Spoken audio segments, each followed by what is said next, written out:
Stephen King once wrote that nightmares exist outside of logic, and there's little fun to be had in explanations. They're antithetical to the poetry of fear. In a horror story, the victim keeps asking why, but there can be no explanation, and there shouldn't be one. The unanswered mystery is what stays with us the longest, and it's what we'll remember in the end. My name is Alan Wake. I'm a writer.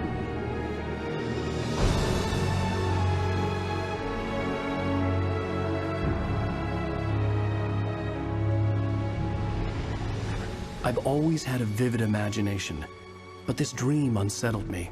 It was wild and dark and weird, even by my standards. So yes, it began with a dream.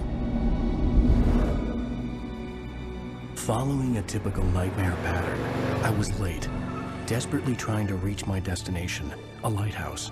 For some urgent reason, I couldn't remember. I'd been driving too fast down a coastal road to get there.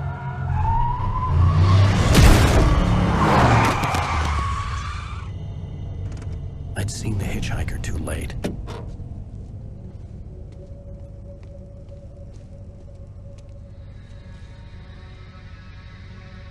He was dead. I was convinced they'd put me in jail and I would never see Alice again.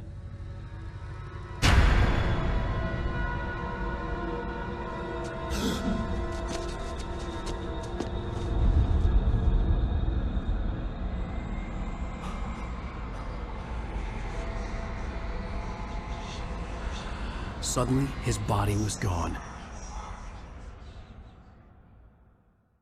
I was in shock from the crash. I could hardly stand my feet.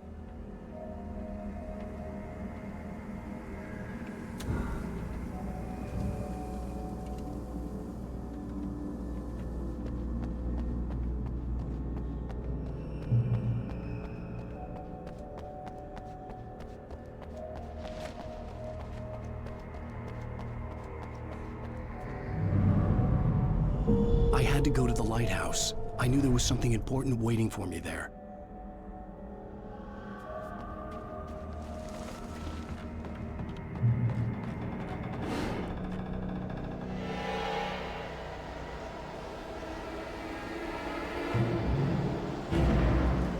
You don't even recognize me, do you, Ryder? You think you're God?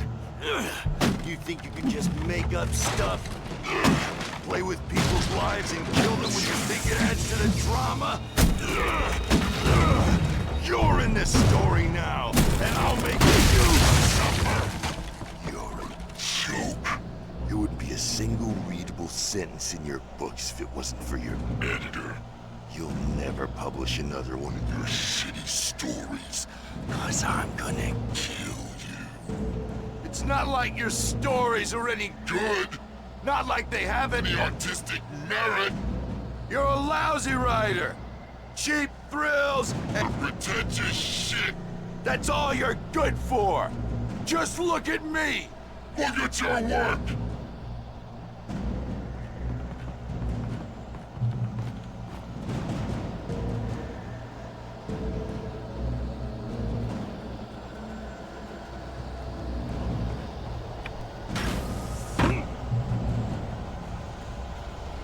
You missed your deadline! Damn.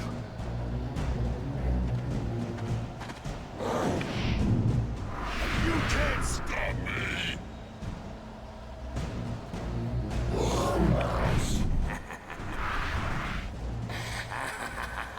I realized that the hitchhiker was a character from the story I'd been working on.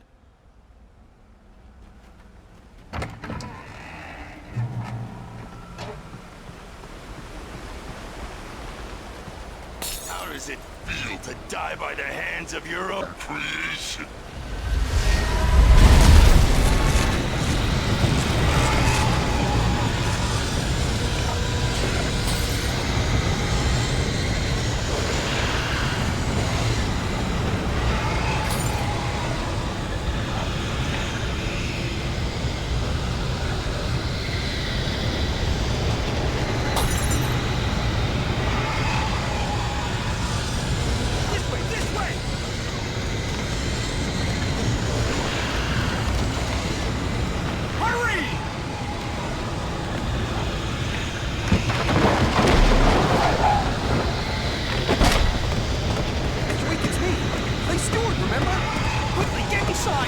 time to lose!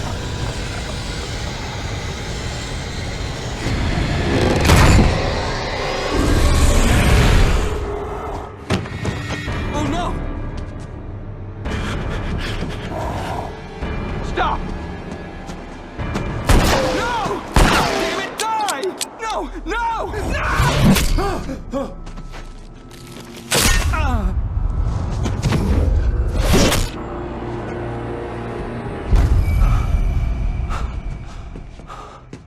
I was trapped. There was no way out.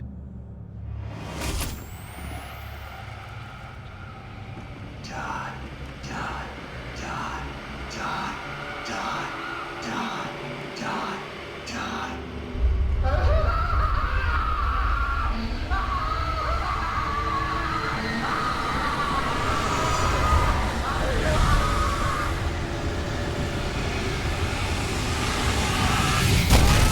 The cabin was a death trap. I had to get out.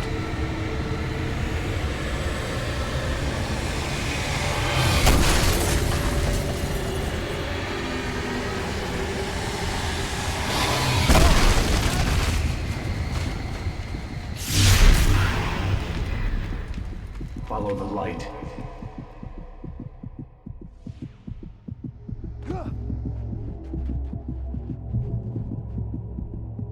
You are hurt. You should go into the light.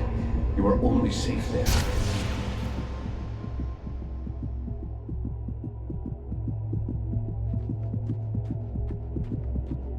You must go into the light.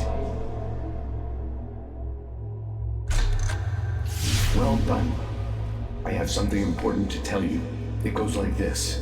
For he did not know that beyond the lake he called home lies a deeper, darker ocean green, where waves are both wilder and more serene. To its ports I've been. To its ports I've been. Do you understand? No. Follow my light.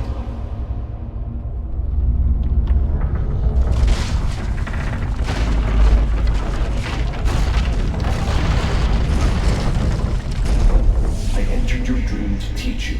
The darkness is dangerous. It's sleeping now. When it feels you coming, it will wake up. There's no time. I can only show you the most important thing. The hitchhiker has been taken over by the dark presence. You can't hurt him now. The darkness protects him from all harm. Only light can drive the darkness away and make him vulnerable again. Here, take the light.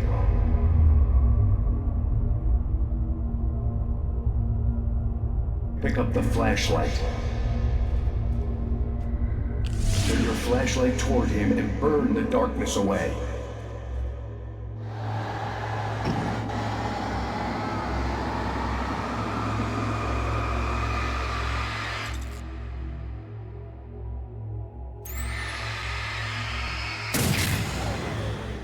You did it. Now the darkness no longer protects him, but it's still inside, controlling him. He can't be saved. He's still a threat. He is still your enemy. Here, take the gun.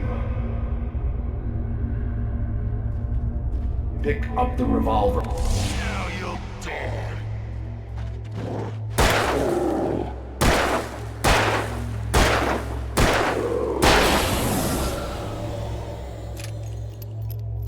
Good. You've done well. Remember what I've taught you. That is all. I will give you back your dream now. In the nightmare, a terrible darkness was taking over the world. The lighthouse was the last safe place on Earth.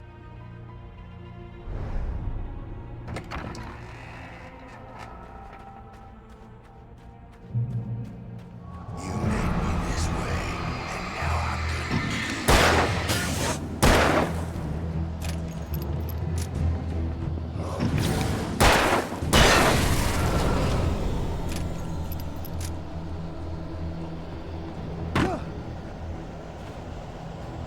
This is it!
up forever!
Shh, baby. Just another nightmare. Everything's fine. You dozed off. Right. Anything more than dozed off would be news for everyone. Cheer up, handsome. We're here.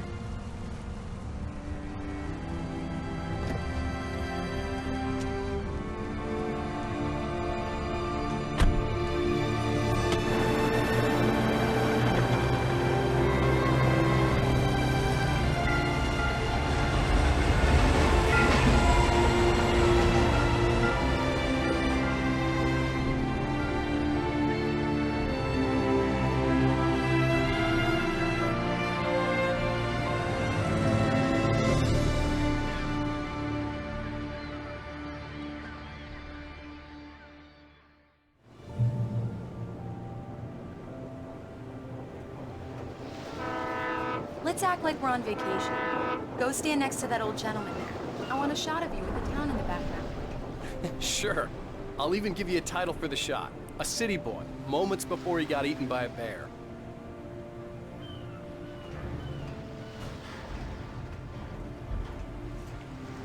Hi. Hello there. You picked a good time to visit our town. Deerfest is just 2 weeks away. Deerfest, huh? Did you hear that, honey? You have a lovely wife. If you don't mind me saying. I'm Pat Maine, by the way. Nice to meet you. Yeah, I'm Alan Wake. I won't pretend I don't recognize a famous writer such as yourself, Mr. Wake. A pleasure. I'm an avid reader myself. I hope this isn't too presumptuous of me, but I'm the night host at the local radio station. Any chance I could get an interview? Look, Mr. Maine, I'm on vacation. In fact, I'd appreciate it if we could keep my being here just between the two of us. I'm sure you understand. Fair enough. You can trust me to be discreet. Not a hard man to track down if you change your mind, though. I hope you two have a lovely holiday.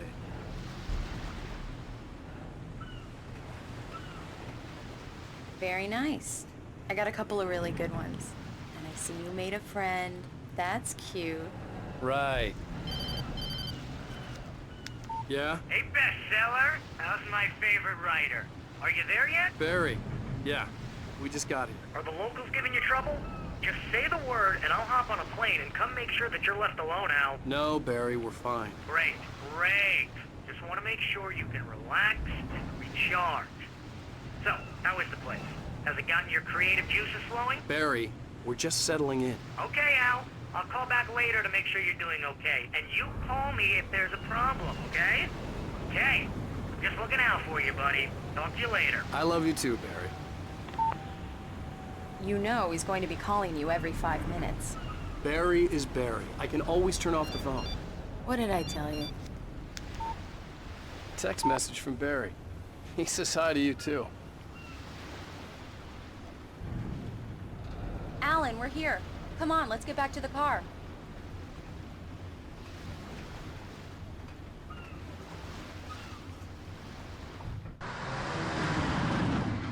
We need to stop at the local diner to get the cabin key from the landlord, a Mr. Carl Stuckey. He's waiting for us. I'll go fill her up while you get the key. I'll pick you up here in, say, 15 minutes? Sure. Alan, thank you for coming here with me. I love you too. Go on. I'll promise to behave.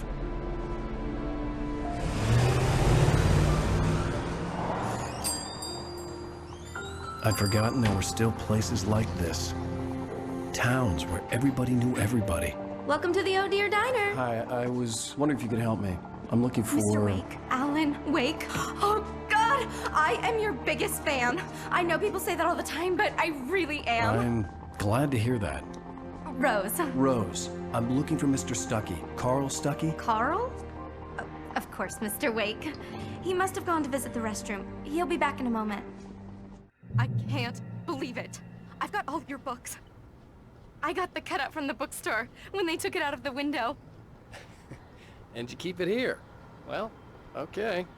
Good for you.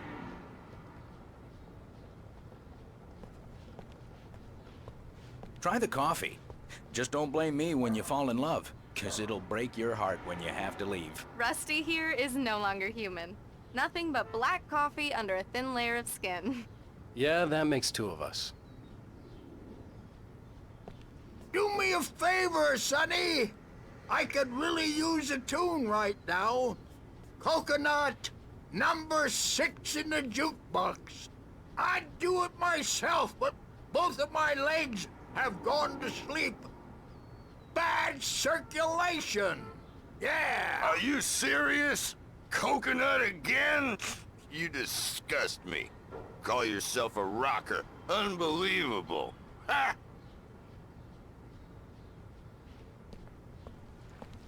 You put the lime in the coconut, drink them both up. Just because we're brothers, don't think I won't murder you in your sleep. Don't go in there, young man. You can hurt yourself in the dark. I think I can handle it, ma'am. I didn't want to wait. I wanted to find Stuckey, to get the key and get out as soon as possible. The waitress was giving me a headache. Overeager fans always did.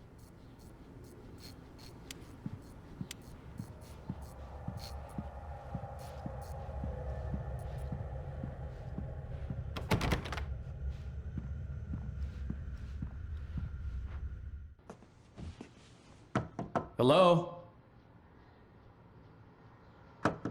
Mr. Stuckey? Carl couldn't make it. Unfortunately, he was taken ill. But I have the key for you and instructions on how to get to the lake. Okay. I wish you a good stay in my cabin. I'll come by later to check how you've settled in. And to meet your wife. I insist. Thanks.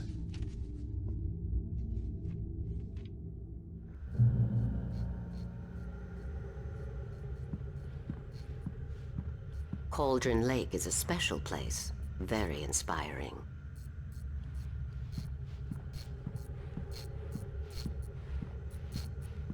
You got lucky this time, young man. You can hurt yourself in the dark. This really ought to be fixed, and then I must remind Sarah to change the lights at the station. It's been too long already.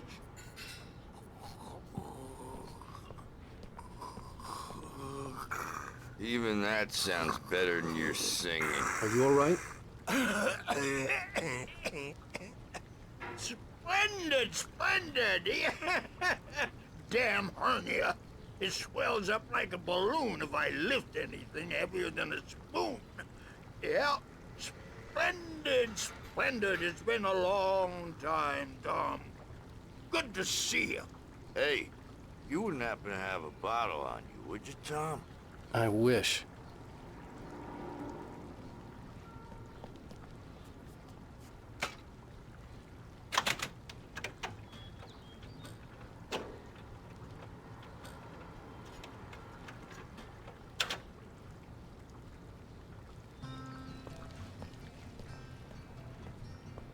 The Andersons, they're, local musicians. We're waiting for Dr. Hartman to come pick them up. They wandered off from his clinic at the Cauldron Lake Lodge.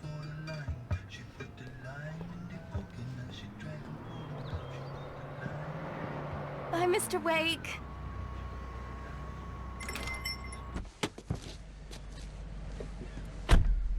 Mission accomplished. The key and the directions. My hero.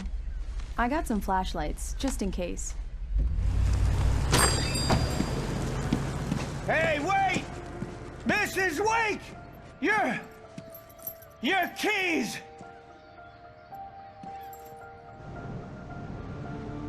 That diner was a real nut house.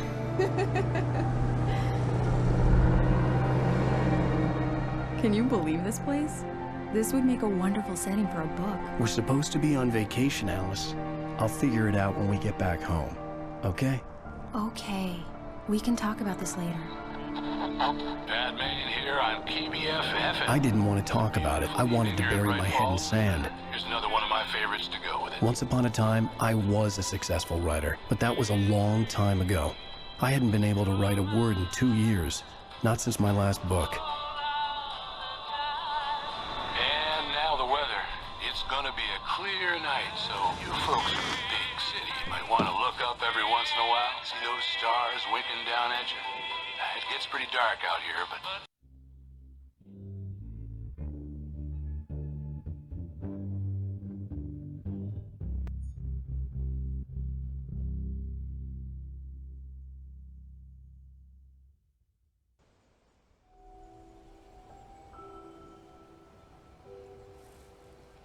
Wow. It's gorgeous, Alan. It's something, all right. Don't worry, honey. I'll get you inside safe and sound before it gets dark. And I've got the flashlight. I know. I'm okay. Alice had a phobia. The fear of darkness. I wanted to make sure we were inside with the lights on before sunset.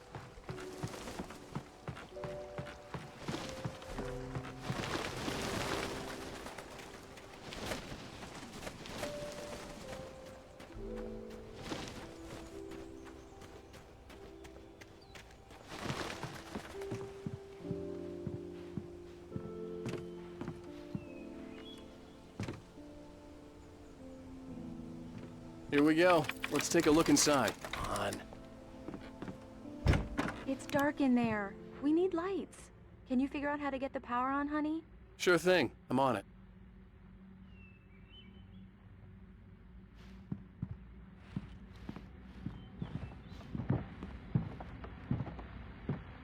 A shoebox filled with books by Thomas Zane sat on the shelf. I'd never heard of him before. Hello? Anyone here?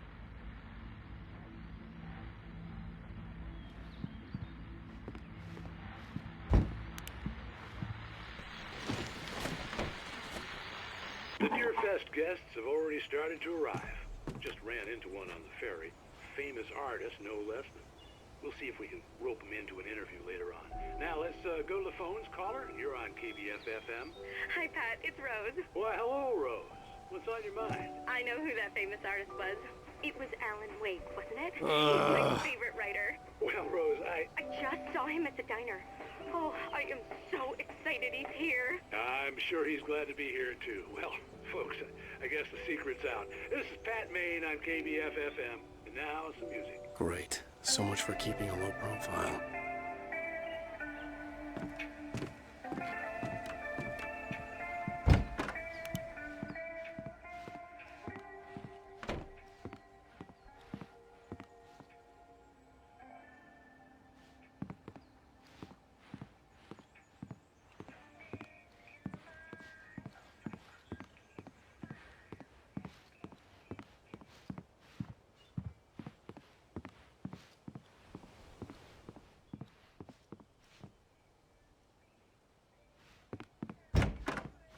For a moment, the oppressive feel of the nightmare I had seen on the ferry returned. Damn.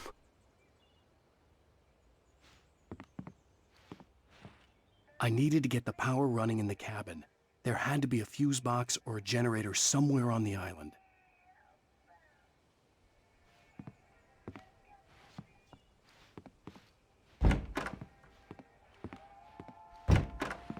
The cabin looked like a time capsule from the 60s, or even earlier.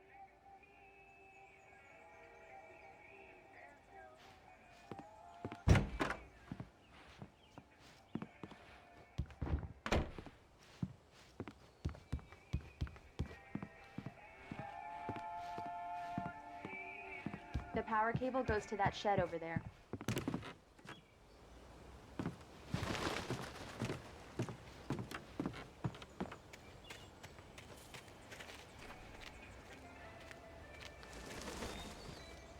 The island had once been the site for a love story.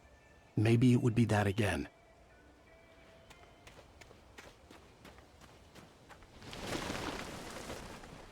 An old generator had been connected to the power cable.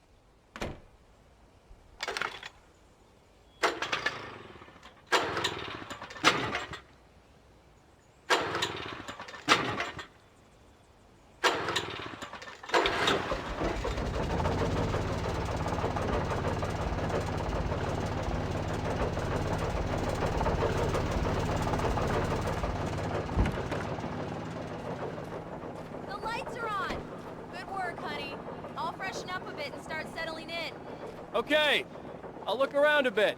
Sure thing. Have fun.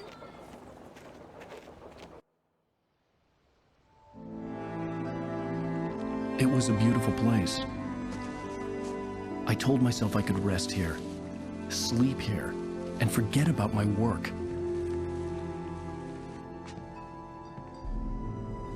I thought we could be happy here.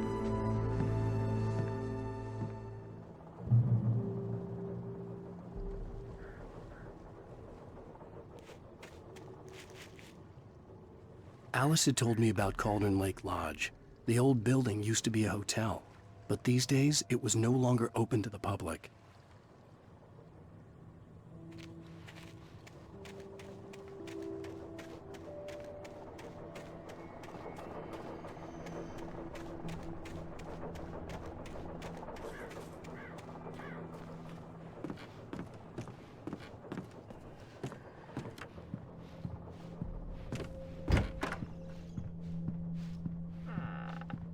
Alice? Honey?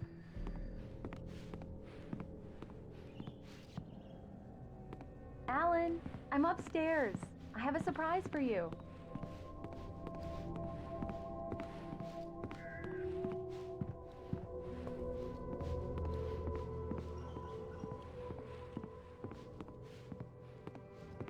Well, hello there. I'm not the surprise. It's in the study. Go take a look. Okay.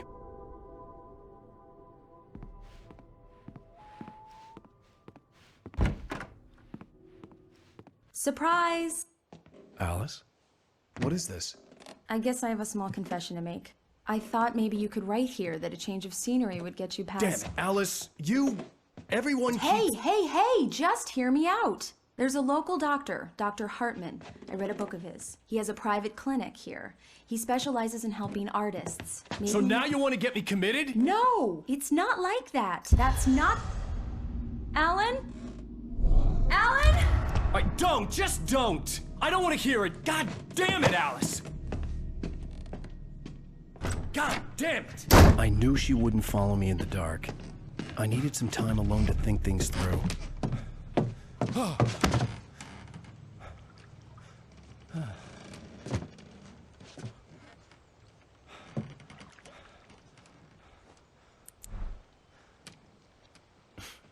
Damn it.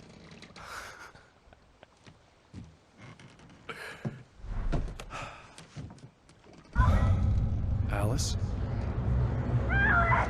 Alice? Alice! The cabin had gone dark. All the lights were out.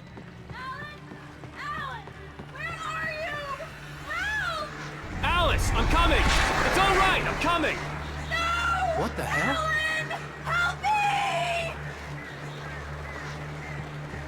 Alan! No! Alice? Alice?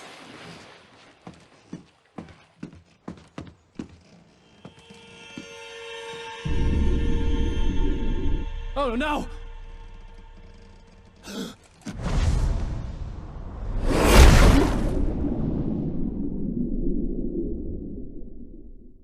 Keep going. Wake up. Alice?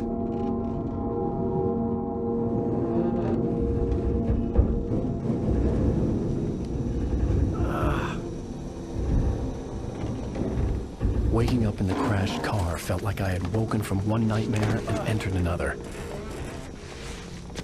I couldn't remember how I got there. All I knew was that something terrible had happened to Alice.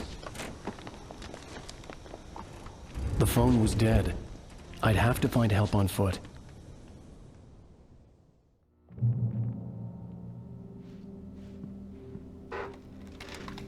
Among Alice's things was a book, The Creator's Dilemma, by a Dr. Emil Hartman. Seeing the book brought back my fight with Alice. I didn't like it, and I didn't like the guy's smug face on the cover either.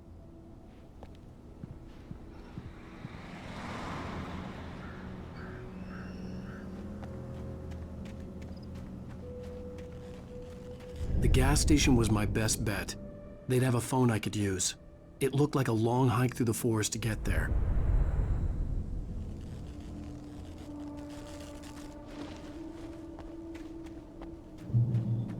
Damn.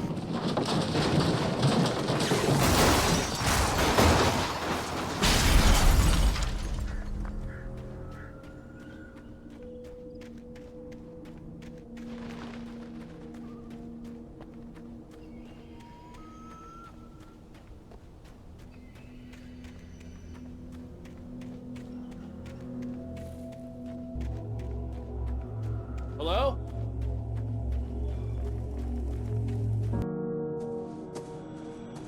Hello? Is someone there?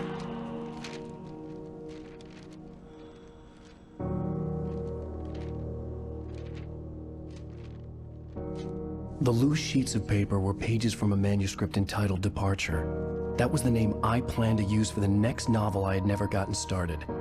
I was named the author. I hadn't written it. I couldn't remember writing it. In the scene on the page, the hero was attacked by an axe murderer in the woods at night.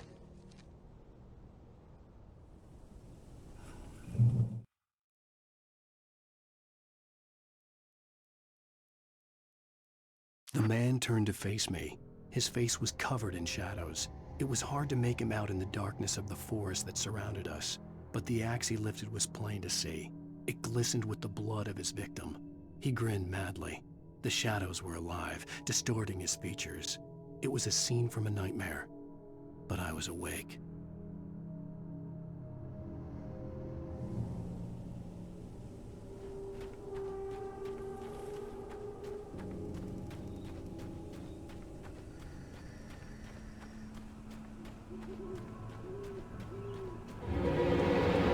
Anybody there? Please, I've been in an accident.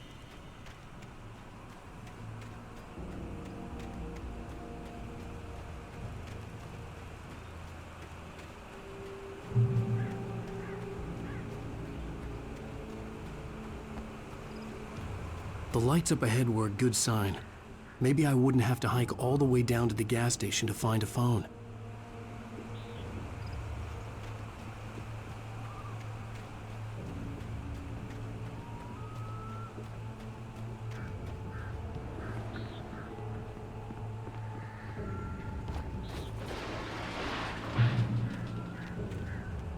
Anybody there? Please, I've been in an accident. Hey! Hey, you! Phil! There's been an accident. I need help. Listen, I need to... Premium cabins for rent in... Nightfall! Oh, hell. Carl Stuckey. Pleased To meet you. non-refundable reservation Deposit required. Fair and square! Square.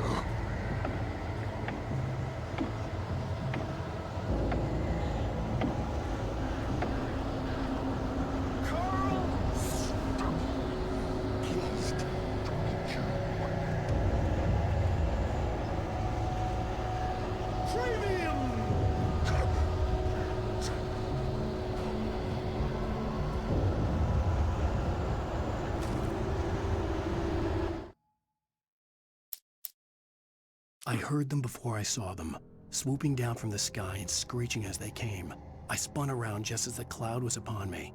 For an instant, I stared into 100 dead eyes, black pearls glittering in the darkness. I raised the flashlight and the swarm exploded like fireworks. Feathers burned, turned into ash. I couldn't hear my scream above theirs.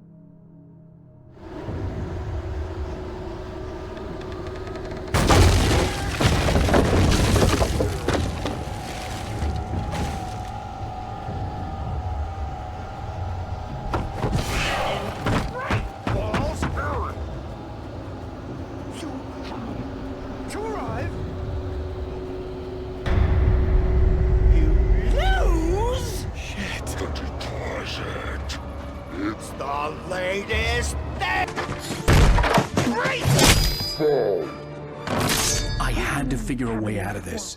Any second now, and Stucky would be knocking on the door with his axe like Nicholson in The Shining.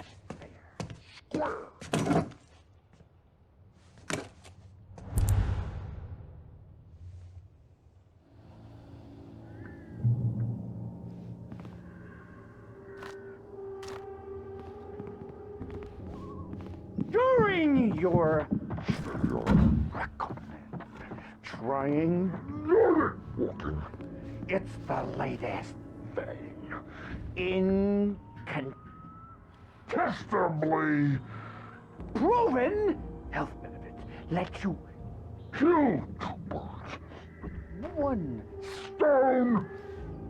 You can see the sights and keep those cholesterol levels down at the same time. Yes. Bright Falls Sheriff Station. How may I... Hello? Hello?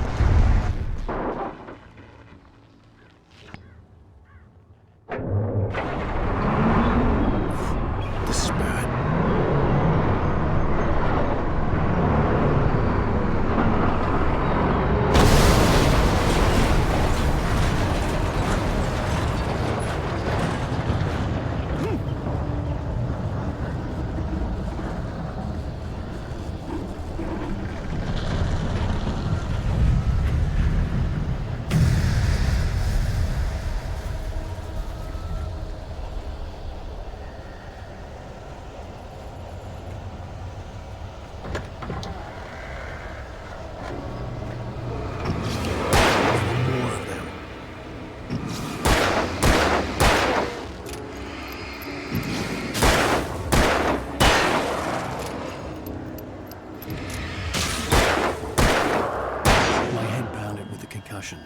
I'd never fired a gun outside a shooting range, and now I just killed someone. Or something. There were no bodies. They just disappeared. If I was dreaming, it felt real enough to make me sick.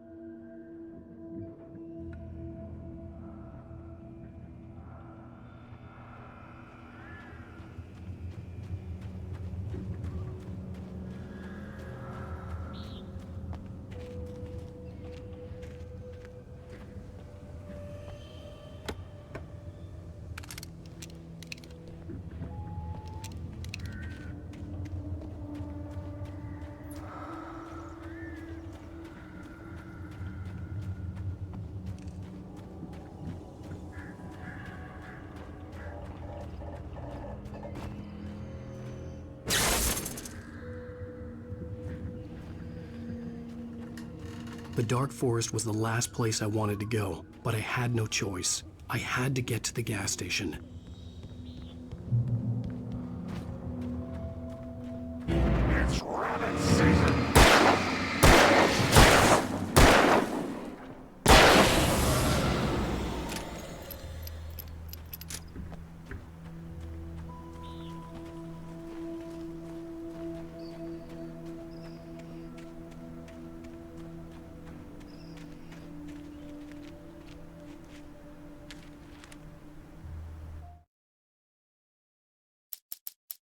At first, I kept finding the pages as if by accident. The book I couldn't remember was either a terrible and true prophecy or an act of creation that had rewritten the world.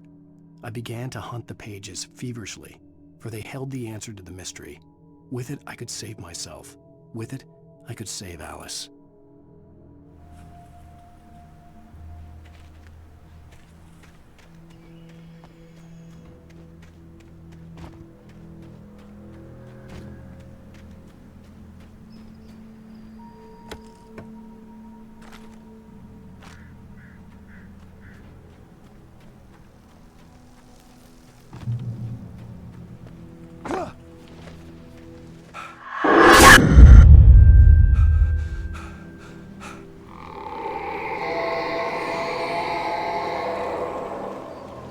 hell was that?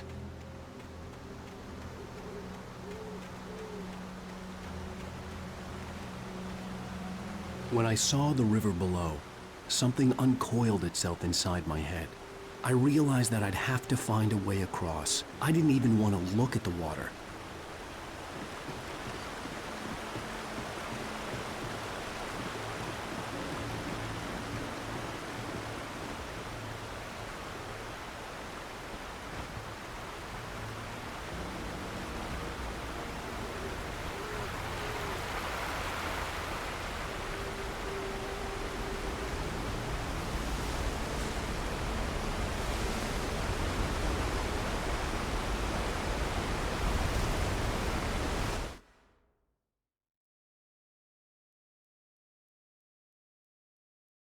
Barry Wheeler was bouncing off the walls.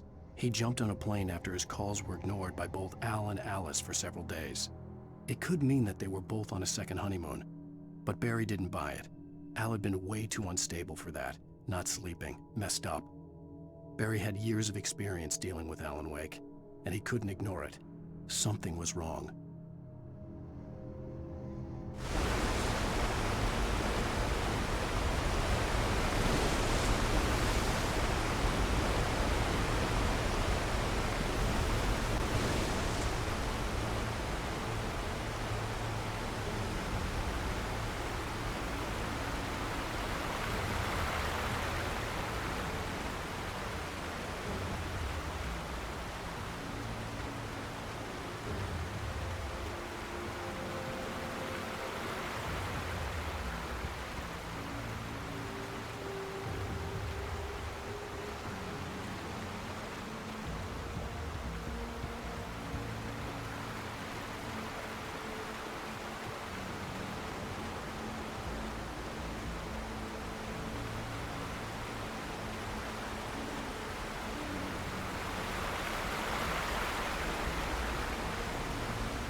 Stucky was still out there, in the dark, stalking me.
Taken.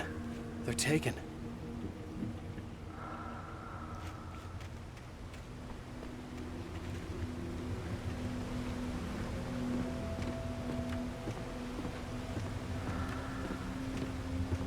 Eerie hand-painted graffiti was revealed by my flashlight. Someone had hidden a chest of supplies near it.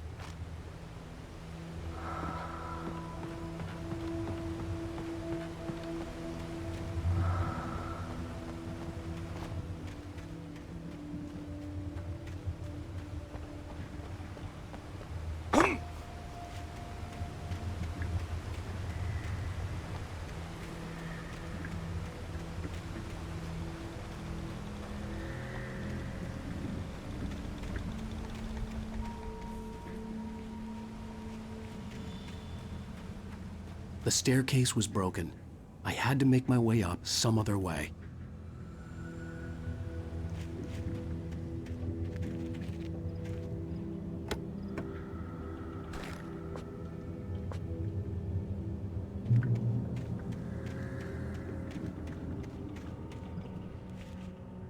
There was no power.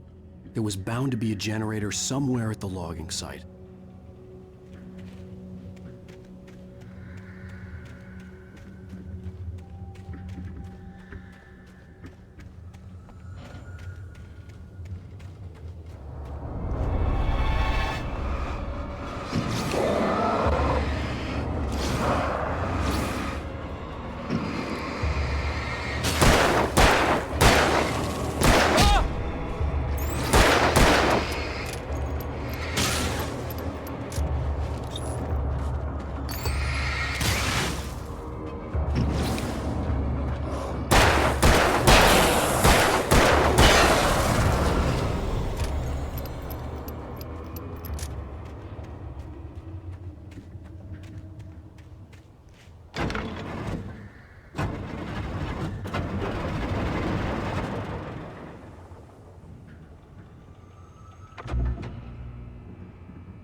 I heard them before I saw them, swooping down from the sky and screeching as they came. I spun around just as the cloud was upon me. For an instant, I stared into 100 dead eyes, black pearls glittering in the darkness. I raised the flashlight and the swarm exploded like fireworks. Feathers burned, turned into ash.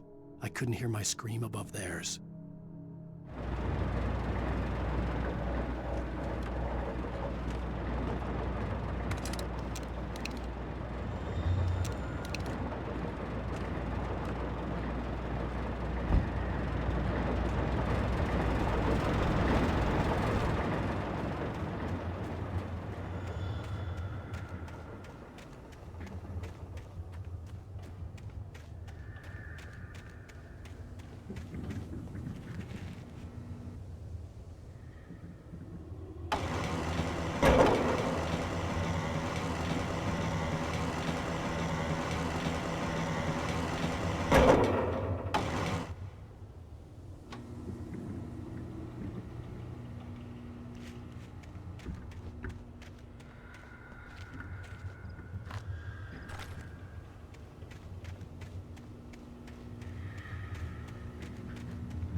Well, I was just outside for a breath of fresh air, and what a night.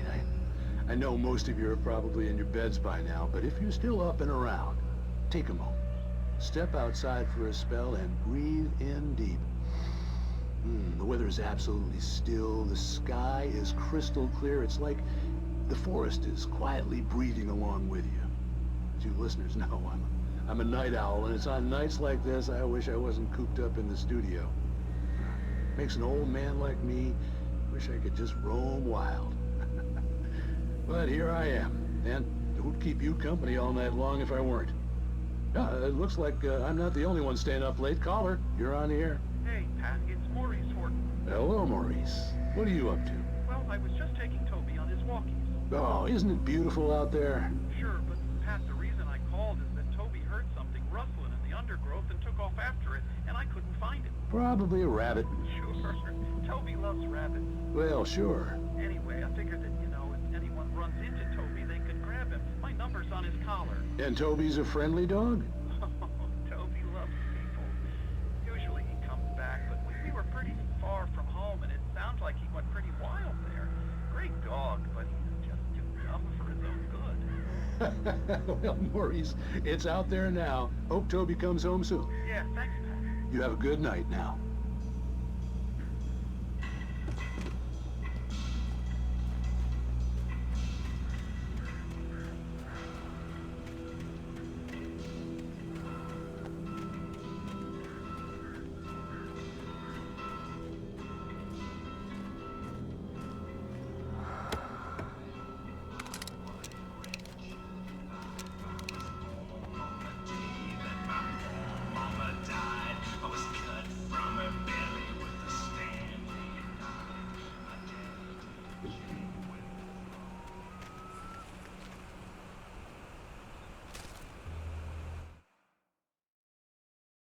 At first, I kept finding the pages as if by accident.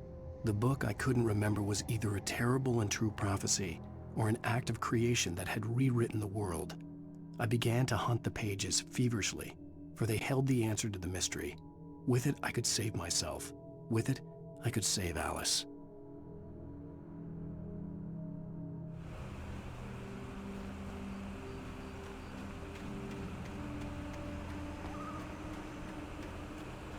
The gas station was closer now, its light welcoming in the darkness. Paul makes the best dogs in the state.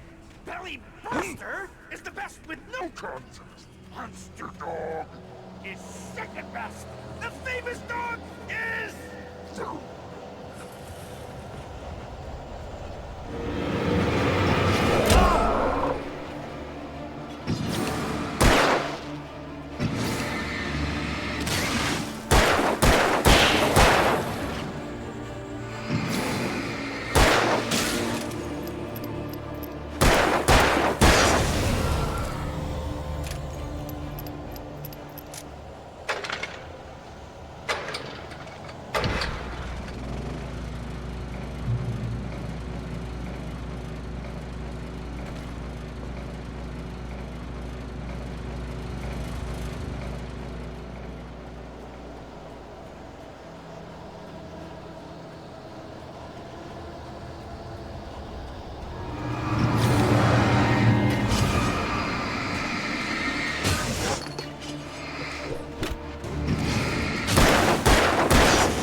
I stepped into the gas station's garage. It was dark and quiet.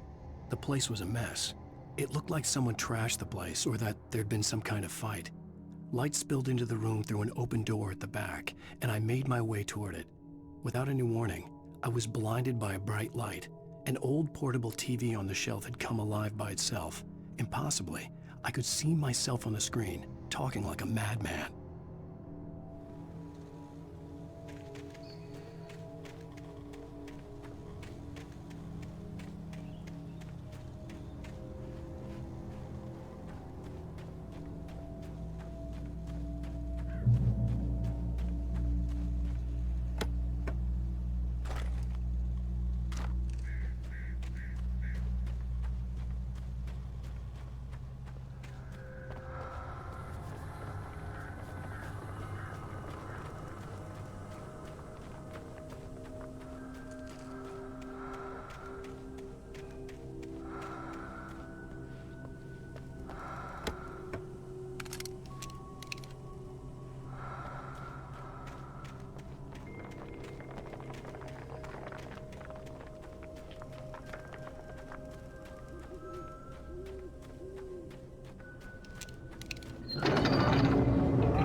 Science.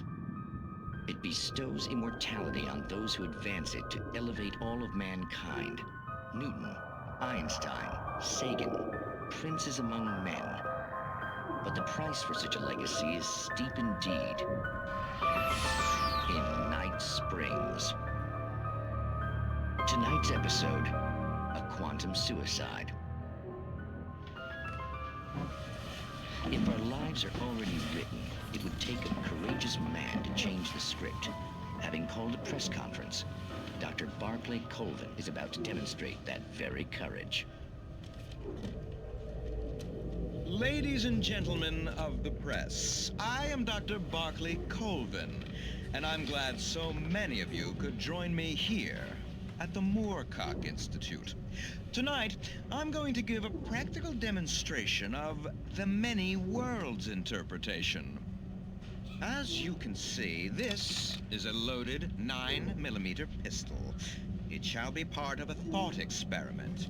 And now, a real experiment, known as a quantum suicide. Did he say suicide? Is that a real gun?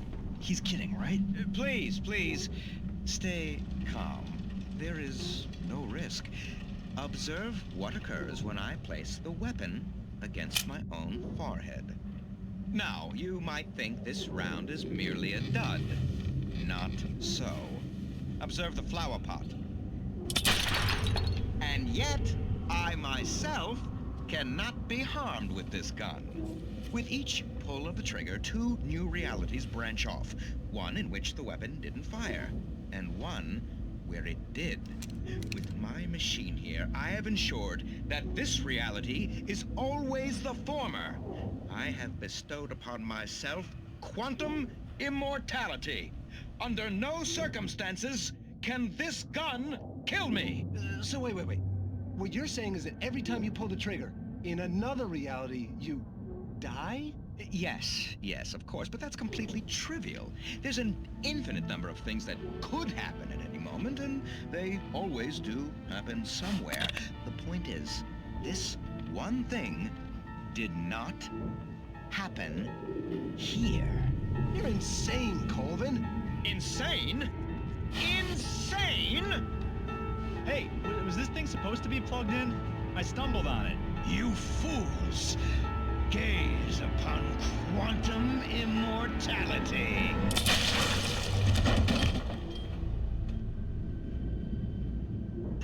Poor Dr. Colvin, felled by his own hubris or the ignorance of the masses. Perhaps he should have left the crate unopened, the decaying atom unobserved. Curiosity often kills the cat. In Night Springs.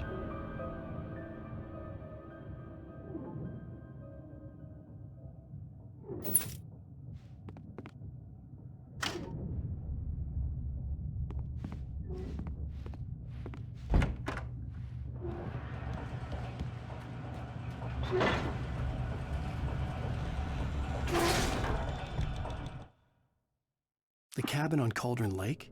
She asked. The sheriff looked at me suspiciously. The early morning light flooded through the office windows.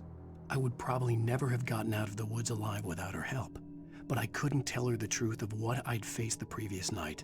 She'd think I was lying or crazy. She'd lock me up, and she wouldn't help me find Alice.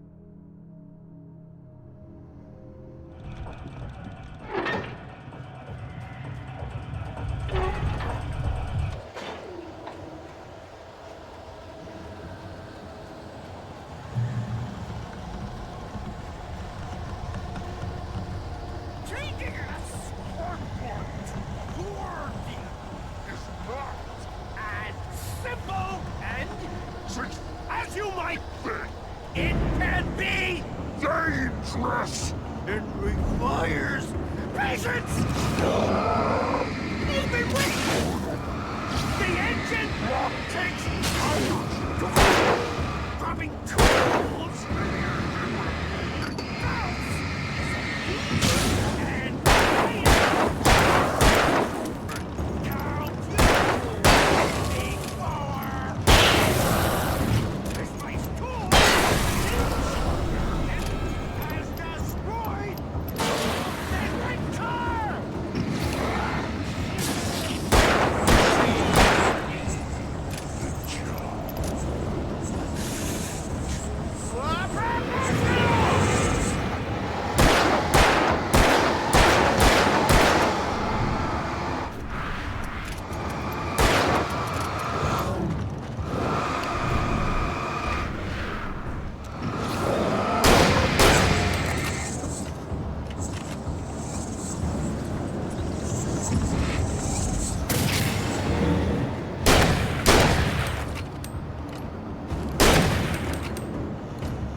Stucky's body vanished, leaving behind only a lifetime of nightmares to come.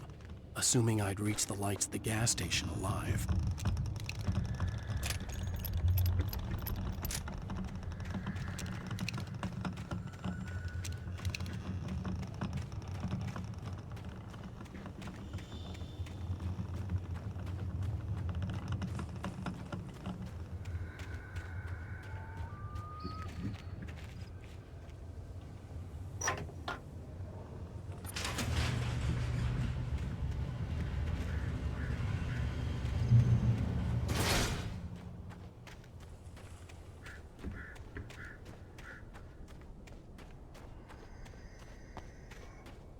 I recognized the parade float I had seen in Bright Falls when I first arrived with Alice.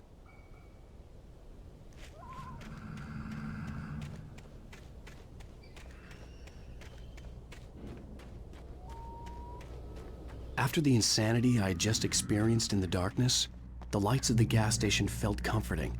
At least for a moment, the sane world reasserted itself.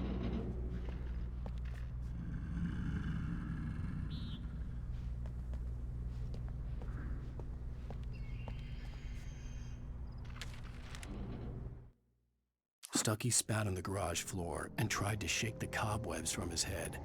Ever since the couple never showed to pick up the keys, things had been fuzzy. Something, a feeling, caught his attention. Stucky looked up and stared as his brain tried in vain to process the horror before him. He stumbled back, knocking over a can of oil. A black pool spread across the floor while he struggled for a brief moment, then let go as the unrelenting darkness engulfed him.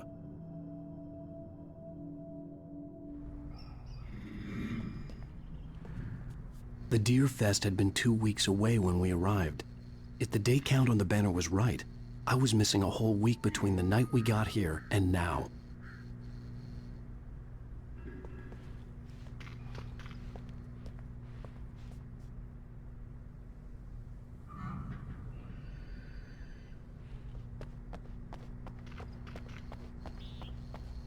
The garage was a mess.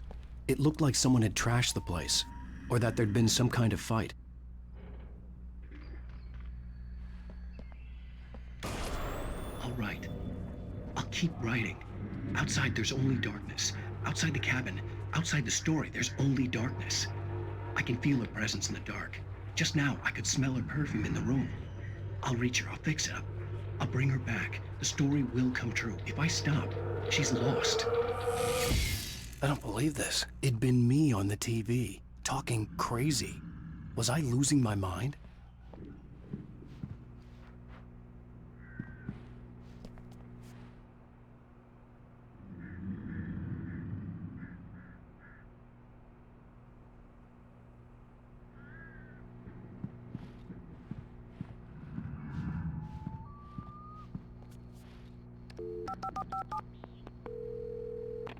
Bright Falls Sheriff Station.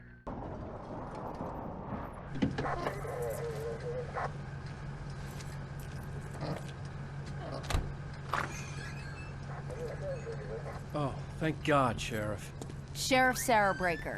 You are... I'm Alan Wake, but listen. I was in a car crash. My wife, Alice, she's missing. Calm down, Mr. Wake. We were staying in a cabin on the island, on Cauldron Lake. There's no island on Cauldron Lake. Not since the big eruption in the 70s.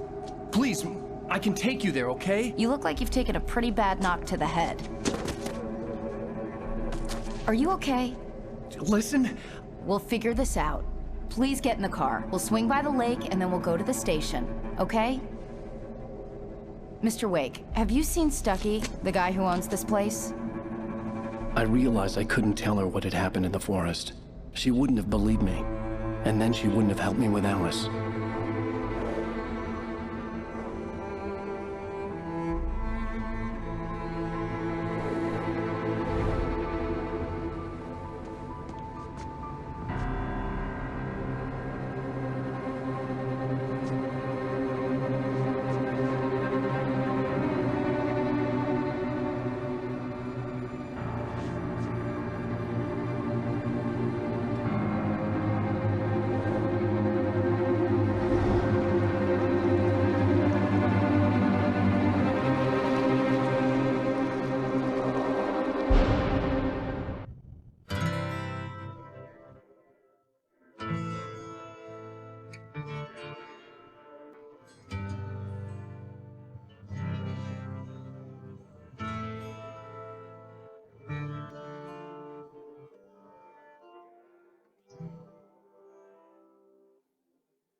Previously on Alan Wake.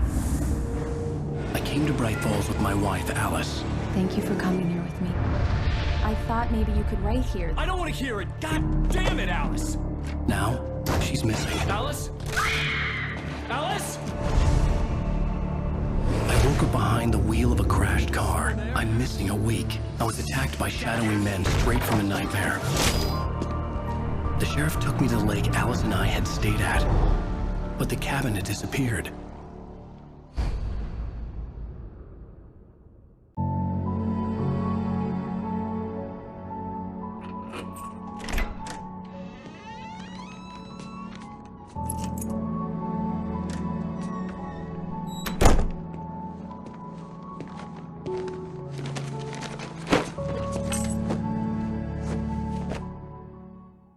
Honey, I'm home. Back here, sweetie. How was it? Worst weather I've ever seen. You should put some coffee on. It'll warm you up. Hey, handsome. This is gonna be a long night, but these shots are turning out great. I guess you're gonna need that coffee then. I'll go put it on.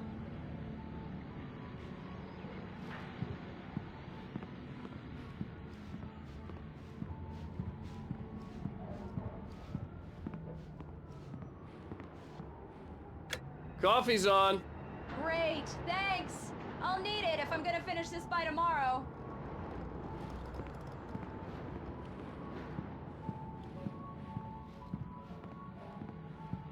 Oh, hey, I just finished those cover mock-ups. They're on your desk. Tell me what you think. No kidding. I didn't think you'd get them done this quickly. On occasion, I can perform all sorts of miracles, my dear. Oh, really? Well, you seemed to think so last night.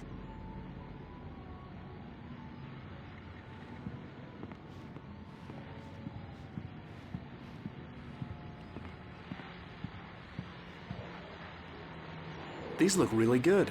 Oh, sure, until Barry gets his hands on them. Which, by the way, will happen over my dead body. The last time was the last time. Oh, and speaking of Barry, he called. Alan! Alan, please check the fuse box. I'm right here. I'm on it, honey. Please hurry.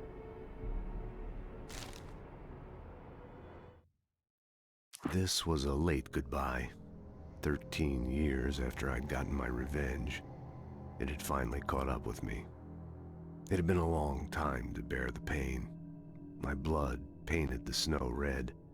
A gruesome slushy dissolved all the scattered painkillers and leisurely dripped down to the sewer, mingling with the bile of the city, becoming one with it. I can see them now, my wife and my baby. Honey, I'm home.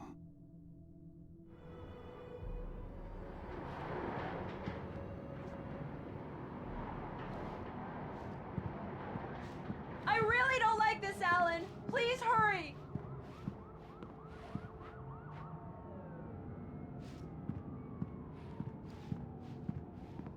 Alan, I really need those lights Honey, on. it's a power outage. I've got the flashlight. Okay. Hi. You okay? I'm sorry. It just really spooked me. Don't worry. We'll just break out the candles. I know it's stupid, but it's just... especially when I'm not prepared for it, you know? It gets to me. I love you. Tell me a story, writer. Okay. I used to have these nightmares when I was a kid. The dark really spooked me, too. When it got really bad, my mom gave me this old light switch. She called it the clicker. The clicker, huh? Yeah. If I ever got scared of the dark, I could just flip the switch and a magic light would scare the monsters away. Oh, sure. Here it is. Alan. Maybe it'll help you, too. Yeah, nice story, writer boy. You made that up right now, didn't you? No. Seriously. I love you, even if you are a liar. Thanks for this.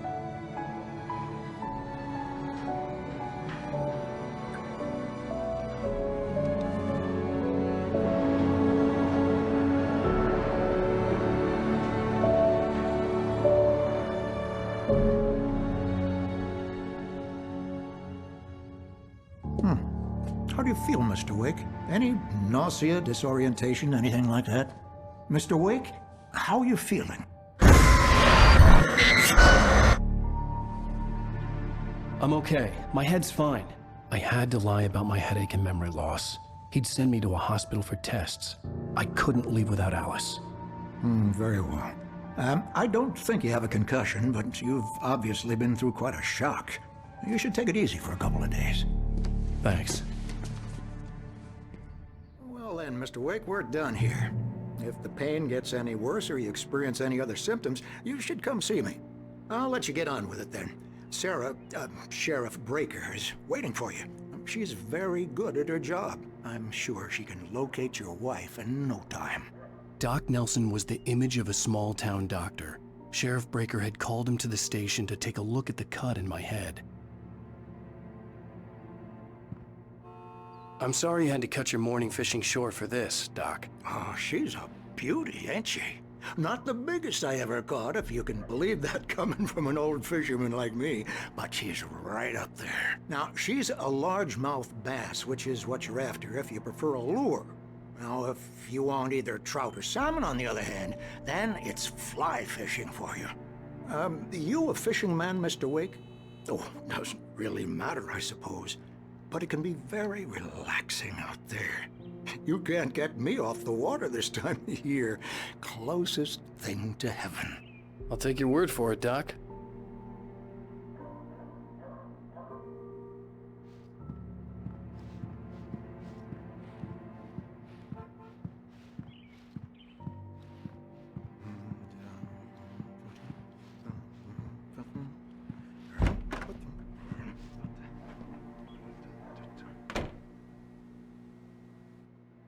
Thank you for testing the lights, Miss Weaver.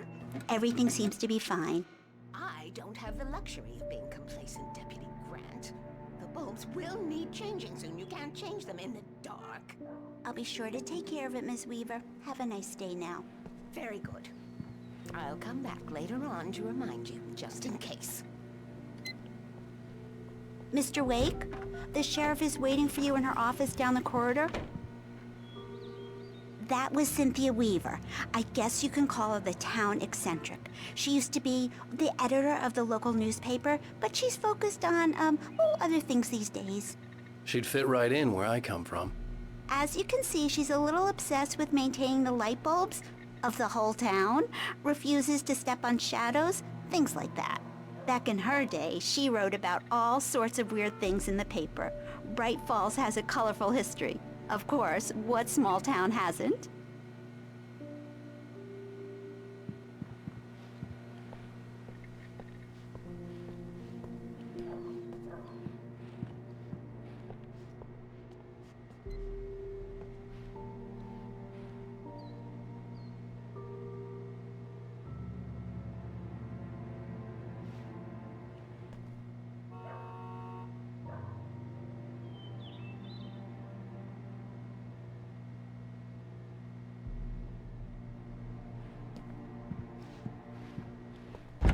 Come in, Mr. Wake. Your phone's on the desk. The battery was dead. It's charged now.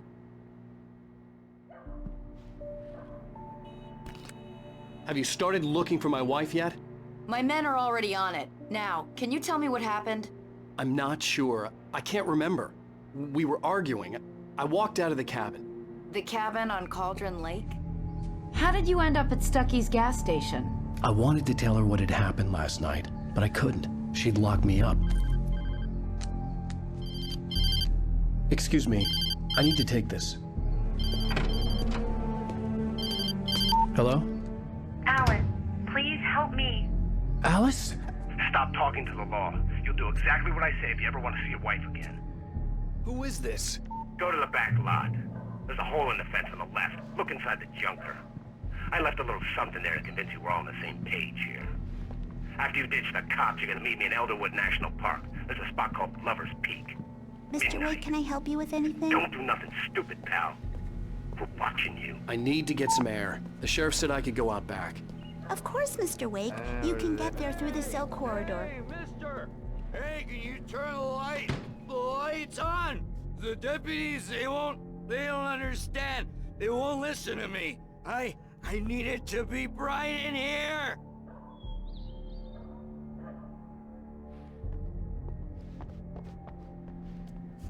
Thank you, man, thank you. Hey, you're alright. You're a good guy. Don't let anybody tell you different. You know, I shouldn't even be in here.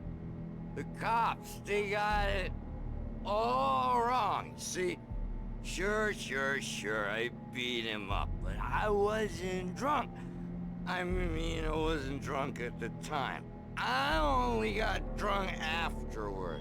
Okay, listen, you gotta listen carefully now. Here's the kicker. That wasn't Danny. No, sir. It only looked like him. You wanna know who it really was? I'll tell you who it really was. It was a goddamn space alien!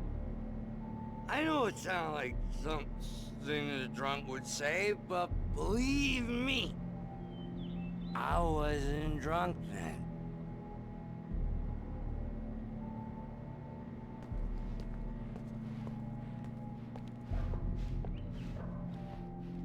I told him, oh yeah, well. In spite of its human mask, to describe the dark presence as intelligent would have implied human qualities on something decidedly inhuman. Nonetheless, it found the one spot in the diner that was dark enough. Some light spilled into the corridor, ravaging it. But it took the pain. Horrible as it was, the writer would soon fix that. He would be coming to the one place where it still had power.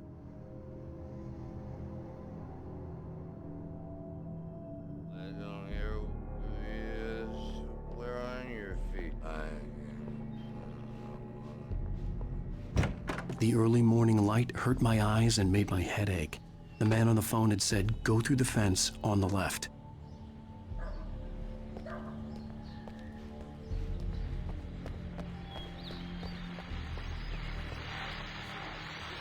Well, folks, it's been another long night, and it's about time for me to sign off for a while. God knows I need my beauty sleep. Just one more item before I go.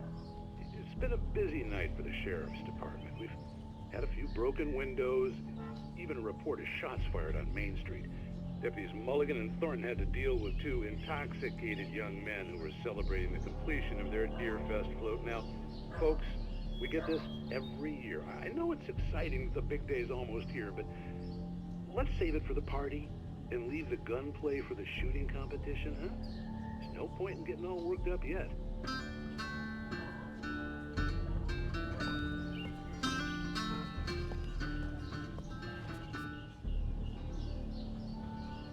The caller had told me to find a hole in the fence behind the police station. There was something for me in an abandoned car.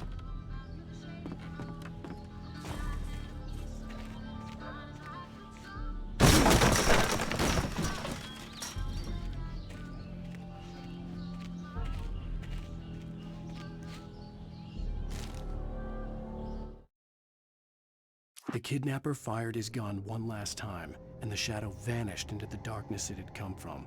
See? Nothing to it, Wake. The thought of Alice in his hands was revolting. We stood on the wooden platform of Lover's Peak, the waterfall and the mountain behind us, the lights of the radio mast blinking red in the heights above. I fought with the urge to take a swing, force myself to speak. Let's cut the act now. Where's my wife?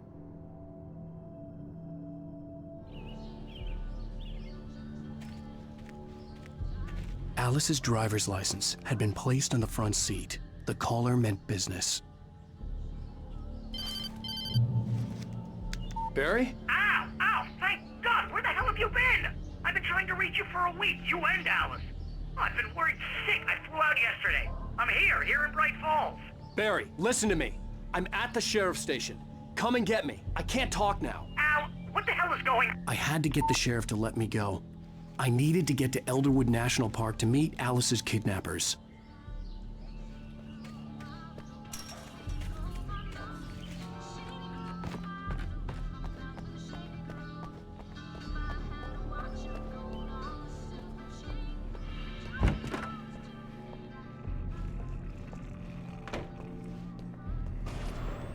A writer is a light that reveals the world of his story from darkness. shapes it from nothingness.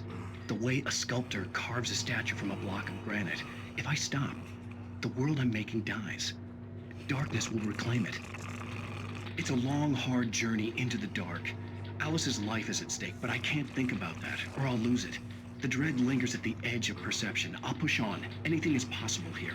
I'll write the story. I'll save her.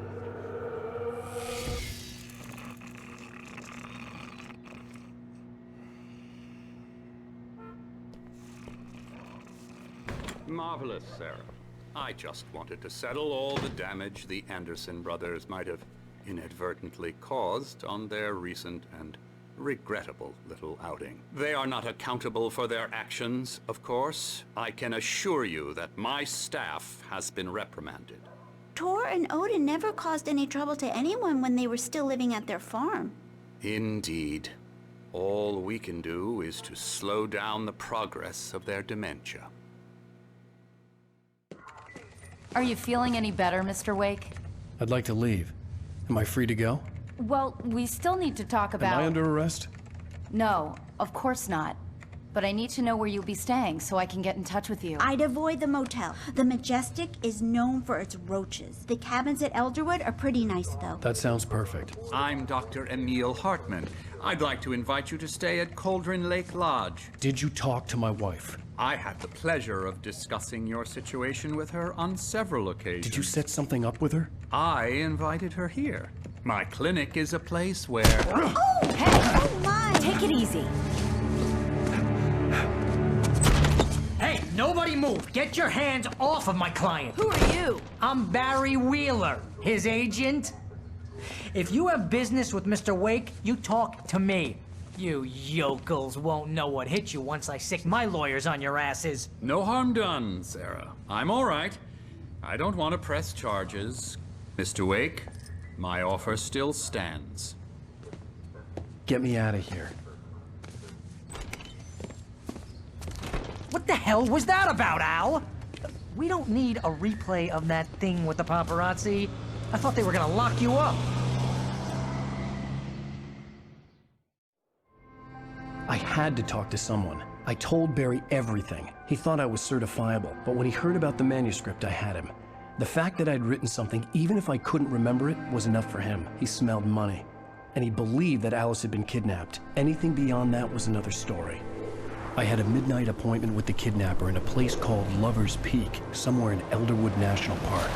The plan was to rent a cabin. I don't like it, Al. I don't like any of it. It's not good. In fact, it's the absolute opposite of good. Mr. Wake! Barry, you found him! Hi, Rose. Oh, wow. I was just thinking about you, too. Great. I was just bringing Rusty some coffee. He's on the balcony, looking after Max. Poor thing. I really need to go. Great to see you again, Mr. Wake. Later! Who's Max? What an airhead. Jeez, Mr. Takes a swing at everybody. This is not her fault. She's a very nice girl and, more importantly, a fan. She even has a fan site dedicated to you. And she was very helpful when I was looking for you. Seriously, Al, what you were saying in the car? Just listen to yourself. What, you shot a guy and his body just disappeared? When was the last time you slept? What, are you high? Have you been drinking? No! Look, Barry, I'm missing a week, and someone's got Alice. Do and you everything's understand what it sounds like when you say stuff like that? Don't get me wrong, it's a good story, could be a bestseller. But when you start confusing fiction with reality, you're buying yourself a ticket to the funny farm. Wait here.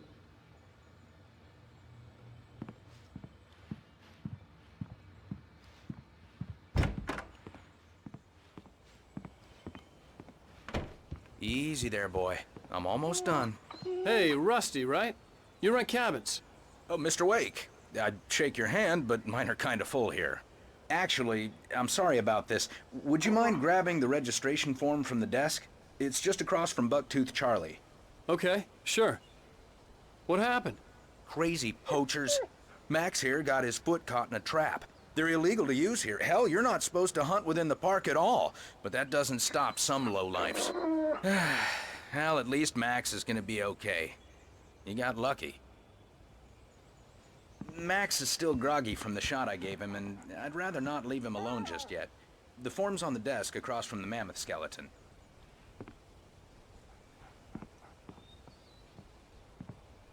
Okay, boy, we're almost done here. Seriously, Al, you can't just go and meet a kidnapper. Those situations always end up in disaster. You gotta talk to the cops. She's my wife, and it's my call. Can we talk about this later? No. This whole thing, listen, you hit your head. I mean, geez, Al, come on. You gotta understand how crazy all this sounds. If you're trying to pull a joke on me, freak me out, it's working. Ha ha, let's have a laugh on Barry. Well, you had me going there real funny, Al. You can quit it now.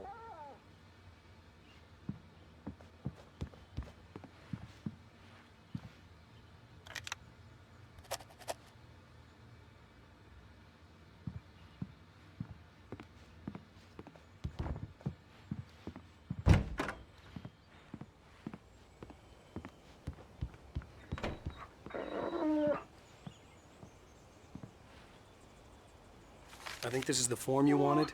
And here are the keys. Okay, you're all set, Mr. Wake. Glad to have you staying here. Thanks. Can you tell me how to get to Lover's Peak? Oh, sure. It's at the end of the nature trail. Just follow the paths, you'll get to it eventually. It's an easy walk. Nice spot, too. If you have any trouble finding it, just keep your eyes on the radio mast. It's right below that. Oh, and hey, if you take a walk in the woods, watch your steps so you don't end up like Max. I guess I'm a little worried. We got a bunch of campers out there we haven't heard from. It's not like these people are on a schedule, but with the traps, well, you know. I just don't want any trouble. Right, thanks.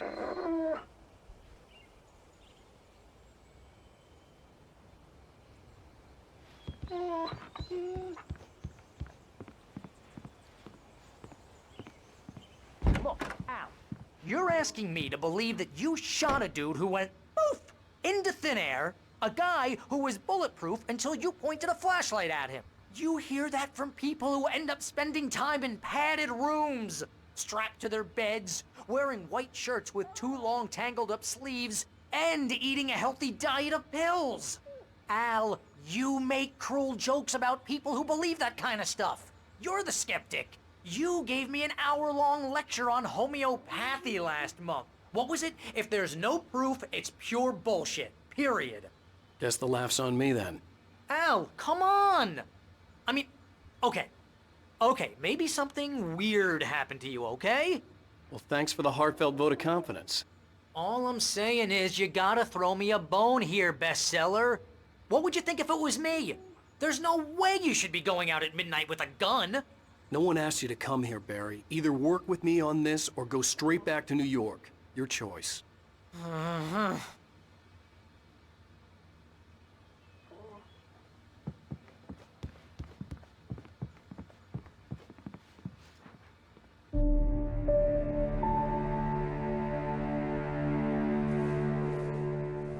That's just crazy talk, Al.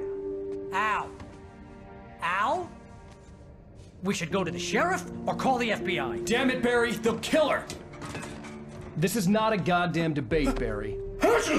I'm going to Lover's Peak. He said to come alone. Okay then. I understand. You're my best friend and I'm worried that you're not right in the head. Tell me what to do to help and I'll do it. You stay here, and if I'm not back by morning, call the cavalry.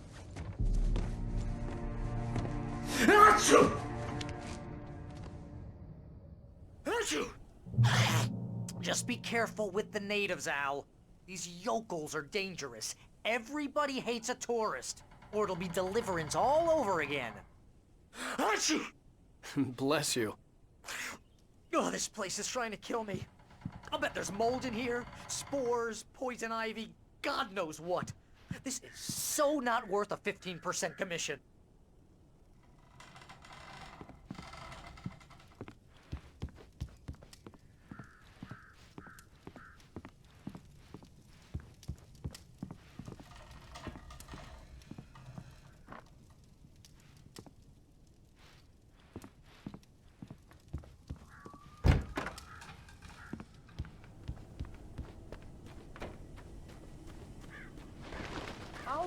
wait here, Al. I'll hold down the fort.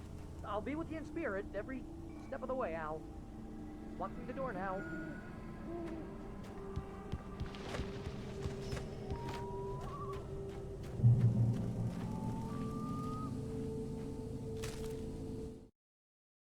It's true what they say about the fall and the sudden stop at the end. I'd lain here in the snow while the lurid chain of scenes that had led me here kept playing in my head. A rerun of my own private snuff movie. A memory of my corpse. Alone at my own wake. Thinking in metaphors again. The femme fatale was gone. Only a sour taste remained of the kiss that killed me.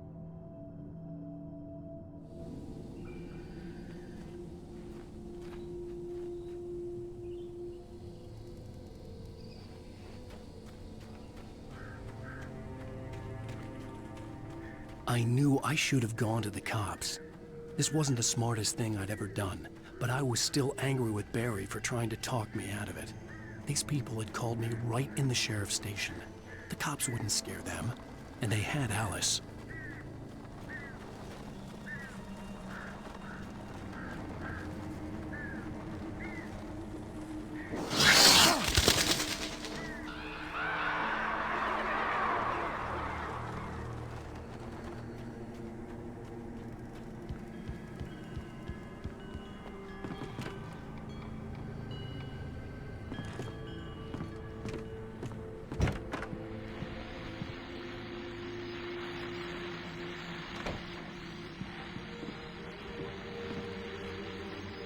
Welcome back to the show, folks. As promised, our very own Dr. Nelson has just parked his rear end in the studio. Doc, what's your Deerfest plan like?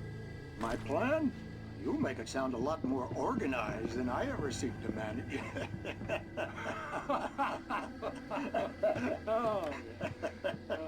No plan, really. Just taking the atmosphere. I'm getting a little too rickety to do much more than that, you know. Oh, tell me about it. No sack race for us older gentlemen, huh? Yes, exactly, Pat. But I'm going to check out the parade, of course. And I'll be one of the pie contest judges, too. Well, that takes a different kind of constitution. Oh, yeah. It's my kind of exercise. Now, Doc, seriously, you're in pretty good shape, though. You're the outdoors type. I know for a fact you're an avid fisherman. That's right. Matter of fact, just caught a heck of a largemouth bass early this morning. But you're not taking part in the fishing contest? No, not this year.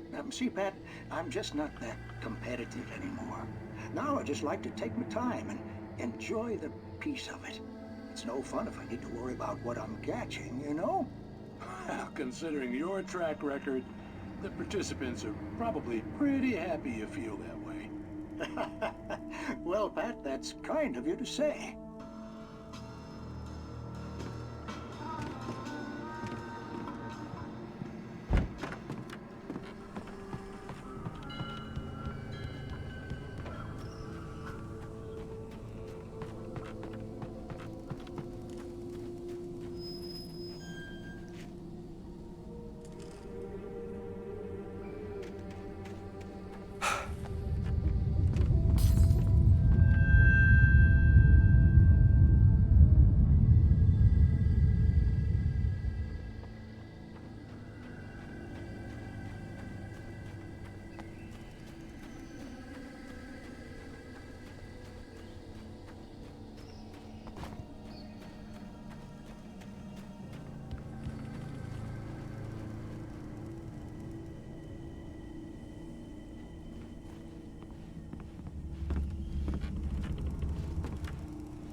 Crime and punishment.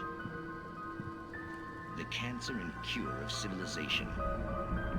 But some crimes are impossible to punish. especially in Night Springs. Tonight's episode, The Man in the Mirror.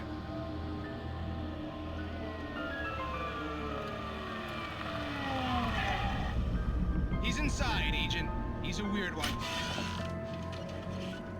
So, you're confessing to killing that guy, huh? Why? Had it coming? Yeah, but why would you do that? I mean, you're a nice guy. Normal. Took your kid to a soccer game. So how come at the game, you pick a guy and, quoting from the arresting officer's report here, assault the victim's head area repeatedly with the weapon of choice being a pair of bare fists? Wow, that sentence really flows, huh? Maybe you're not the literary type. Okay, so you mess him up. But why? Who was that guy? We couldn't ID him. Why would a guy like you do him like that? I didn't like his face? Well, you must have hated it, because you really went to town there. I mean, there's no way to tell what he looked like. No ID on him either. That must be difficult. But then we ran the fingerprints. Got a match. Your prints. Identical. Huh, how about that? Your son said you were wearing a white shirt when you took him to the game. But the white shirt is on the dead guy. It's plenty red now. You won't get away with this. Do you really think that's in any way relevant to me? I had plenty of time to talk to my boy before the cops arrived, you know? He won't stop screaming, am I right? You think he's ever gonna be okay? I left my mark. Believe me. You bastard. What? You gonna shoot me? What's the point? I'm going to prison. You got me. I don't understand any of this. And you never will. Don't worry. Maybe you'll see me again, Agent. Maybe in the mirror.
Rose knew that Rusty was in love with her, and she liked him too. She liked him a lot. He taught her to dance, and life had certainly taught her the value of a man who was gentle. He treated her well, made her smile, made her feel good. But Rusty wasn't the prince of her dreams, and that tended to underline the unbearable truth. She was no closer to that Hollywood magic than he was.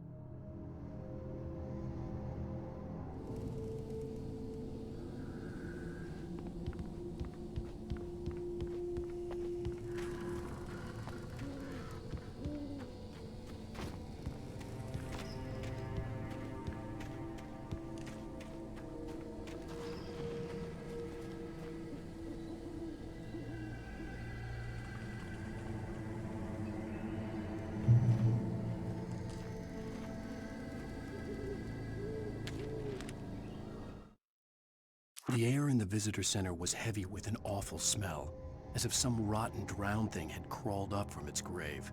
Rusty kept coughing blood. My eyes were drawn to the twisted shape of his broken leg. The attack had been vicious. Max whined in his cage. Rusty's eyes were wild with fear and terror. He gasped. "Mr. Wake, it happened just the way it was on that page."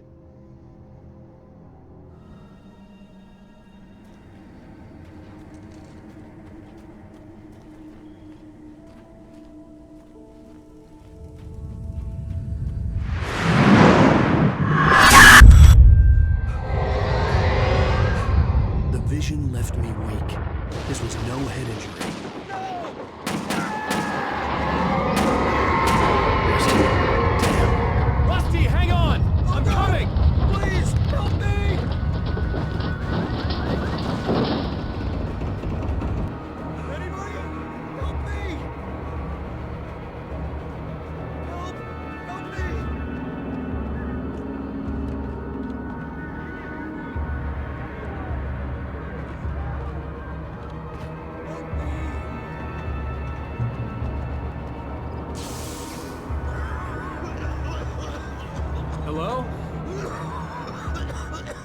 Back here. Mr. Wake? Oh, hell.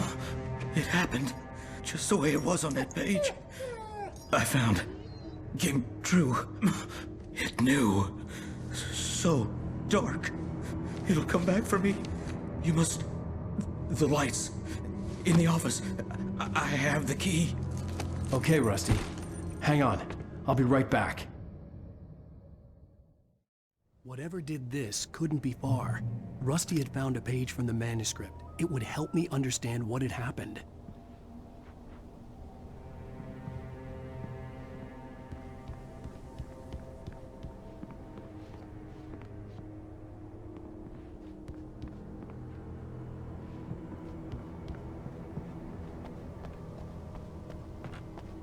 The only way to make sure that Rusty was safe was to get the power running and the lights back on.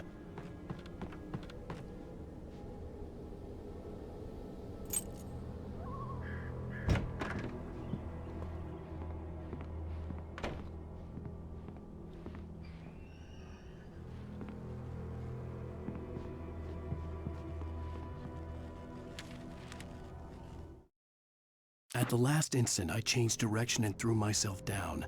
The axe splintered the trunk of a tree. I stumbled into the pool of bright light. My lungs burned. I was too exhausted to move. I tensed as I waited for the killing blow, but it never came. I raised my head. Nothing moved in the darkness beyond. For the moment, bathed in the cold light, I was safe.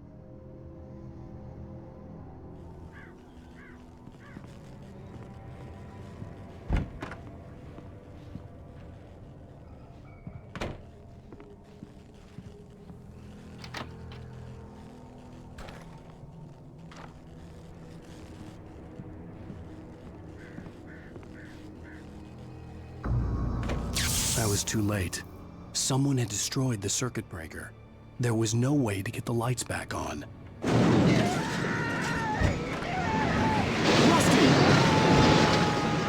Rusty! The ground was covered with oily patches that looked like liquid darkness.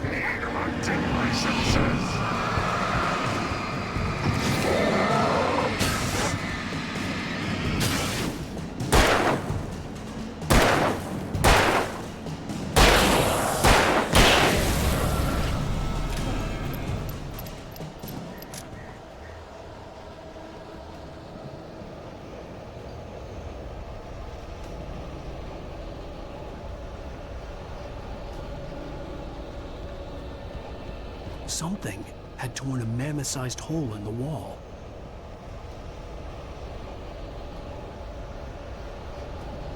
Please don't feed the animals.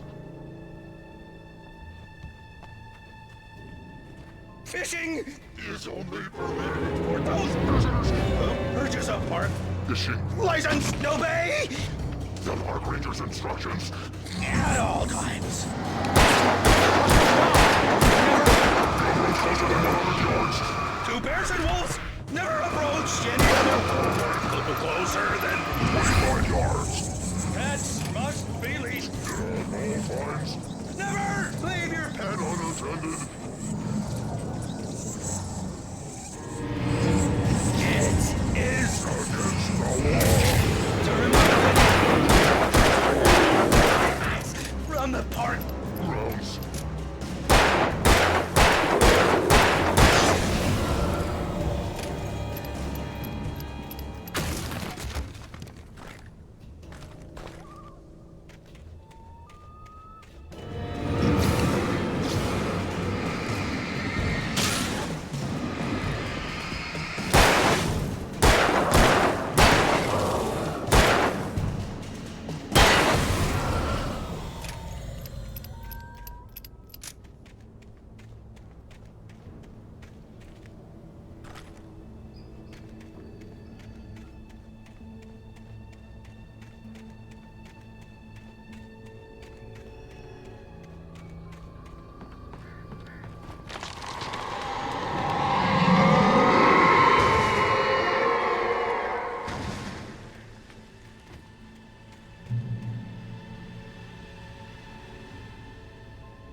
Forget about it, Barry. It's just me going crazy.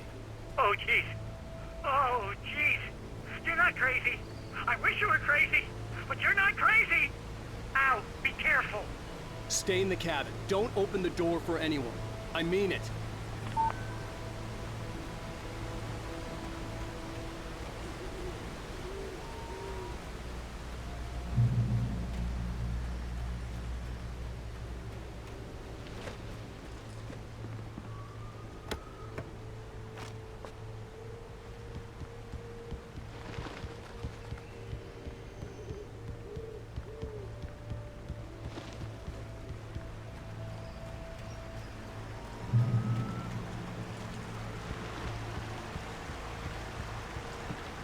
Lover's Peak was at the far end of the nature trail.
Nobody in Bright Falls seemed to know where Al was, but Rose, the waitress at the diner, had seen him.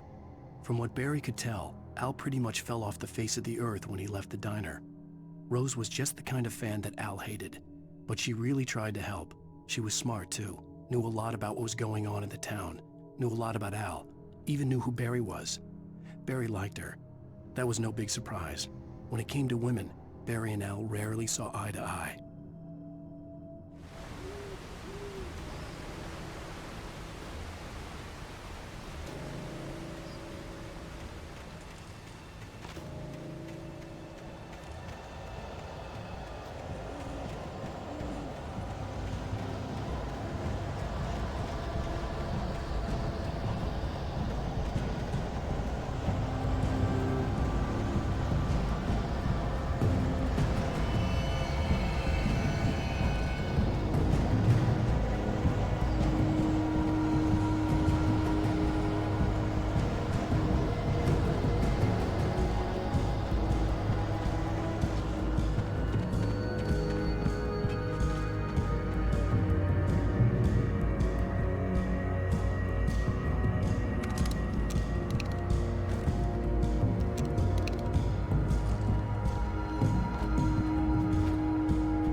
turned the corner, afraid of what the flashlight's beam might reveal.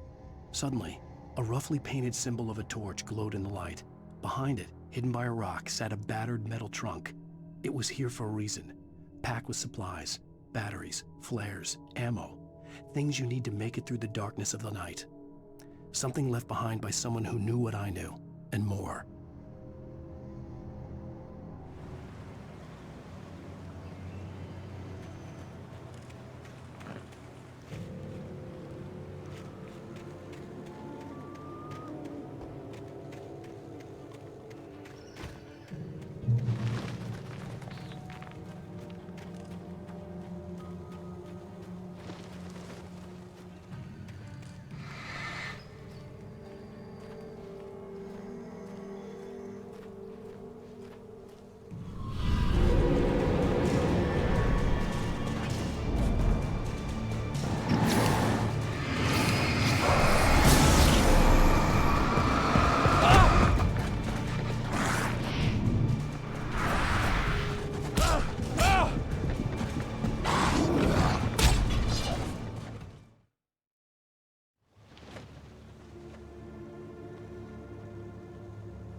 Agent Nightingale didn't want to be in Bright Falls. These little communities revolted him, and he didn't like the trees or the coffee. He now knew that impossible horrors lurked behind the storefronts and smiles. He desperately wanted to turn the car around and just drive until he passed out or ran out of road and booze. But he had a job to do. He had a rider to catch, at any cost.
gotta get moving. More of them coming.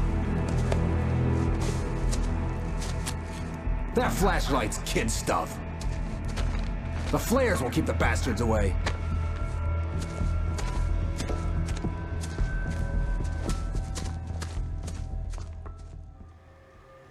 You can see them too? Hell, of course I see them. Come on, we gotta move. Why? Because that's the way the story goes. Yeah, but... Let's move! I lost my gun back there. Oh, I've got a gun. Just keep that light steady on him. It took a moment, but then I recognized him. He'd been on the ferry when I first arrived here with Alice. He knew my name. We were headed in the direction of Lover's Peak. There was no way this was a coincidence. He was the kidnapper. Come on, Wake! You better keep up.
Got for you.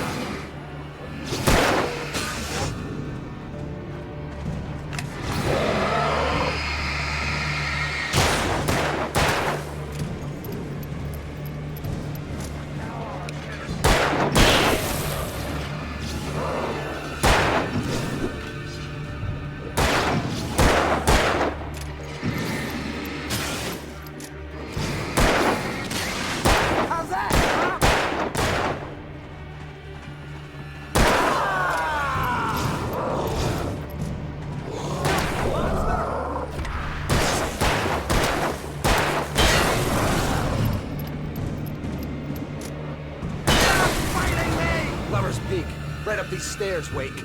Use the flares from the emergency box to hold them off while I get these boards off. Give me the gun. Yeah, no can do, Wake. Are you kidding? Give me the gun! No time for back talk. Hold them off, damn it.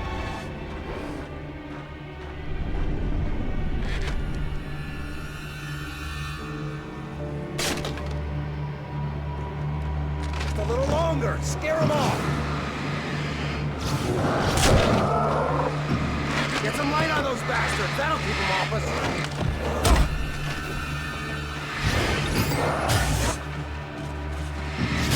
Just a little longer. I almost got it. Okay, it's open. Move it or lose it.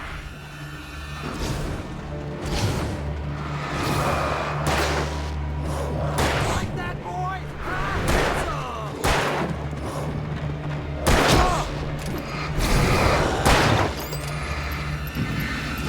Oh, you're feeling bad. All cozy and safe. Yeah, that's right. Come on. Only sissies are afraid of the dark.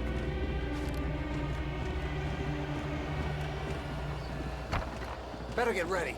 They'll be on us soon.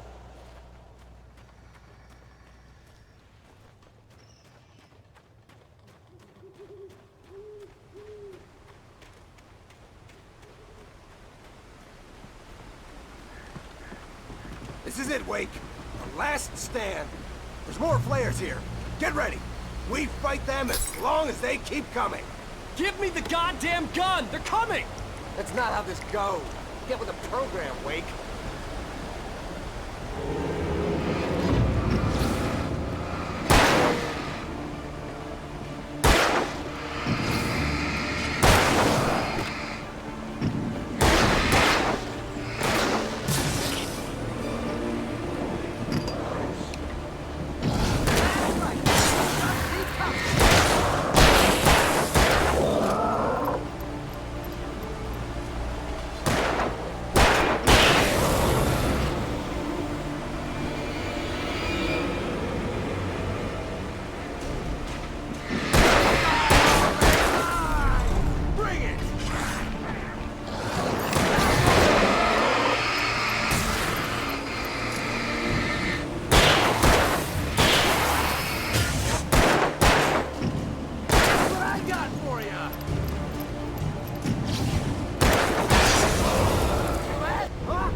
Let's cut the act now.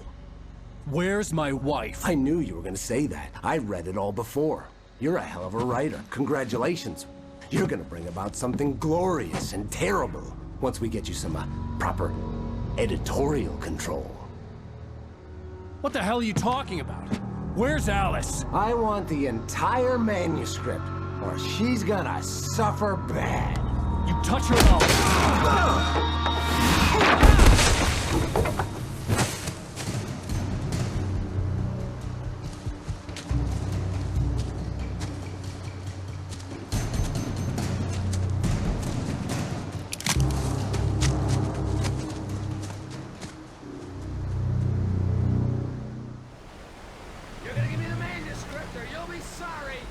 No! Come back here! I swear I'll kill you if you hurt Alice! Do you hear me? Come back here! He had Alice, and he wanted the manuscript because he thought it held some magical power. But I had no manuscript to give him. I had to get back to Barry and figure out my next move. On more than one occasion, Alice had tried to explain to me how it felt to be afraid of the dark. To her, darkness wasn't simply the absence of light, but something more tangible than that. It was something you could touch and feel. Worse than that, it was something with a mind of its own, something malicious and malign. For her, things changed when they were wrapped in darkness. They turned into something else, something foreign, and nothing was safe or innocent anymore. I'd never really understood what she meant, until now.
The night had been one desperate situation after another. I was exhausted, and my body felt as though it had been chewed up and spat out. The flashlight was heavy in my hand, and each pull of the trigger sent a painful shock up my arm. But I was finally out of the woods, and things were looking up. That's when I heard the chainsaw.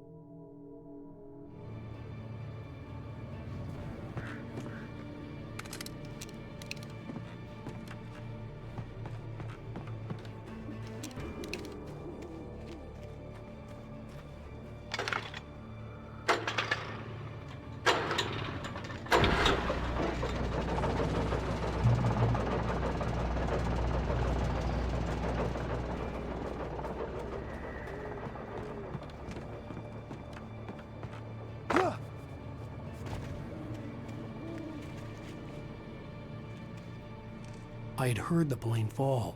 It made no sense. It was clear that it had just fallen here, but it was very old and obviously hadn't flown in decades. Looking at it sent a shiver down my spine.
The logging site was a mess. The modular office had been pushed off the cliff. Deputy Thornton climbed up from the wreckage excited, breathing hard from the exertion. Nobody there. It's weird. Don't you think that's weird? Bored, Mulligan let out a mighty snort. Hell, it's always weird, Thornton. Just a question of sorting out what kind of weird it is this time around.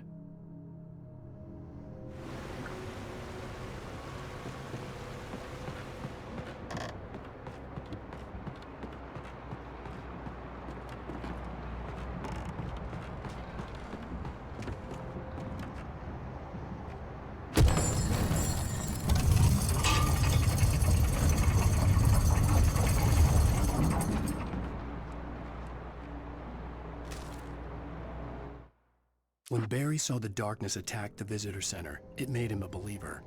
The men Al said he'd shot, they hadn't been just locals on crank. Somehow the world had changed, like the channel had been switched without warning. You think you're watching a sitcom, and you're really watching a horror show. When the birds started attacking the cabin, Barry wasn't surprised, just terrified.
Beware of Widowmakers!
is a hazardous occupation.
Barry?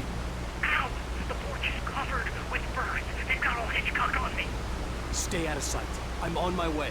Don't open the door. What, am I crazy? Stay hidden. I'll be there soon. Just make sure you keep the lights on.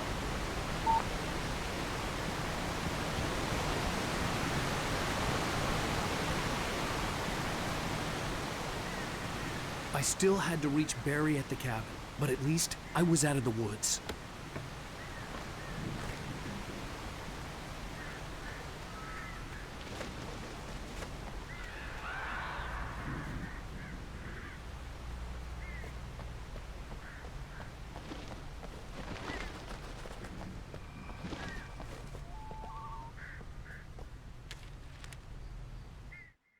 The FBI agent's command froze me in place.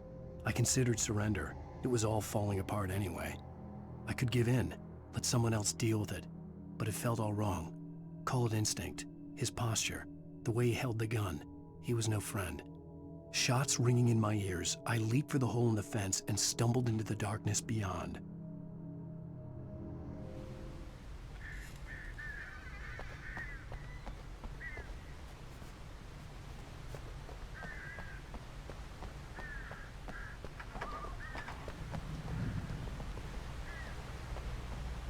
I'd have to get the car from the locked garage.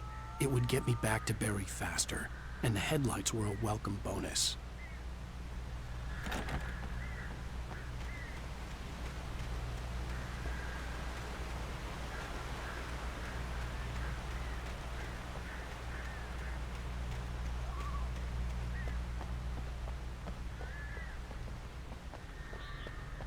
I had to find the key to the garage.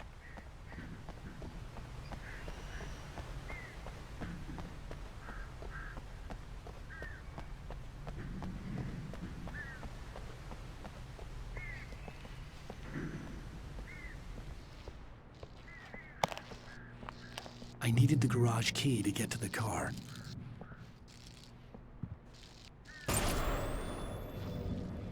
A story is not a machine that does what you tell it. A story is a beast with a life of its own. You can create it, shape it, but as the story grows, it starts wanting things of its own. Change one thing and you set off a chain reaction of events that spreads through the whole thing. The characters have to be true to themselves. The events need to follow a logic that fits the story. A single flaw and the magic is gone. The story dies. Alice dies. You can afford myself.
flare gun was probably the best weapon I could imagine against the dark things I was facing.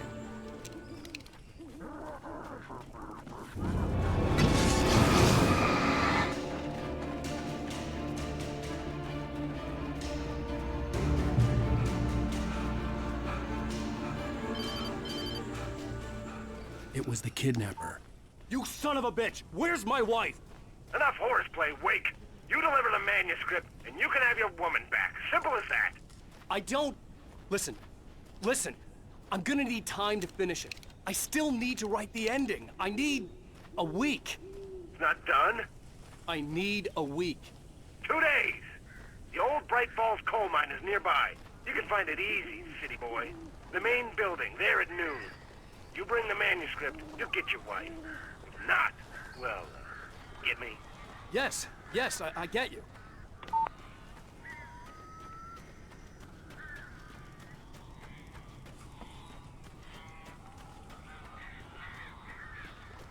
Barry had talked about birds over the phone.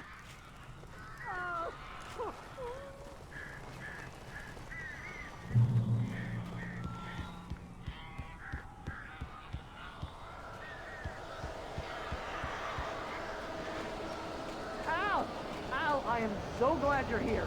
A couple of them got in here before I blocked the chimney. This isn't normal. These birds are weird.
Hey, Al. I'm sorry for thinking you were having a psychotic episode, man. I sent Barry to the town to ask around about a man fitting the kidnapper's description. He'd go through the archives of the local paper. Perhaps he could learn something. Anything about the island and the cabin that had disappeared. The man wanted a manuscript. I had to try to write him one to get Alice back.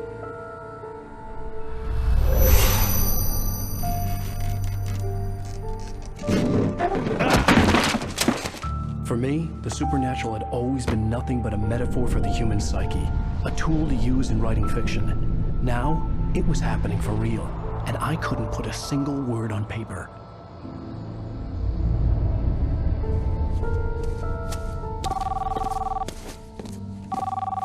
Barry Wheeler speaking. This is Rose. Rose? I found Mr. Wake's pages. Oh, you sweet, brilliant girl. Could you and Mr. Wake come get them? I live in the trailer park outside the town. We'll be there in less than an hour. Bye now. See you soon. Have a great day. Hope you come back soon. Welcome to the Oh Dear Diner. Good girl.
Previously on Alan Wake, Alice has been kidnapped. Alan, please help me. Alice? You'll do exactly what I say if you ever want to see your wife again. I can't tell anyone except my agent Barry. Damn it, Barry, they'll kill her! You're my best friend, and I'm worried that you're not right in the head. The Ransom is a manuscript I supposedly wrote that's coming true before my eyes. It happened just the way it was on that page. So dark. I have found only a few scattered pages. I want the entire manuscript. The deadline is in 2 days. I found Mr. Wake's pages.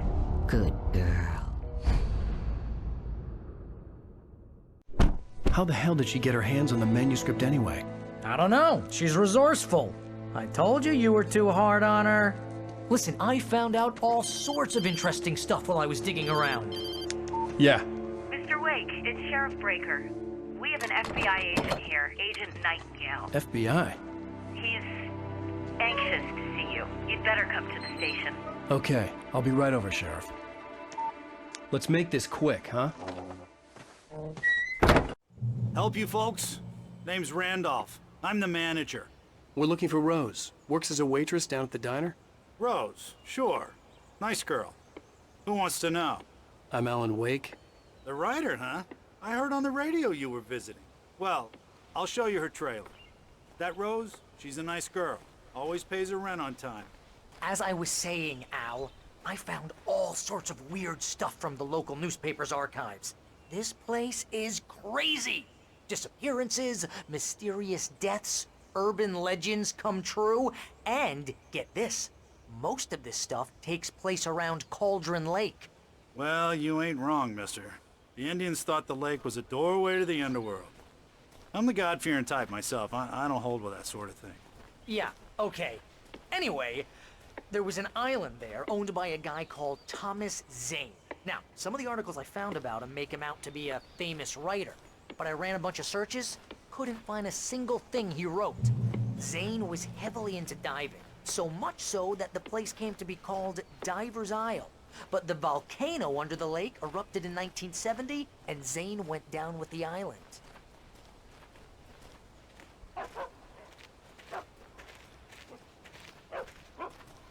Yeah, how about that? It was there in the morning, as if it had fallen from the sky. But it would take a tornado to lift something like that. We're damn lucky it didn't crush any of the trailers.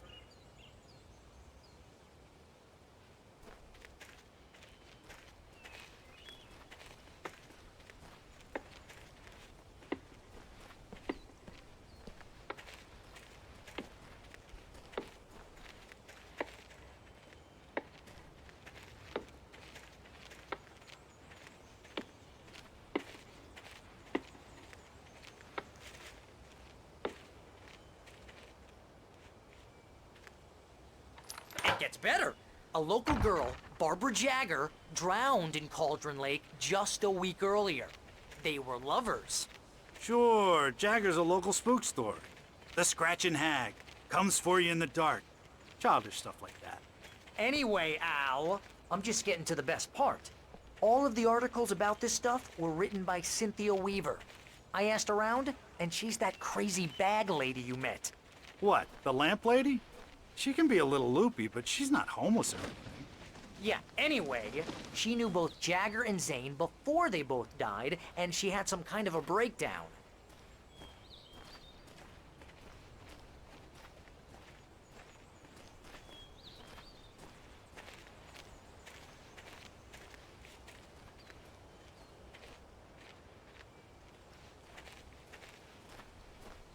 Well, mister, this here's Rose's trailer. You mind me asking what you want with her? We're just here to talk to her, pal.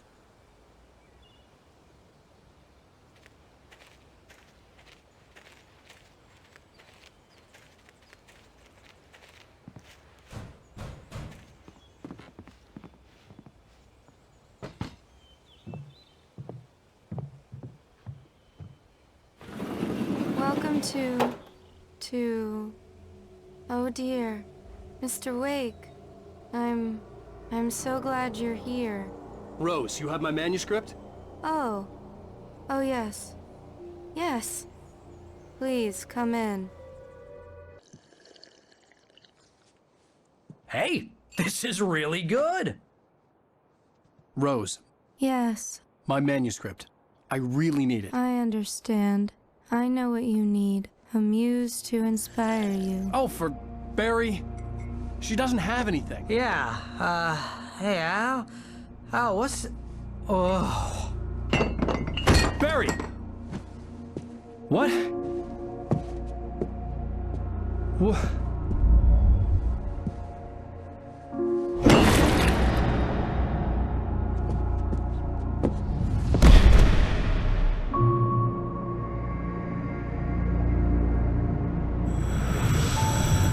It's coming for you, hiding in my barber's skin. I'm too weak to stop it. You must turn the lights on. I promised I'd come visit you and your lovely wife. You must finish what you started. I insist. You must turn the lights on. Turn the light on. Back to work, boy.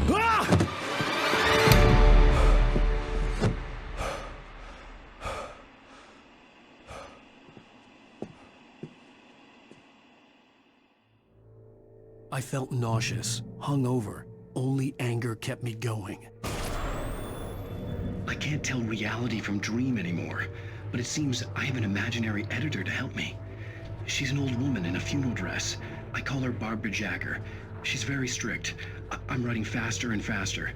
My manuscript is being heavily revised. The edits are getting very aggressive, and each day there's less of me and more of her. I hate it, but I know she's right. She promises me I can save Alice this way. She knows more of this than I do. About the complex incantation I'm attempting. About this place. She's worked with another writer under similar circumstances, Thomas Zane. The genre of the story seems to be shifting. It's turning into a horror story. I'm getting close. I can feel it.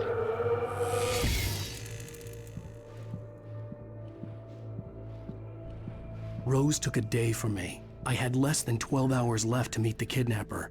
All I could do was get Barry into the car, work something out once I got on the road. Welcome to the Oh Dear Diner. What can I get you today? Coffee? I couldn't work up much hate for Rose. Something had used her to get to me and left its mark. First refill is free.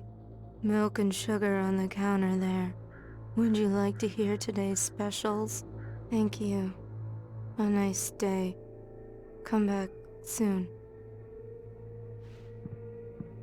Barry was out of it. He was way too heavy to carry. You're right. I deserve more money. I'm so handsome.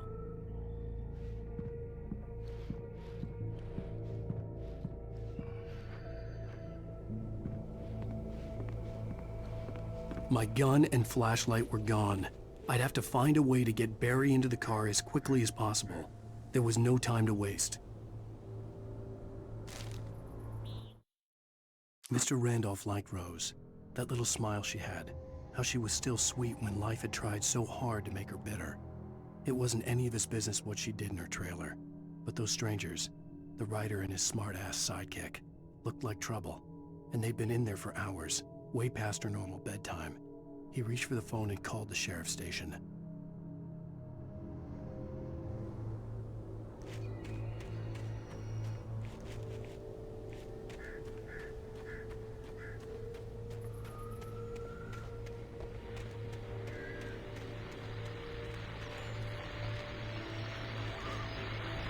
I just stepped outside to catch a breath of fresh air, and let me tell you, the weather's getting heavy.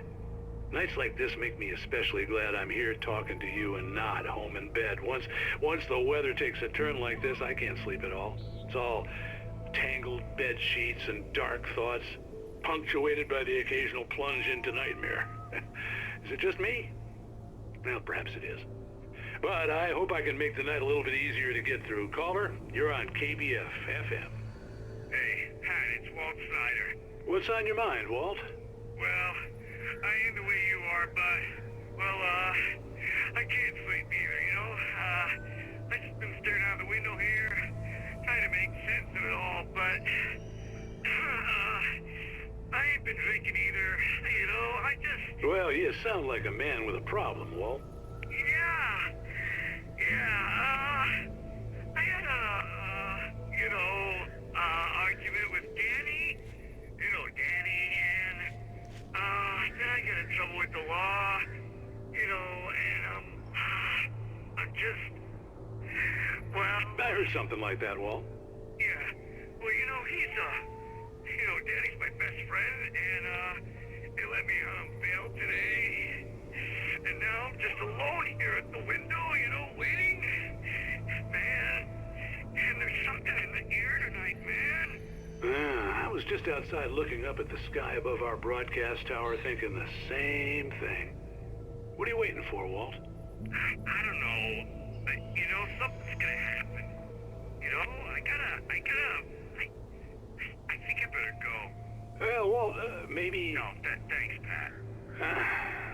Well, good luck to you, Walt. Hang in there. Let's take a little break, folks. This weather's really something else, huh? How can I be sure that you will walk away? Why'd you love deception? Love me this way. How can I be sure?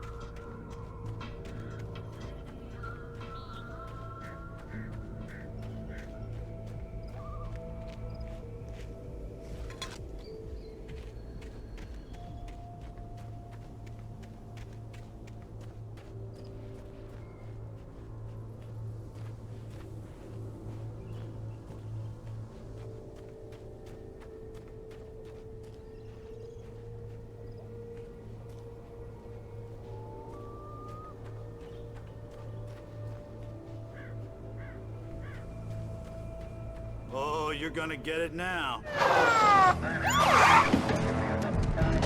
God knows what you've done to that poor girl. This is Agent Nightingale, FBI! Get him up, Hemingway! You're under arrest! You move a muscle, I'll unload right in your goddamn face! Stay right where you are, Spillane!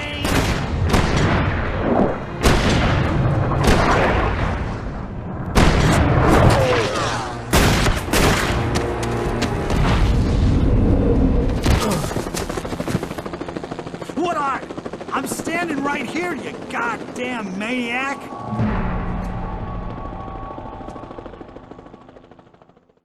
I hated to leave Barry behind, but there was no way I'd miss my appointment with the kidnapper. Give it up, Mr. Wade. Come on. Take it easy, Alex. Get after him. Don't let him get away. Move it, move it, move it.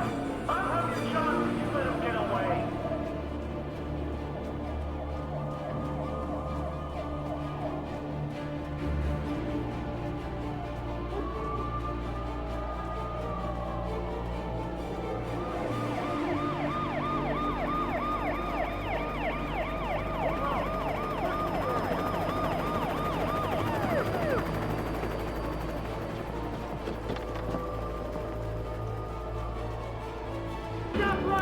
We have the suspect in sight. Okay, men. Keep your eyes peeled. He's gonna try to make it through here. Where is he?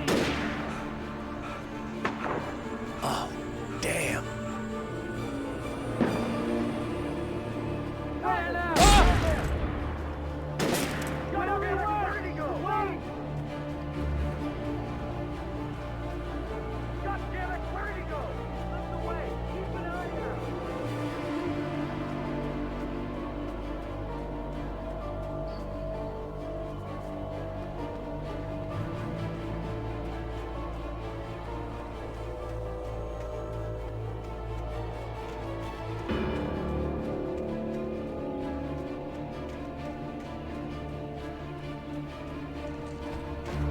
He's gone. Come on, guys. We need to head him off.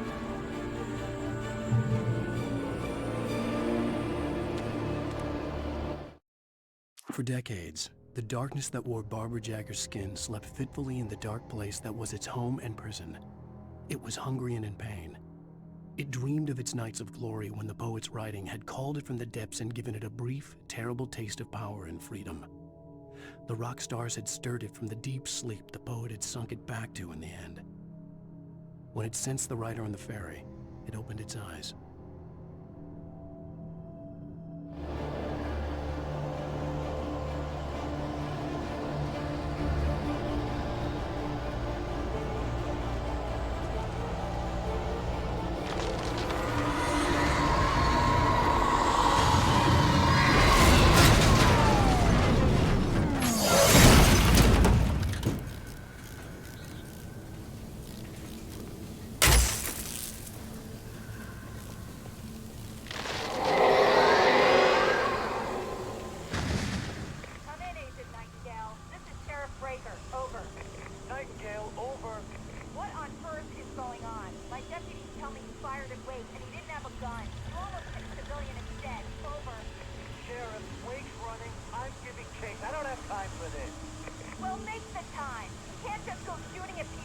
town. Over.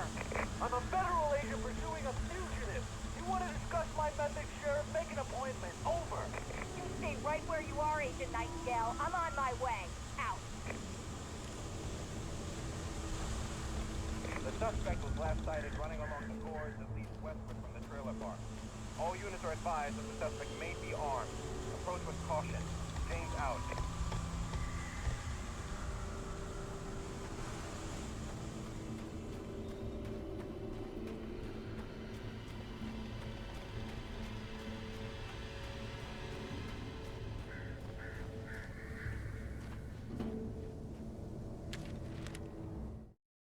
Rose didn't know how the strange old lady got in her trailer, and she looked wrong somehow.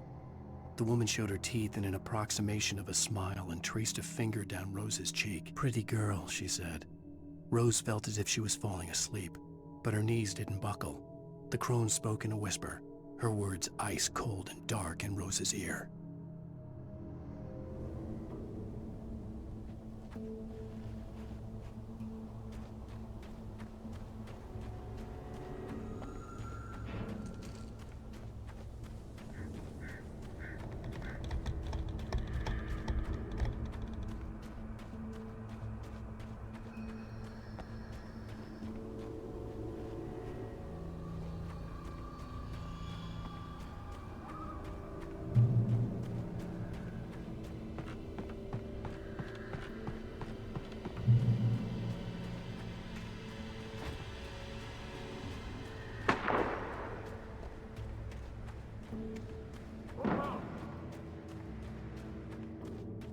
Search the area.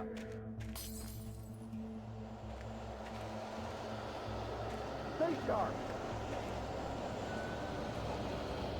This way. Over here.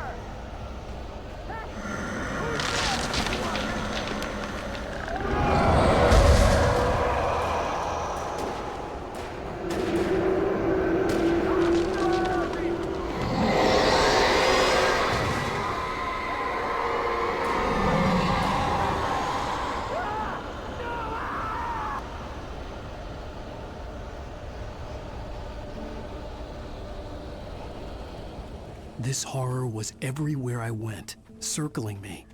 The cops didn't stand a chance. They were after a writer, not a monster.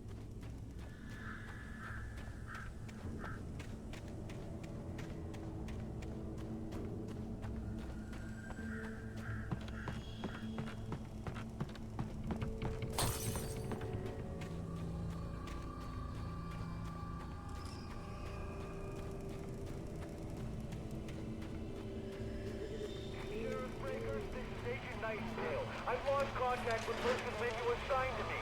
It's Wake's doing. Wait, are you seriously telling me that geek writer just took out my deputies? Are you kidding? I mean, have you seen this guy? He wears a tweed jacket. Over. He's the guy we're chasing. If it's not him, who then? Bigfoot? Over. I don't know yet, but I'm not in the habit of jumping to conclusions. That tends to come back and bite you in the ass. Out.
This is James. Mulligan, Thornton, come in. Over.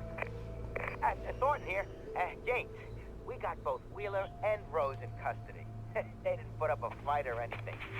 Why, they were... Hey, Mulligan, what are you doing? Come on! Sit down and give me that. James, Mulligan here. Over. Go ahead, Mulligan. Over. We got Wheeler and Rose here. Wheeler's drunk or hopped up on something. Speaking of which, that Fed had a pretty distinctive whiff of Otis Scotch about him, you know what I mean. Over. I don't have anything on that, Deputy Mulligan. Over. Well, whatever. Anyway, Rose is just being plain weird here. You better get Doc in and take a look at both. Over. Gotcha. You better get them here quickly. The, Fed's gonna want to interview Wheeler. Over. Oh, yeah, I'll bet he does.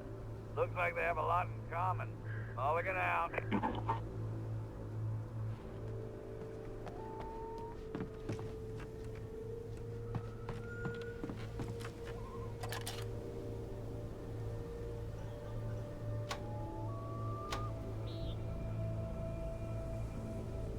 I could see the lights of the radio station in the distance.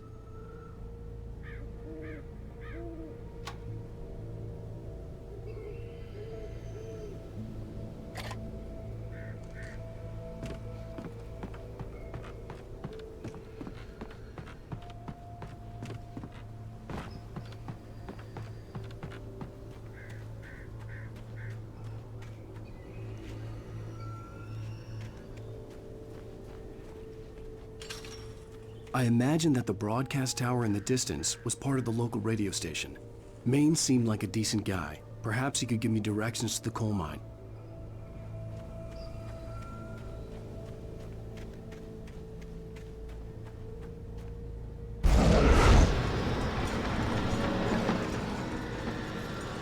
Unnatural shadows clung to the gate. The darkness that was after me was trying to stop me. I wouldn't get through without a light.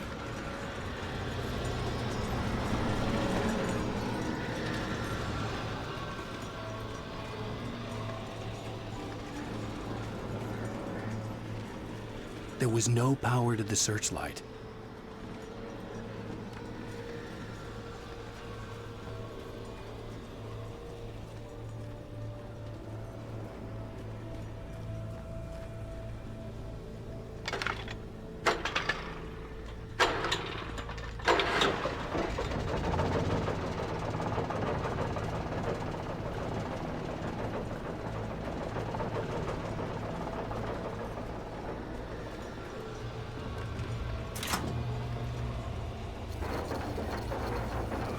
The old generator conked out.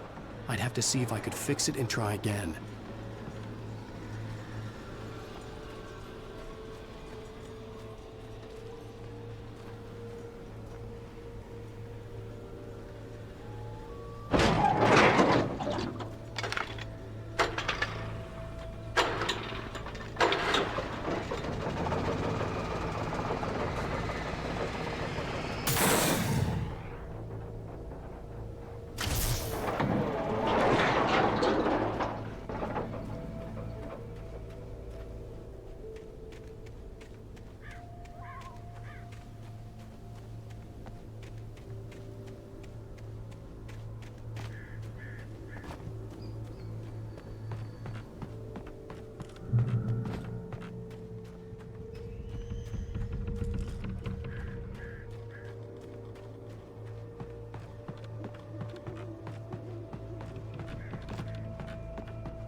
It took me a moment to recognize the flashbang grenades. They were an ideal weapon for my situation. Team 1, come in. Over.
And here's another call. You're on KBFFM with Pat Maine. It's Milt Peabody, Pat. What's on your mind, Milt? Well, I live near the trailer park, Pat, and there's a big ruckus going on over there. Well, that's just up the road from me, too. What's going on, do you know? I don't know, but there's a bunch of police cars there, lots of sirens, a helicopter buzzing around, and I think I heard some gunshots. Gunshots? Yes, sir, like from a pistol. So can you find out what's going on? Because it's just next door and they're popping off guns there. They're still shooting? No, it was maybe 10, 15 minutes ago. It sounds serious, Pat. I'm telling you, it don't sound like no party. Well, I'm certainly going to give the station a call, Milt. Okay. You'll hear it here as soon as I hear from them. Okay, thanks.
I hoped Maine could lend me a car to get to the coal mine.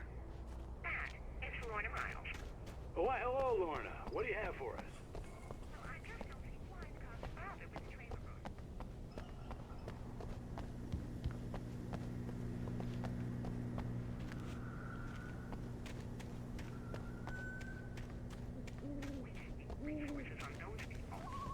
Well, let the trash sort themselves out. I'm sorry, but my granddaddy settled in Bright Falls in 1911. well, thank you very much for that compassionate viewpoint, Lorna. Oh, here's a little surprise. The famous writer Alan Wake just walked in. Folks, I'm going to see if I can talk him into an interview. Come on in, Mr. Wake.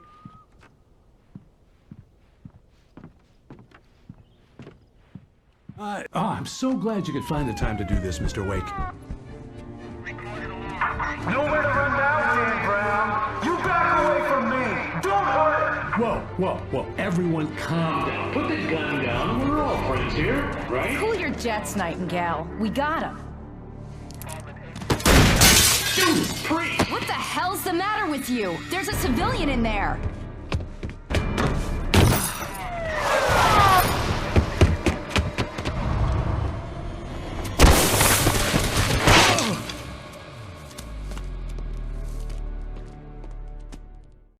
I'll get you yet, even if it kills me. You hear me? You hear me, H.P. Lovecraft? I had fallen off so many cliffs it was ridiculous. That's what you get for naming a book The Sudden Stop. It was probably good I hadn't had the chance to tell Maine where I was going. I'd have to lose the cops and find my own way to the mine. Nightingale stared through the broken studio window into the dark woods. He turned around, started to walk out, but Maine grabbed his arm. "Young man, you almost shot me. You don't shoot off rounds at people like that. What's the matter with you?" Nightingale shook his arm free, marched out. His cheeks burned with rage and humiliation.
There was no sensible reason for the power company work lights to be here.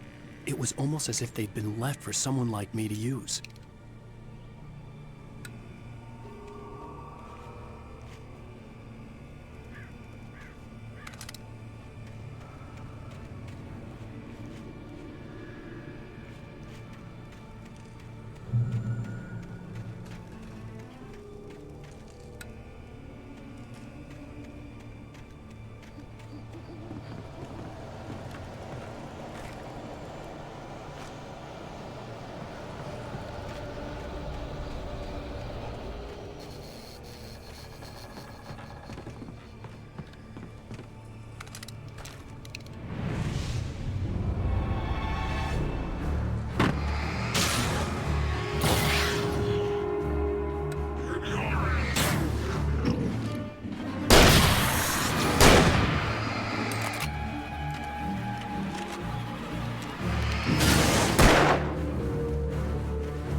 The bulldozer's engine roared to life. Mud and rocks flew as it fought for traction. It crashed through the concrete wall and landed heavily in the yard. If it were an animal, it would have shaken its head after the impact, fixed its eyes on me, and charged. Of course, it had no head, nor eyes. Shadows crawled on its form, twisting it into a monster. Then, it came for me.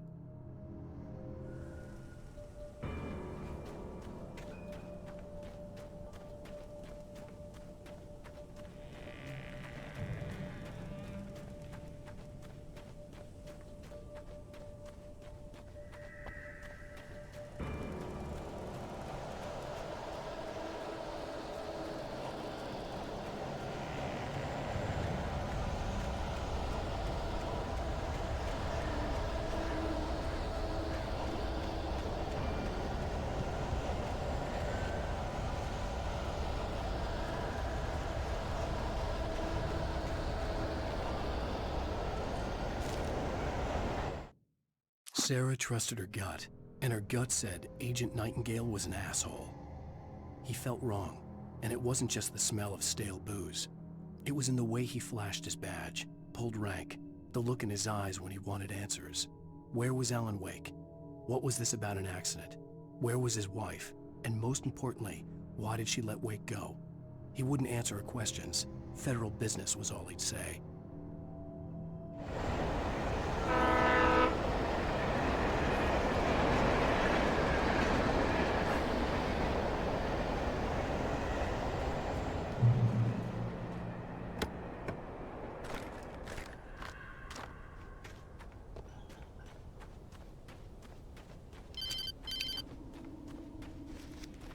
Hello?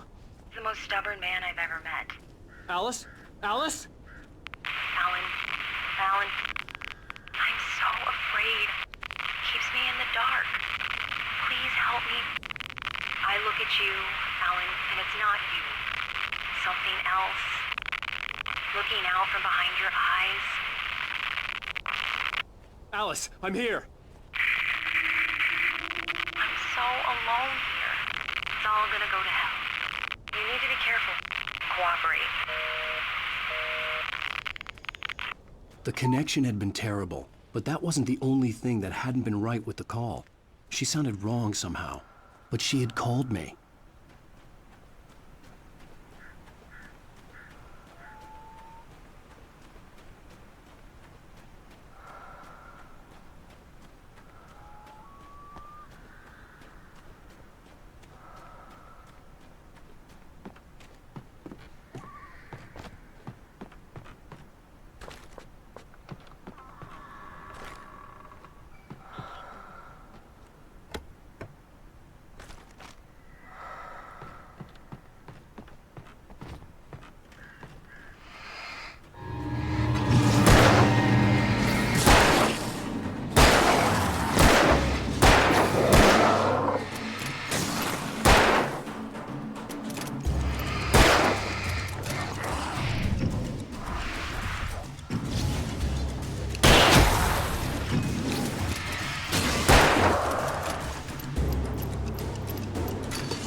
The pipe wrenched itself loose from the bridge's steel framework.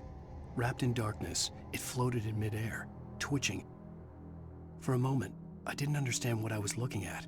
The heavy object lurched at me with impossible force. I threw myself out of the way, but just barely. When I turned my flashlight on it, it shook in a dark rage before it flew at me again.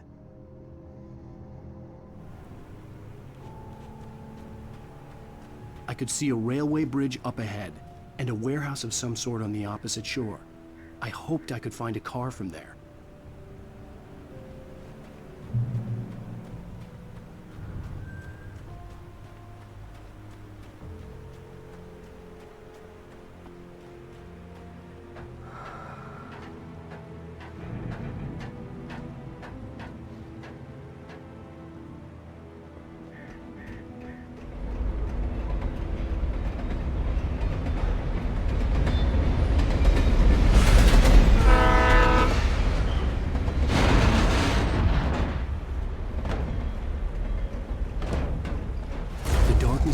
pursuing me was growing stronger, and it was taking over everything in its path.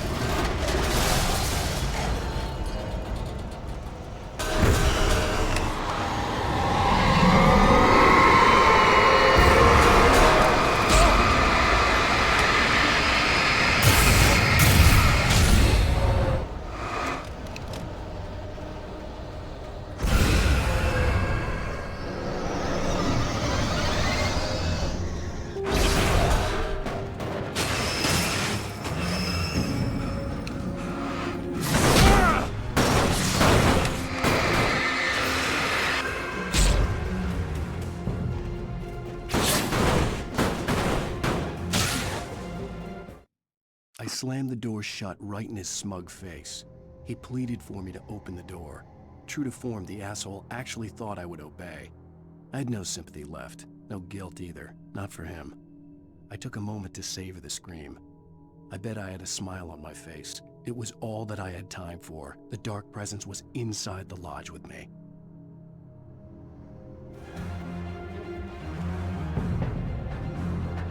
As a teenager, just starting to get interested in writing, Stephen King had been a source of inspiration to me. I thought about all the inanimate objects that had come to life in his books. No one is safe in a good horror story, certainly not the protagonist. That's what makes them fun. This was anything but. The darkness could possess anything, and it was getting closer.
Take the facts of our existence for granted, unaware that they are merely a thin veneer of desperate self-delusion, covering a vast cosmos of madness and horror. All too often, the stars are right. In Night Springs. Tonight's episode, A Family Occasion.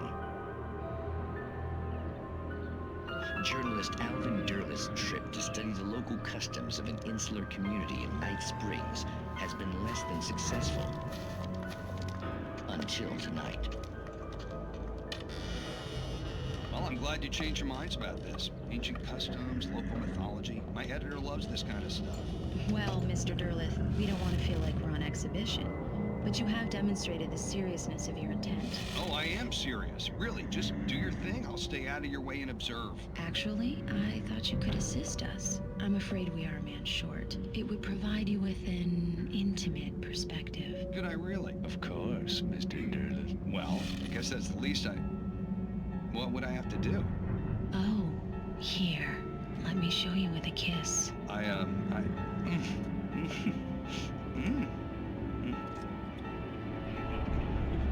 did you add?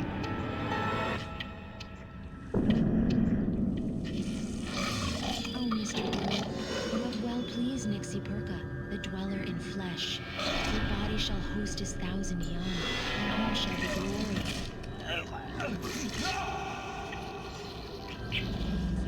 Shh, darling, be calm. Shh. Alvin Derleth learned a harsh lesson. If you go looking for mythology, it may come looking for you. And such quests always bear fruit. Night Springs.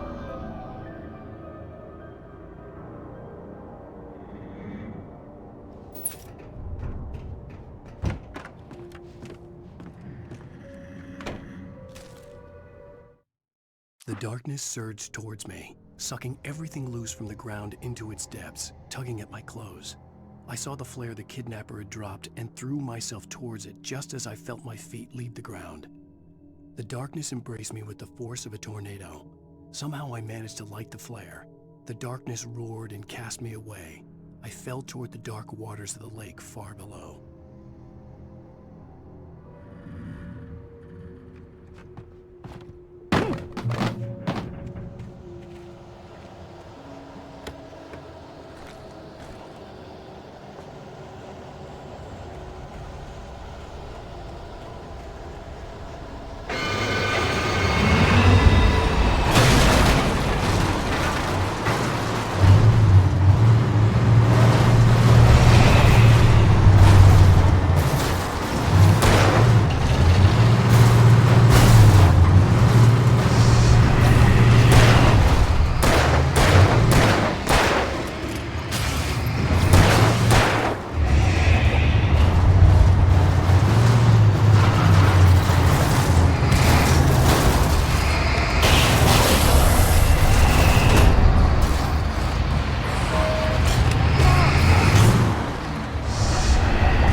I had never been this glad to see the sunrise.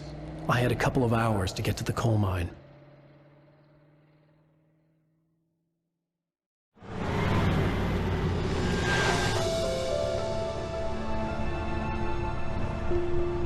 coal mine wasn't far now.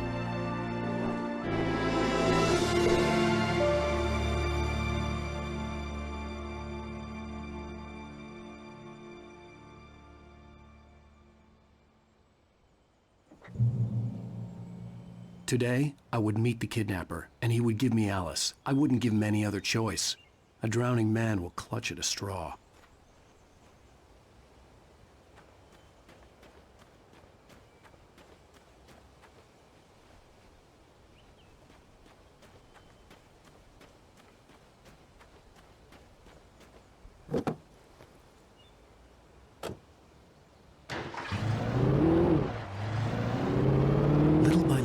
Without realizing it, I'd come to believe that the story in the manuscript was coming true. The current of its narrative had taken me deeper and deeper into dark waters. Alice had been taken from me. Barry was probably in jail. I was a fugitive from the FBI. The whole world taken over by the Dark Presence was trying to destroy me. It all felt real, but it matched a textbook case of insanity.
This is Pat Main, and you're listening to KBF-FM. Folks, I want to apologize for kind of abandoning you to that looping music track last night, but I was detained.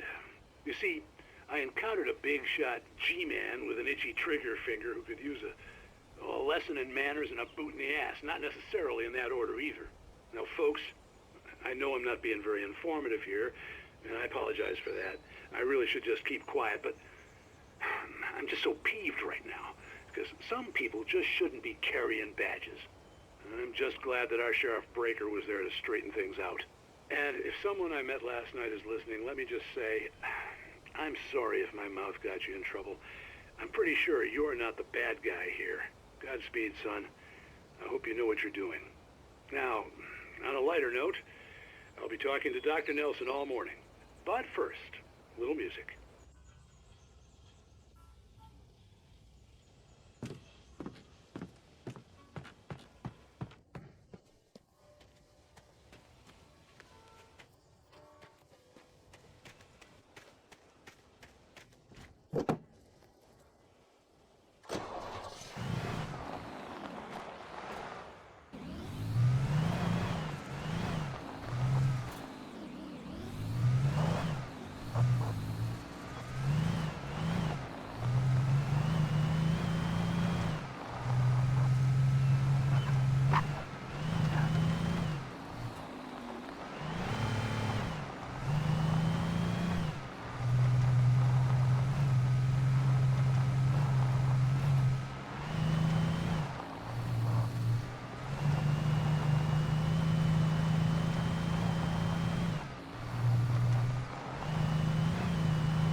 welcome back to KBF FM. Hope you enjoyed that tune. Now, Doc, you were talking about life and finding that special someone, that soulmate. Well, you were talking about that. I was saying I don't buy it. Well, see, to me, that's strange, because I always pegged you as a hopeless romantic. You got me there, Pat. But I think love's where you look for it. And you need to do a lot of looking, sure. But the idea that there's that one special person out there for you, and if you miss that chance, it's gone forever and you're forever incomplete. I mean, isn't that depressing? Or, heck, childish even? There's plenty of fish in the sea. And apparently a fisherman has a fishing analogy for everything, but what you're saying, isn't that a little harsh? Well, no. What I am saying is that your potential for finding that connection isn't limited to what's essentially a chance encounter. How is that harsh? Yeah, well, I guess that's a nice thought, but let me say something personal here. Okay. Now, well, I don't disagree with you exactly, but I can't really fit that together with what I feel, what I felt for someone, because she was the one. She was. And I let her drift away from me. Maybe I didn't put in the work, I don't know, but, well, since then, and it was a long time ago, but since then there hasn't been anyone, not like her. And I'm not saying I dwell on her or haven't moved on. I like my life. I'm not living in the past, but I do miss the way she completed me. You can't argue with the heart, Pat. I'm sorry, folks. I had kind of a scary experience last night, and let's just say it's shaken a few things loose.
With Nightingale gone and the night...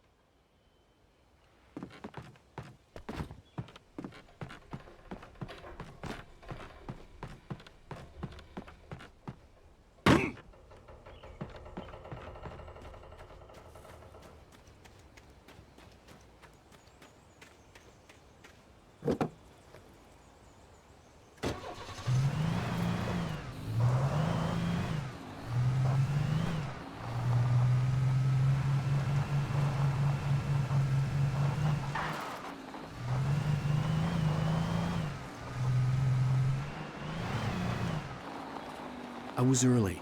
I was supposed to meet the kidnapper at noon in the main building. The coal mine was quiet. It was a museum now.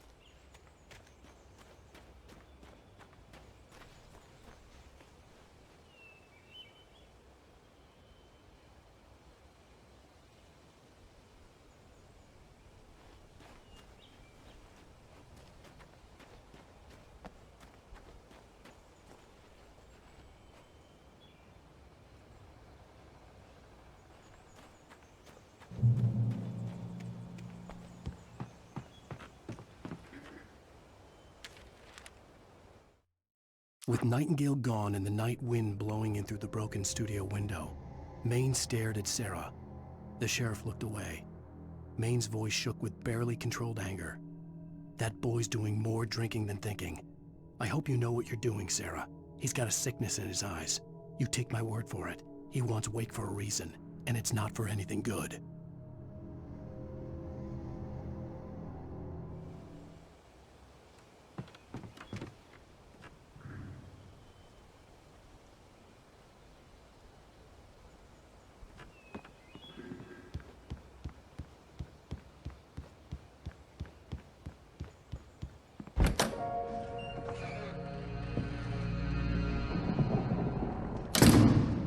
I didn't want to go outside. Cops had to be looking for me. The noon sun turned the place into a sauna. The day dragged on. Different scenarios ran through my mind. Ways of how I'd torture the kidnapper to get Alice back. Or the different horrible things he could have done to her. I imagined her dead. I had no way of knowing she was still alive. It was killing me. I was running on blind hope. It was all a waste of time. The bastard never showed up.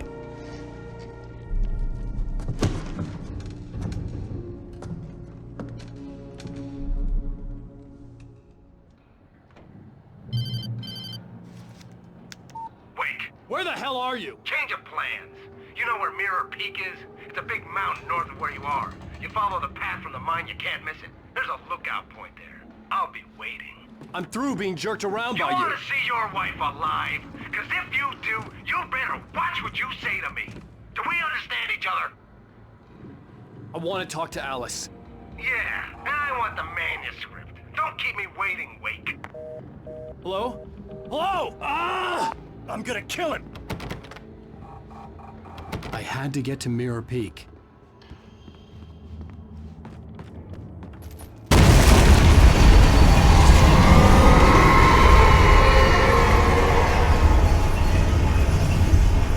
It was close. Maybe closer than ever before.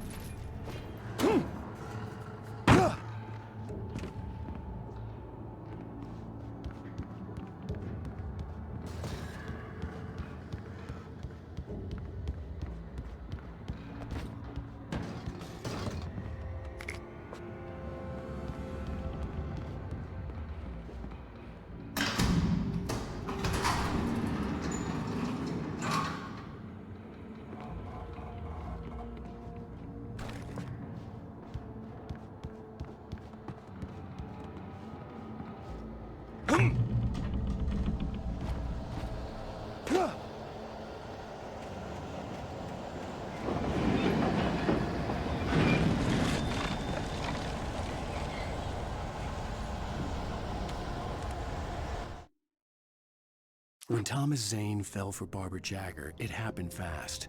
She was young, vibrant, and beautiful, full of life. He had never been a very happy man, and without any seeming effort, she had changed all that. Zane felt good for the first time in his life. Everything she did was another piece of a jigsaw puzzle he hadn't even known he'd been missing.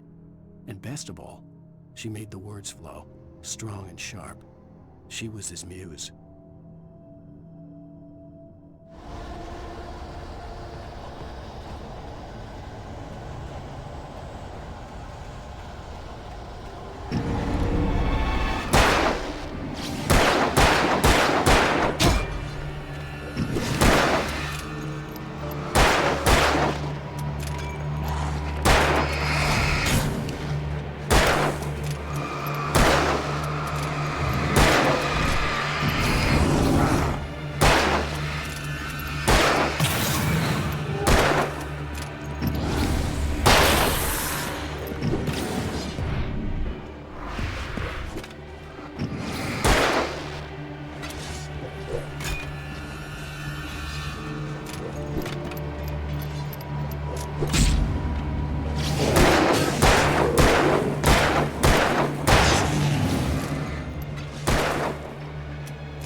The only way to reach the hillside ahead was to go through the building. I had to find a way to avoid electrocution.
Some of the Taken retained echoes of their former selves, but these were just the nerve twitches of a dead thing.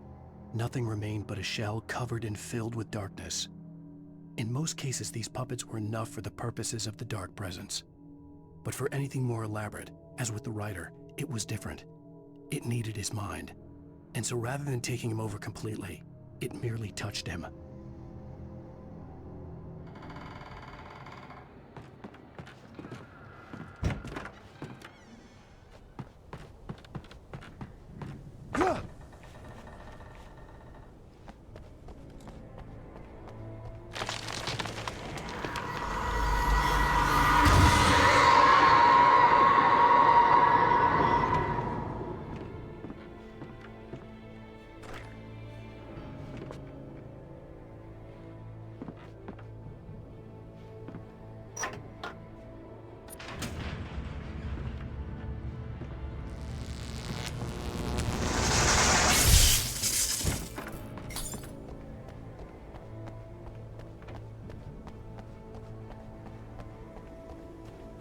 There was no way the flashbang grenades were standard power company equipment.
I stared through the bars of the jail cell.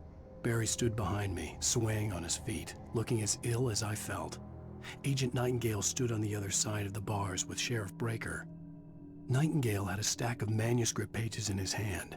He seemed unhinged as he gloated. "Well, I've got you now, Raymond Chandler. It's all here. All the evidence, including conspiracy to murder a federal agent."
I had no real plan. I was going to give the kidnapper all the manuscript pages I had for Alice.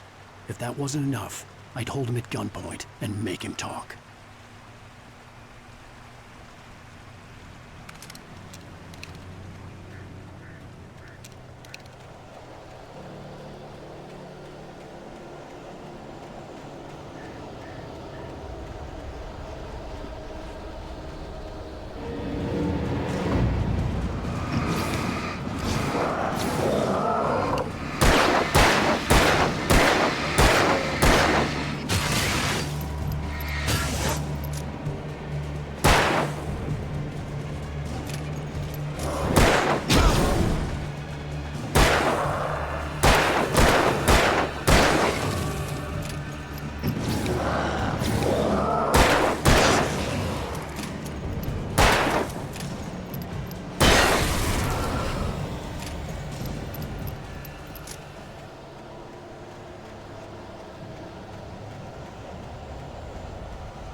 The dark presence was moving ahead of me in the same direction I was going. A cold feeling settled itself in the pit of my stomach. Was it going for Alice?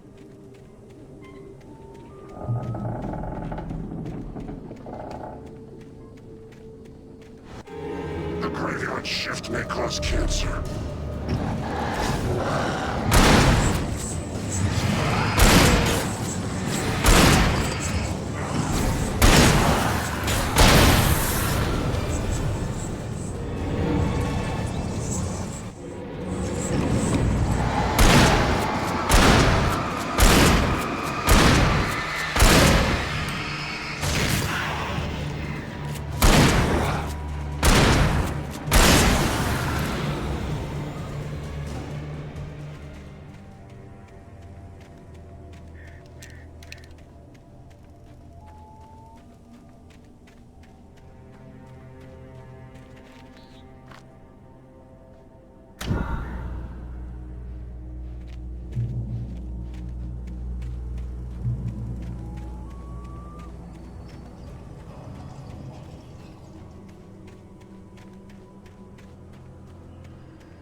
The place was dead, a ghost town. Had been for decades, maybe a century.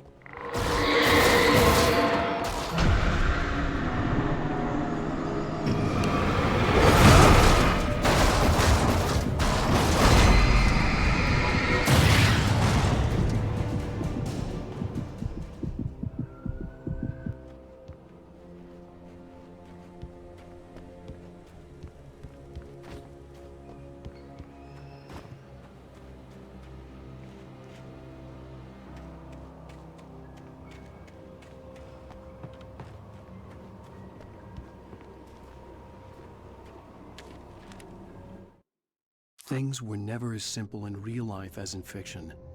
I had lost count of the times I had wished there'd be a clear reason for my writer's block. Something to fight, something to lash out on. There wasn't. I was filled with doubt. I was nothing like the hero in my books. Alex Casey had gone through his life with single-minded determination, never wavering from his goal. Even now, I was angry at myself, angry at Alice, angry at Barry. I was fumbling and I had no plan.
Anything outside of writing is a struggle.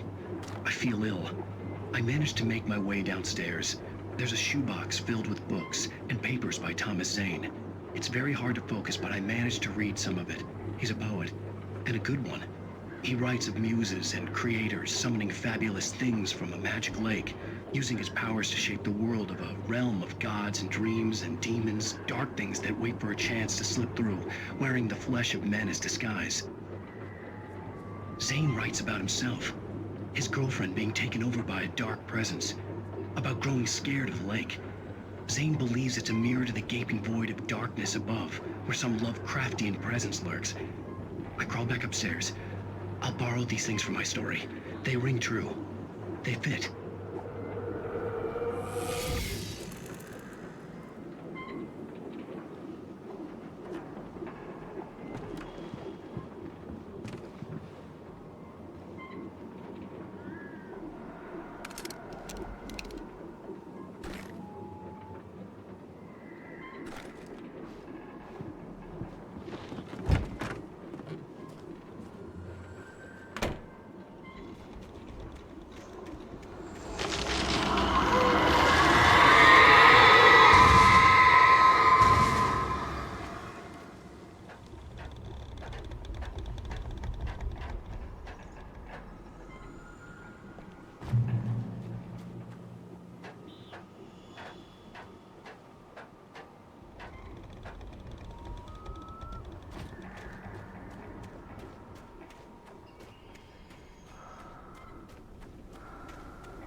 The kidnapper had sent me a text.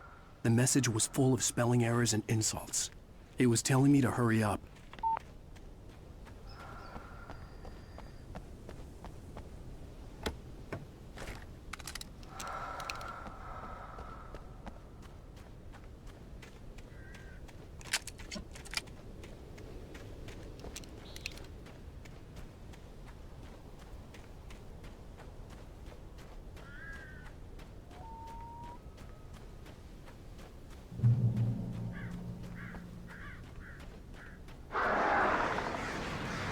Birds.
Without warning, the headache stabbed at my brain.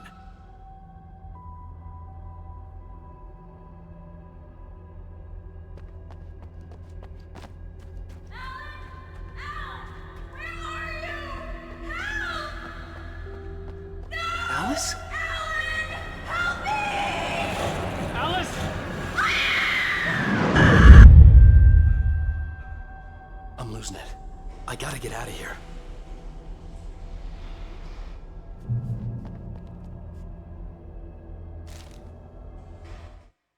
The hunters were big, thick-set men, confident and at home in the woods. They were feeling good, running on beer, ghost stories, and camaraderie late into the night. It did them no good, as they were taken by the dark presence, sucked deep into a darkness far worse than any ghost story they ever told or heard.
Even behind the closed doors and curtains of his grimy room at the Majestic, the local motel, Nightingale could feel the locals' eyes on him, the unrelenting pressure of their judgment.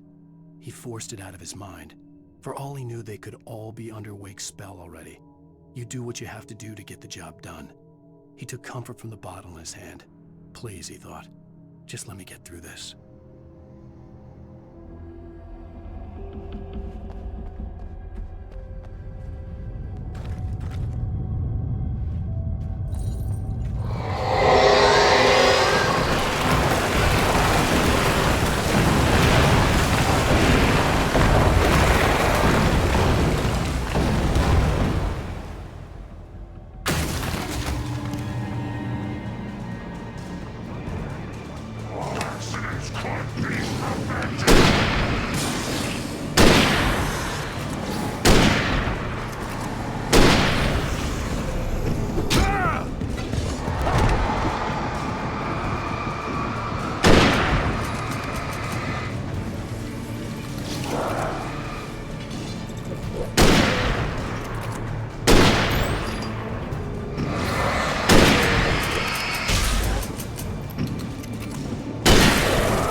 I'd have to make my way up this mineshaft in order to go on. Maybe the machinery could help me with that.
Lightning flashed behind the windows of Cauldron Lake Lodge.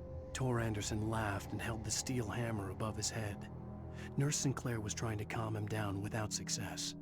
Tor grinned madly and shouted, "My hammer's up. Here's a friendly poke from Molnir, wench."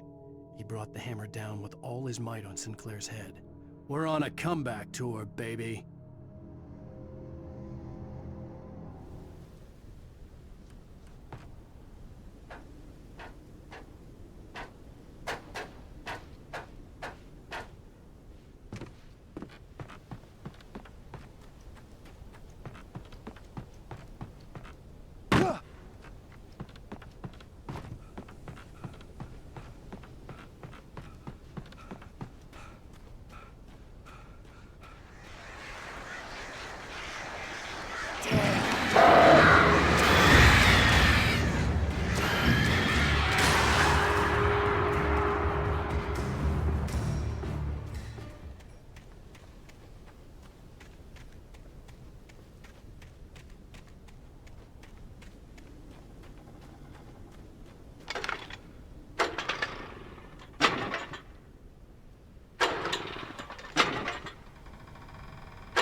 Another cable car.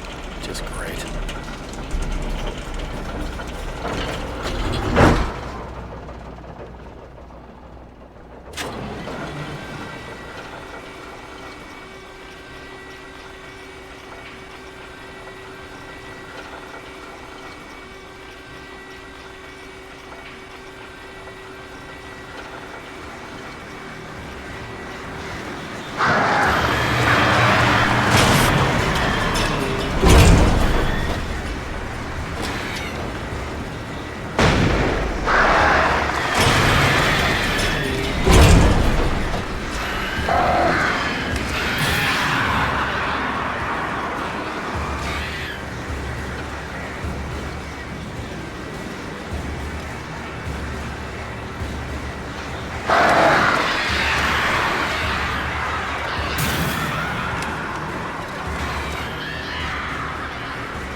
Maud had checked all of Stucky's rental cabins. There had been no sign of the Wakes.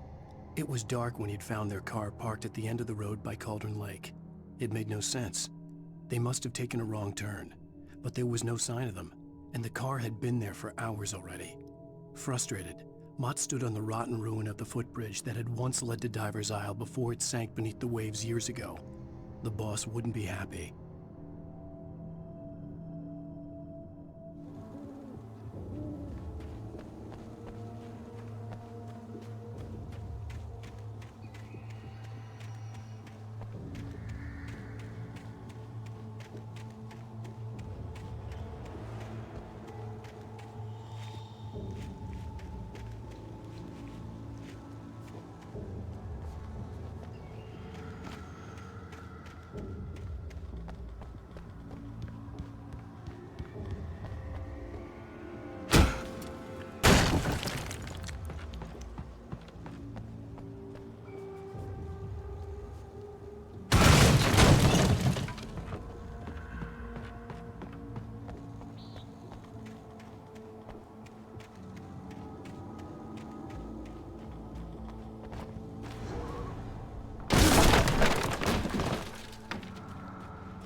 I could see Cauldron Lake. I thought I could make out the spot where the island and the cabin had been. There was a light near it. It had to be a boat.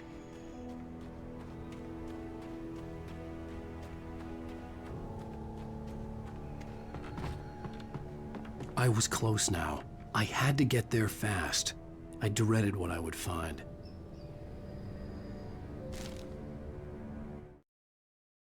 I tried to hold on to Alice, but her form melted away.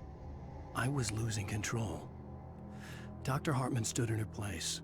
I wanted to hit him, but my arms were jelly. He smiled. It was a reassuring smile, and I hated him for it. I had to give you a sedative. Don't fight it. You went through another rough period. Right now, it's very important that you stay calm. We don't want you to have another episode. You're a patient at my clinic. Have been for a while now.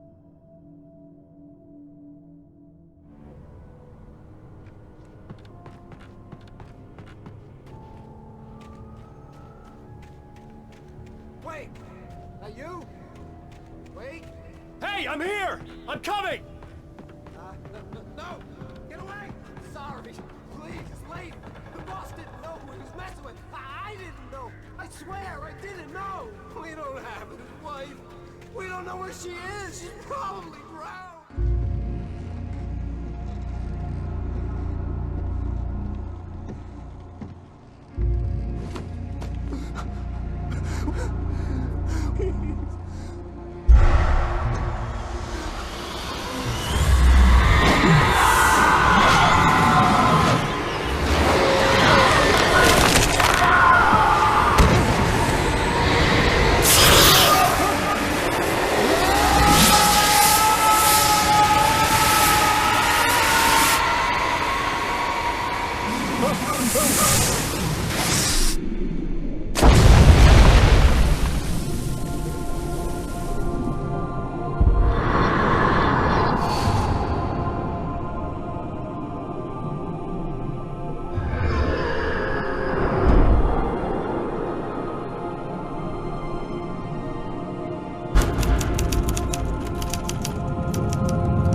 Oh my, what a wretched life. I was born on the day that my poor mama died. I was cut from her belly with a Stanley knife. My daddy did a jig with a drunk midwife. Who's that yonder all in flames? Dragging behind him a sack of chains. Who's that yonder all in flames? Well, up jumped the devil and he staked his claim on me.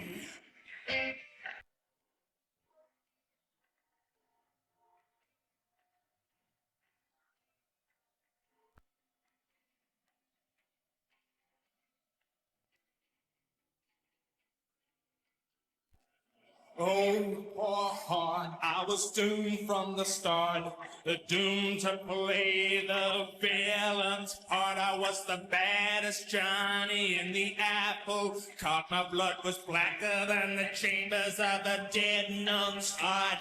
Who's that milling around the courthouse steps? Nail on my face to the hedge and fence. Who's that milling around the courthouse steps? Up jumped the devil and off we crept.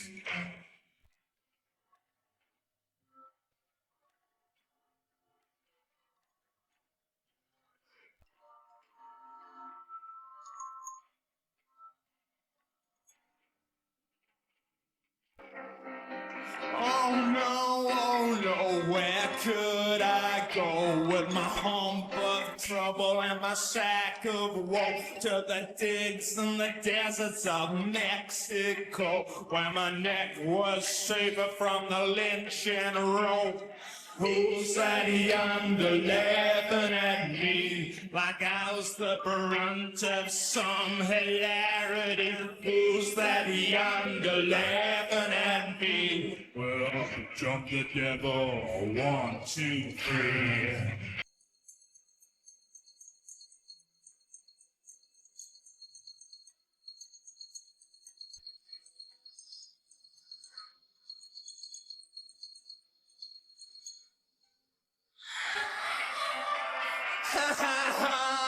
How lucky we were.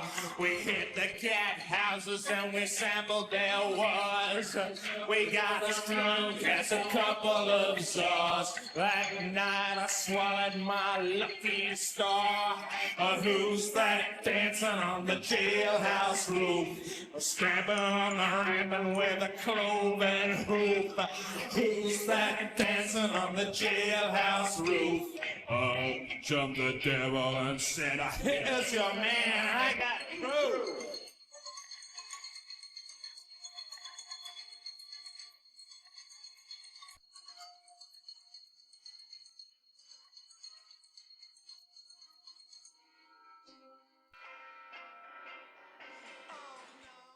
Previously on Alan Wake, I'm hunted by the law. Sheriff, Wake's running. I'm giving chase. Are you seriously telling me that writer just took out my deputies? A thriller I supposedly wrote is coming true. The genre of the story seems to be shifting. It's turning into a horror story. I was told that Alice had been kidnapped, but that was a lie. We don't have his wife. We don't know where she is. Her purported kidnapper was eaten up by the dark presence before it attacked me.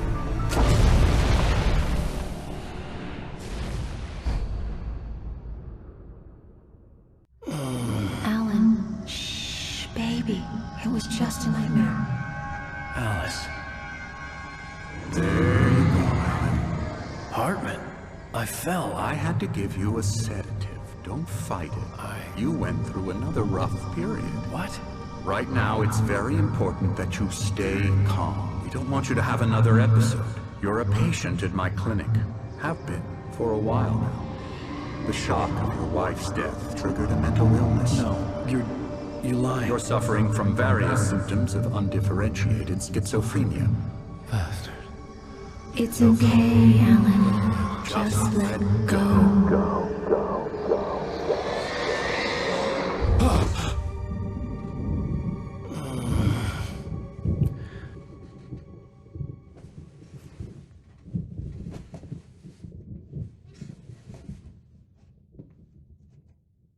I felt groggy. Whatever Hartman had bumped in me was making me numb. I felt like this was happening to someone else. Someone I was watching on television.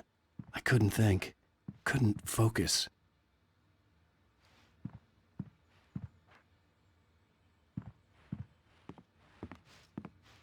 The door was locked. I was a prisoner here.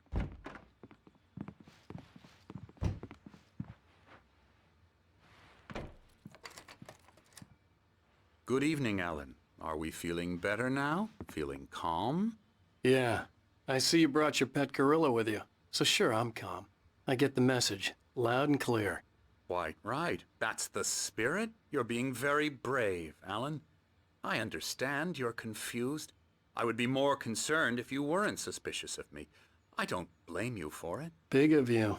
Now, why don't you come with me? We'll reacquaint you with my clinic and go over everything you might have forgotten. Little walk and some fresh air? Yes, it will do you good.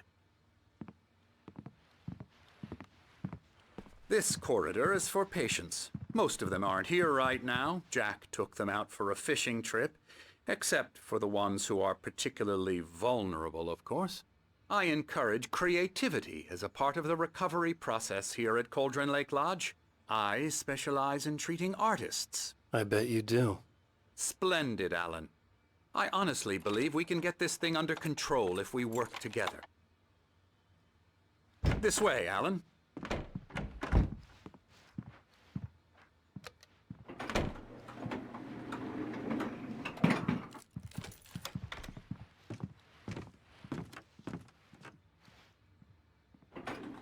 Now, Alan, from past experience with you, I know I need to get right into the heart of the matter as quickly as I can after an episode. So I'm just going to say this. Alice is dead. No. You're in a very vulnerable state until you understand and accept this. Alice drowned, and you couldn't face that. You're suffering from hallucinations, paranoid delusions, unusual thinking, an obsession about light and darkness, a feeling that everything revolves around you, your thoughts and dreams. Your mind has constructed an elaborate fantasy scenario in which your writings are affecting reality. She has been kidnapped and supernatural forces of darkness are trying to stop you. We go this way, Alan. I wasn't ready for another shot, so I went along with it. He had to be lying. But under the influence of the drug he had given me, I had to fight not to believe his words. It's all in your head. You've been making it up. Apart from the tragic accident with your wife, no one has been killed. Your delusions are just a manifestation of your subconscious mind trying to protect you from the too painful truth. Unless we fight the fantasy, it will return. I know the instinct is to resist me, but think about it. Doesn't this make far more sense than the insane supernatural conspiracy you have concocted in your mind? You're a skeptic by nature, Alan. We both know this. Everything can be explained logically.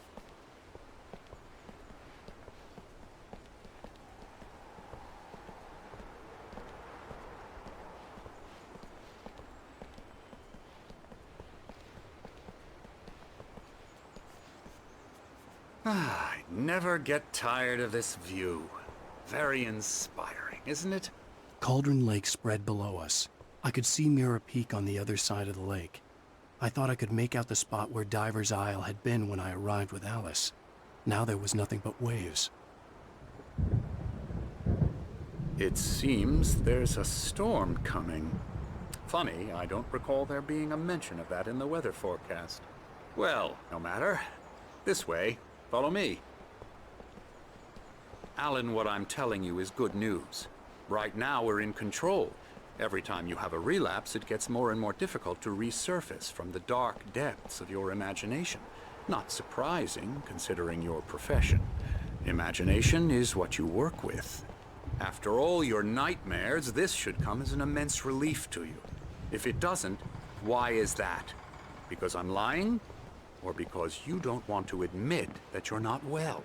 It's very natural for you to think of me as your enemy. It's part of the illness. I let him talk. After all, Hartman the one obviously trying loved to his bring own you voice. out of the world His you've words echoed constructed for madly yourself. inside my head. But I can't I dug my do it nails by into the myself. palms of my hands to stay You focused. need to work with me. Once you accept that, we can begin the journey towards your recovery. Come along. Let's go inside.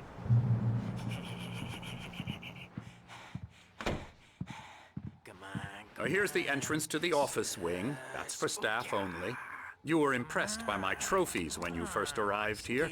I do love to hunt. The great outdoors, man versus nature. It's wonderful stuff. Pretty damn wonderful, yeah.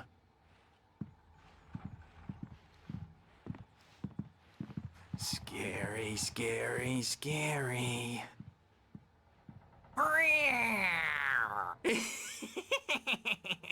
Emerson.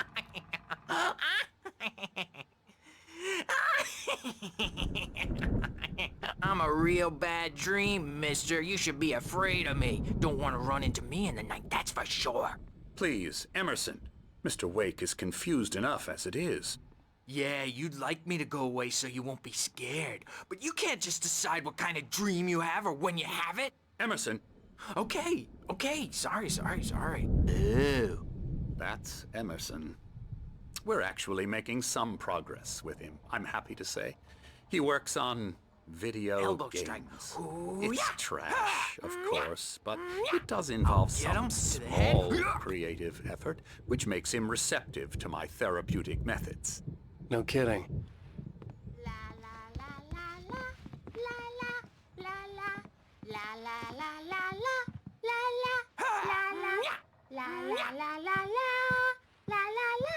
Come, Alan, this way. Now, you might have noticed the typewriter in your room. You've been writing as a part of the therapy. As soon as you feel up to it, you should continue.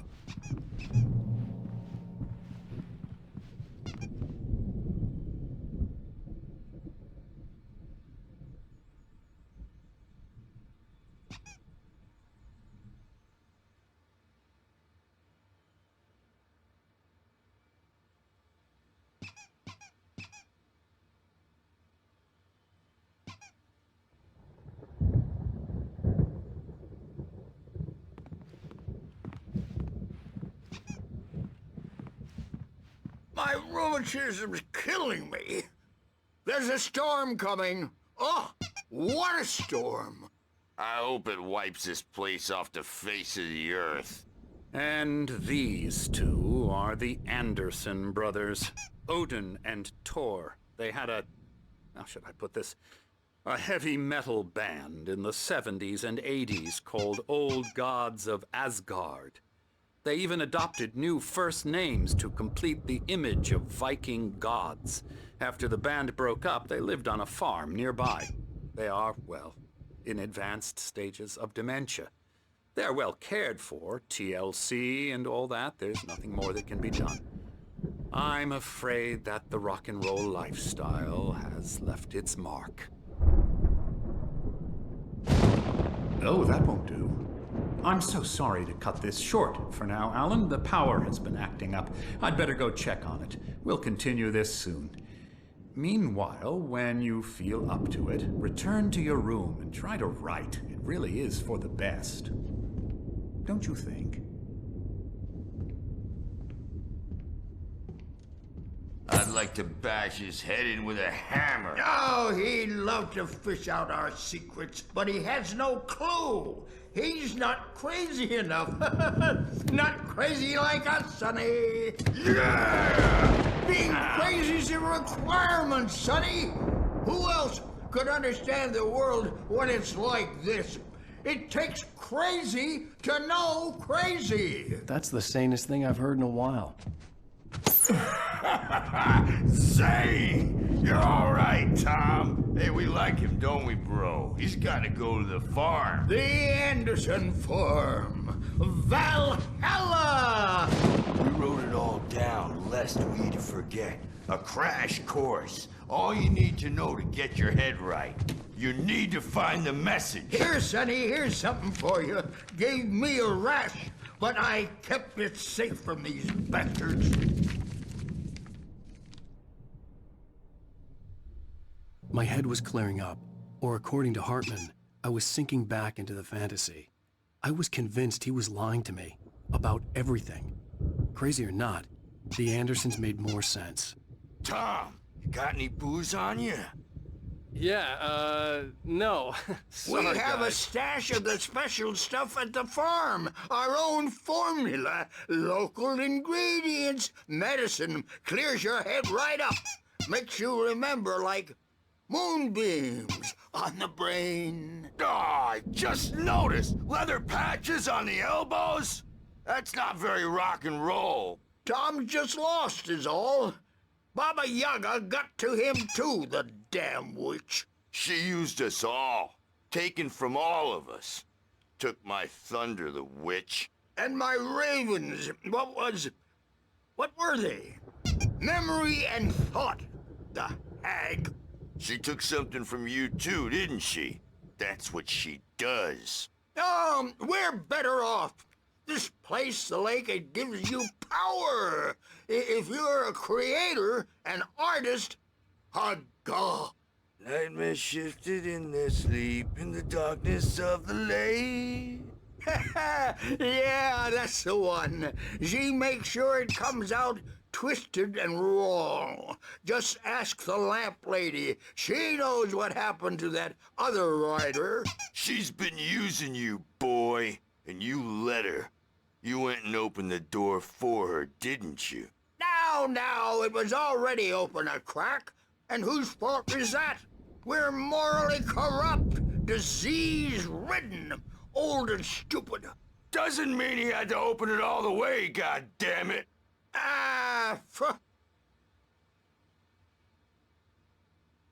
So tired. Built the farm close to the lake. A place of power. We had parties there, man. You should go there and have a party. That Bob Balder threw the amp through the window. Hit that hippie chick in the back of the head. 15 stitches and a concussion. Bob's dead now. Leukemia. Stitches, snitches, and narcs, man. Bad scene.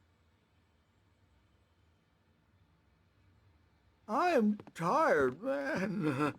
So tired.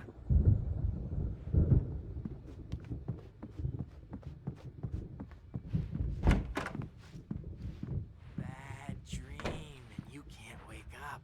You can't hurt a nightmare because all dreams are only imagination. They're only in your head, and they're not there when you wake up. So you can't wake up because I'm in charge now, and I don't want to disappear. My nightmare is the publisher people who want to make a contribution so they can say they made a contribution. And then we end up with mullets in there because they think mullets are funny, but it wasn't supposed to be about mullets, and now it's about mullets. And when it's in slow motion, they call it mullet time because the numbers came back from marketing that mullet time is the hook we needed to go big in the target demographic. And they're not even kidding. They say it all like serial killers with straight faces and smiles. My nightmare is the writers who want to make everything from the characters to the toasters talk all the time and express their feelings so they won't shut up. And the writers won't shut up either because they have feelings too. And I have to listen to them because they're not scared of me. And everyone should just shut up. Shut up. Shut up. But I don't see nightmares anymore because I'm too scary for them. I take 2 pills every morning and 1 with every meal and 4 when I go to bed. And that makes me the scariest nightmare of all.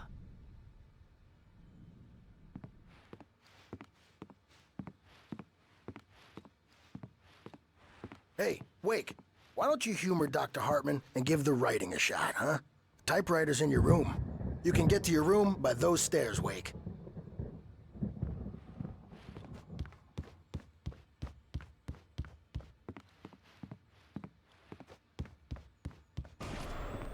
Something's wrong. I'm not myself. It's hard to think. There's a shadow inside my head. I can only focus on writing. Everything else is a blur. I'm trapped in this cabin. Have been for days, but it's always dark outside. My editor is real. I saw her again. She's not human. It's not human. A dark presence is wearing the old woman's face. She was covered in clinging shadows. There's a hole in her chest where her heart should be. I think I've made a horrible mistake. I don't think I'm any closer to saving Alice. It's been lying to me, using me to get the story it wants, and the story will come true.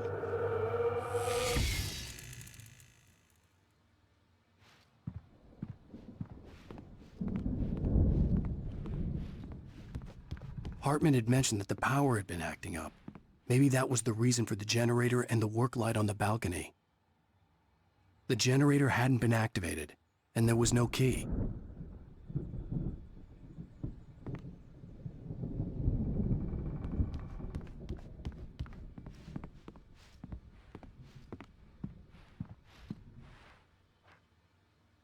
Hartman wanted me to write. I knew I couldn't, but I figured I should just play along for now. It was the only thing I could do with Nurse Birch watching me like a hawk. The white glare of the blank page in front of me hurt my eyes. My hands began to shake uncontrollably. Everybody calm down. Put that down. Birch, I need help. Hey, Wake, you stay here. I'm gonna go see what's up. You just keep doing what you're doing. Be cool, okay?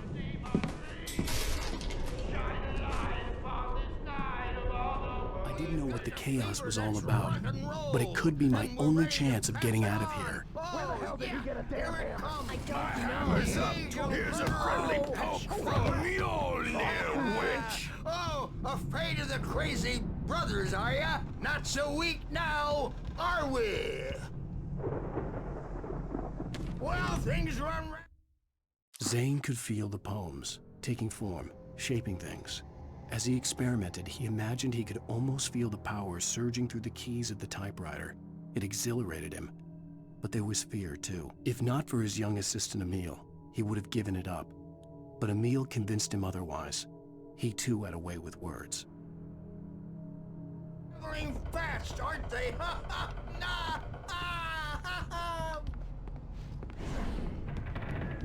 It's my storm. Sinclair I'm looked taking bad. it. That wasn't a love tap.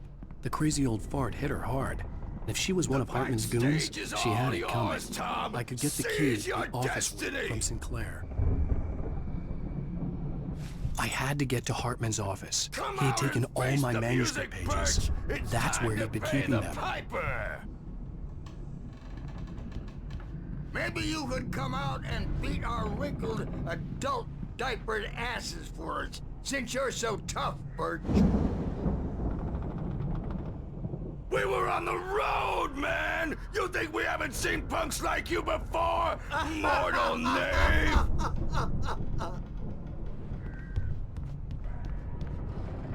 Yeah, you better hide, Birch. My wrath will break you. He's probably kidding, Birch. He's got a great sense of humor. The photo on the wall caught my attention. In it, the clinic staff was standing outside the lodge. I knew the man next to Hartman. He was the kidnapper.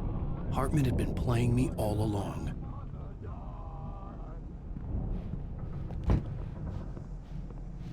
The markings on the tape said they were recordings Hartman had made of the sessions with his patients. I saw Alice's name on one of them. For a moment, I couldn't breathe right. Now, Mrs. Wake, can you tell me about Alan's problems? He's more and more out of control all the time. The parties, he's so angry all the time. He's getting violent. Do you mean with you? No, not with me. No, never. Sometimes I almost wish Alan would take a swing at me, because at least that lead to a conversation he couldn't just march out of. But no. Alan doesn't really sleep. And the work, well, he's not writing at all. He sits there for hours and just gets more and more frustrated. Tell me, Mrs. Wake, what would you say to him if he'd listen? I don't know. I want to say, I look at you, and it's not you. Just some stranger who resembles you. Looking out from behind your eyes, and I don't like that guy much. And now it's all gonna go to hell. But you don't ever say this. No. I've tried, but he's not listening. He's too deep in his own problems, always going on about something else. I'm so afraid I'm gonna lose him, and we're not even talking anymore. He doesn't let me in anymore. He just keeps me in the dark. I'm so alone here, even when he's home. Please help me, Doctor, because I'm at my wit's end. Well, if you can just get him here, I'll absolutely do my very best. Yeah, but Doctor, you need to be careful with him. He's not just going to listen to you and cooperate. He's the most stubborn man I've ever met. Well, I'll be sure to bear that in mind. Hearing her voice, what she was saying made me happy and sick and guilty all at once. Worst of all, I recognized the words. The phone call from her. It had been a cut-up of this. Just a recording.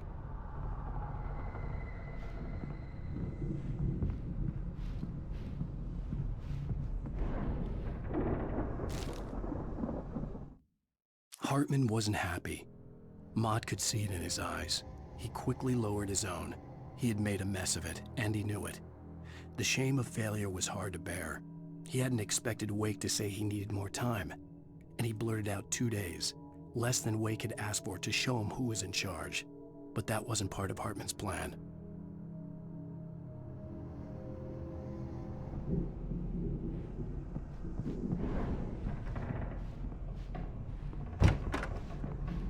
Let me out of here! Hartman, do you hear me? Or I'm gonna chew your crazy quack ass to shreds! Seriously! Do you have any idea how much trouble you're in? Barry? Ow! About time! Barry! Man, am I glad to see you. We need to get to Hartman's office. It's right next door. You okay? Yeah. I mean, no! The cops found me at Rose's trailer, but they didn't hassle me too much. I'm obviously a victim in this, and I demanded to be treated as such. Or else I'd sue their asses. Speaking of asses, that Fed gave me a real hard time, but I had no clue where you were. That guy's crazy, Al. But he let me go, and then I get a call from Hartman, that son of a bitch, who tells me you're here, and I should come pick you up, but when I got here, 2 goons clobbered me and stuck me in there. What's with the cutout? I stole it from the diner to piss off Rose after what she did to us. That'll teach her. Yeah, that's a harsh punishment. Come on, pal, we gotta get going.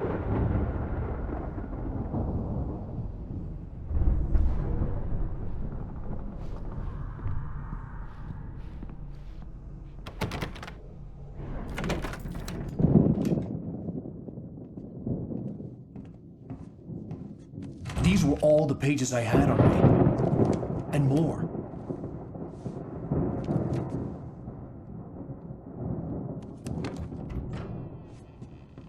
Alan, please. You're sliding back into the... Tell me one more lie and I'll shoot you in the face. Ah, well, it was worth a shot. Really, Wake, come on. Let's work together on this. You have no idea... Hartman, shut up! Barry, get out of here. I'll catch up with you. Get a car. Oh, Al, let's just... Go! Wake, listen to me. This is a mistake. Don't you see? Together we can create something absolutely wonderful. With your ability and mine.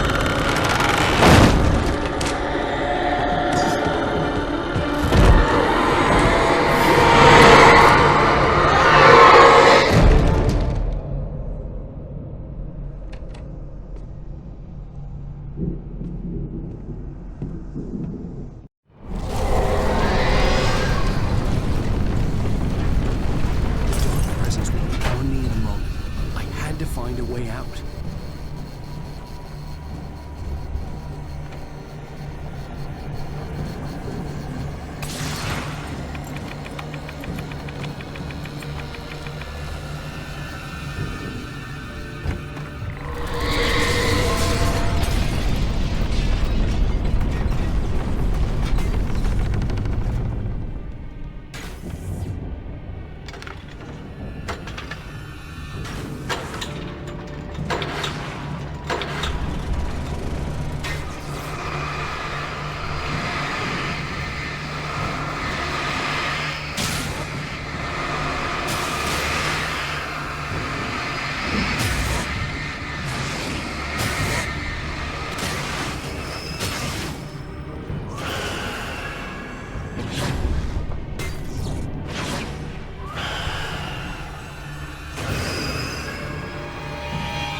Hartman knew he was no creator. He had no ambitions on that front, and he certainly didn't want to end up like every artist he had worked with here, damaged in ways that were hard to describe, or worse. It was enough for Hartman to maintain creative control and provide direction, to be a producer. That was what most of these people were in need of anyway. Of course, suitable subjects were few and far in between.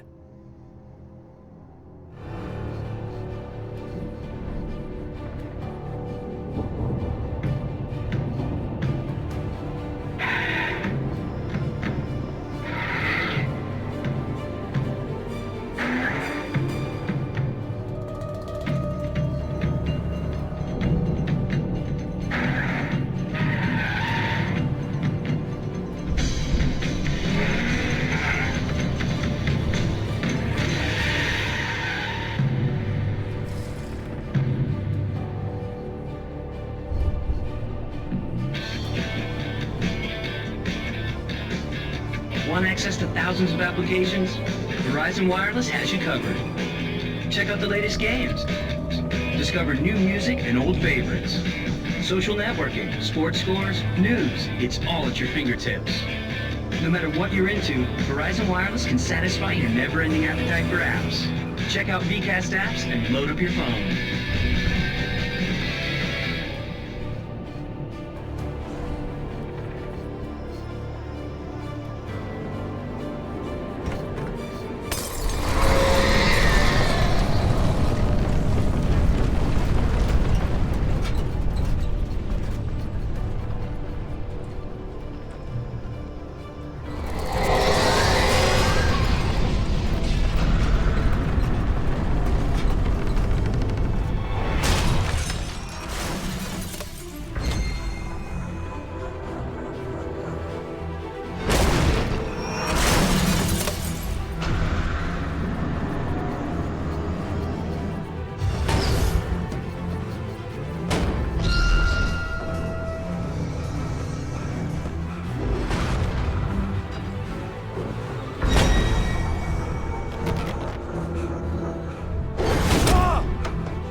But the gate's locked. You're gonna have to go through the hedge maze over there. Barry, I don't have a light.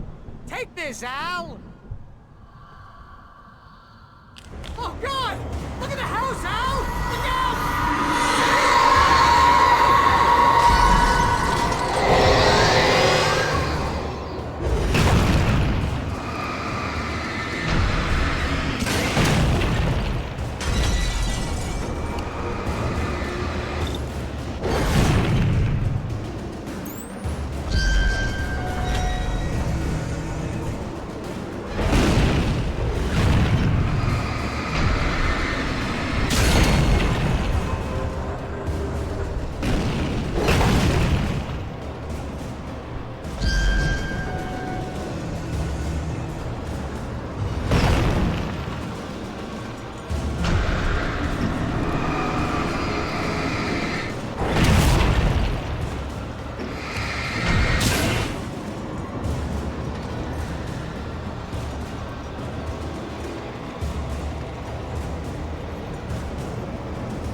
I stared at the Viking paraphernalia that littered the area, surrounding an unlikely centerpiece.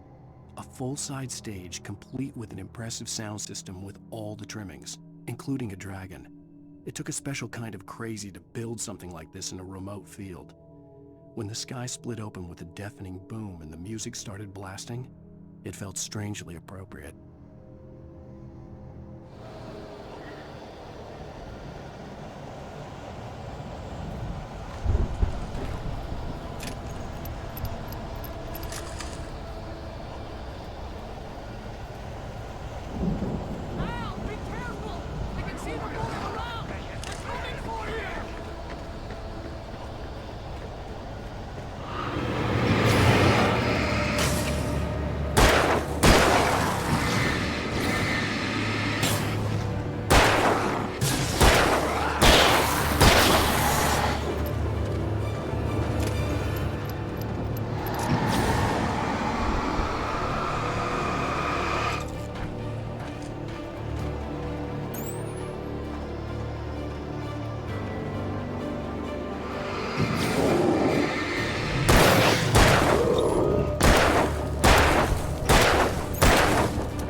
Hartman hurried down the corridor.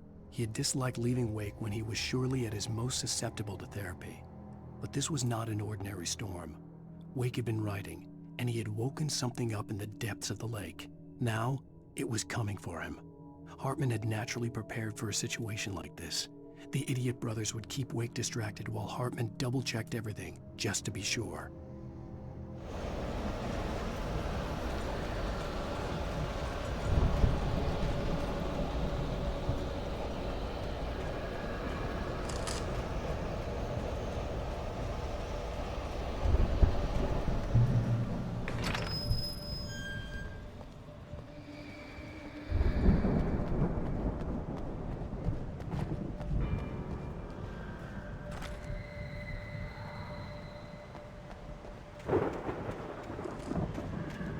You get 2 pills in the morning, and then you'll be nice and calm all day long. You get 3 pills in the evening. You seem like a baby!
For the moment, Barry was just glad he had survived the fall.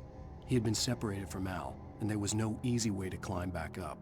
He told himself he'd be okay in the gloomy forest at night. He would just have to wait for a while for Al to find his way down. Barry turned when he heard the heavy footsteps and saw the movement. The man-shaped shadow lunged at him from the bushes, an axe held high. Barry screamed and threw up his hand.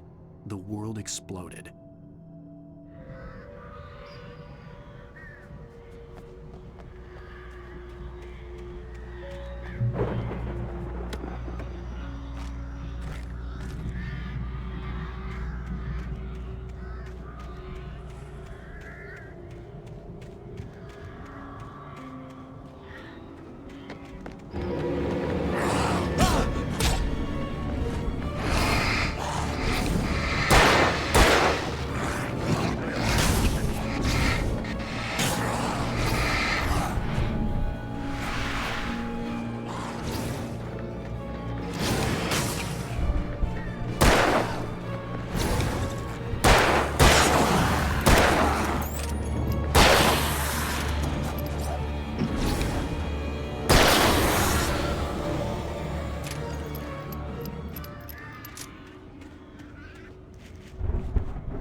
Hartman watched as Wake's features slackened.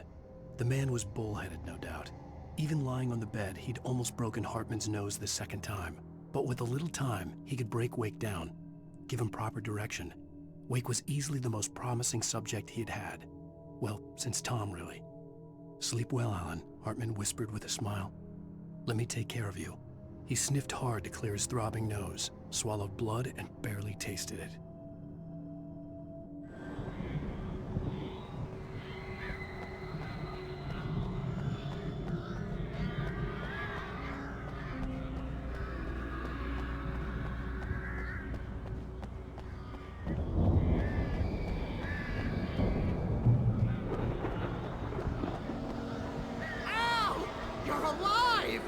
Let's get out of here. Can you open this gate?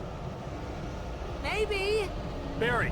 Well, I slammed it shut when the nasty showed up, and the key fits kind of loose in the lock, so, Barry, I'll find it. Don't worry about it.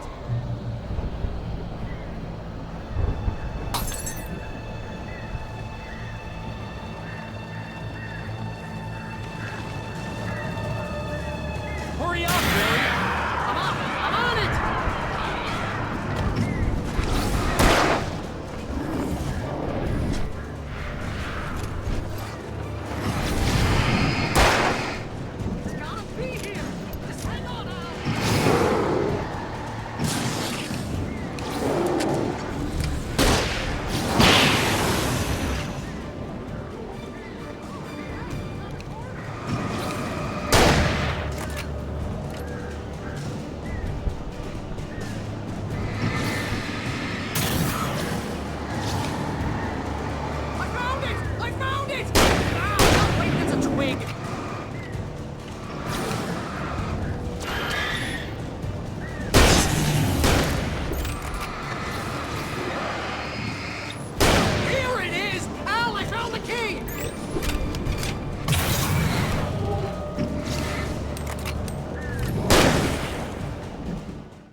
Al, please tell me we're headed for the nearest "You're now leaving Bright Falls. Come back soon" sign. We're going to the Anderson farm. I knew you were gonna say something like that. You know what? You owe me big time for this. When this is through, if we make it, I don't care what anybody says, I'm done with darkness. You're gonna buy me a tanning bed as a gift, and I'm gonna live in it.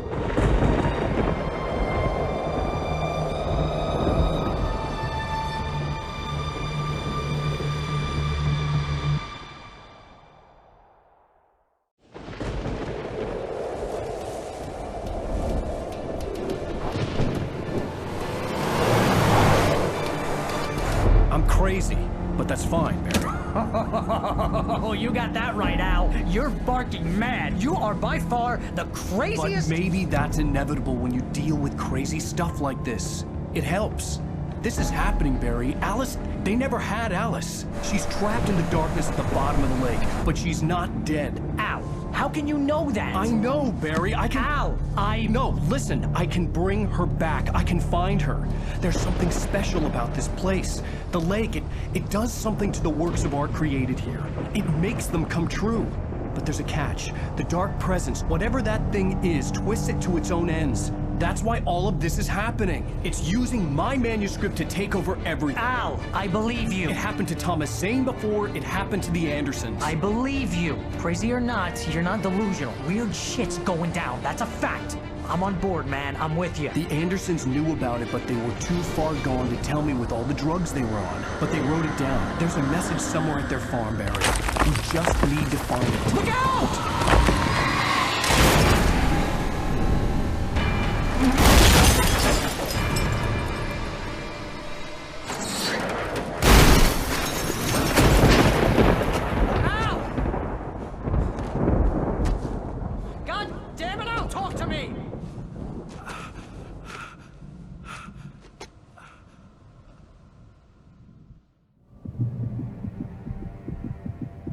I had lost my gun in the crash.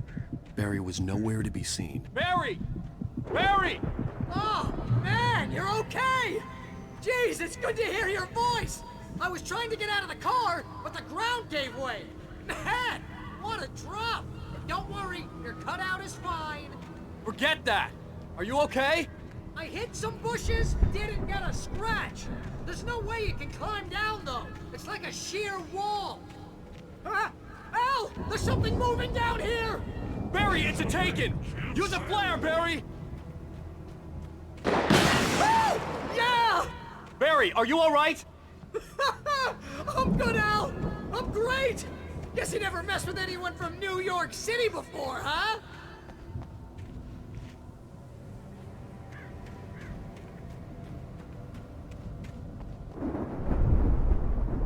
You're gonna have to find your way around to the farm, Al! I'll be waiting! Barry, just wait for me, okay? Al! I'm not staying here! It's suicide! I'm going to the farm! I'm gonna go ahead and secure the area! You can catch up! Don't worry about it! I'm on the case! Now he's Rambo. This would turn into a disaster if I didn't catch up with Barry.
When he stopped the car at the Anderson farm, Walter felt relieved. Oblivion was close at hand. The brothers wouldn't miss a jar of moonshine or two in the booby hatch. But then he saw the man on the porch, and he knew who it was. Driving for his life and knowing it was useless, he didn't realize he was crying until he couldn't see the road for the tears.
Crawled over the gate. I needed a light to destroy them to get through.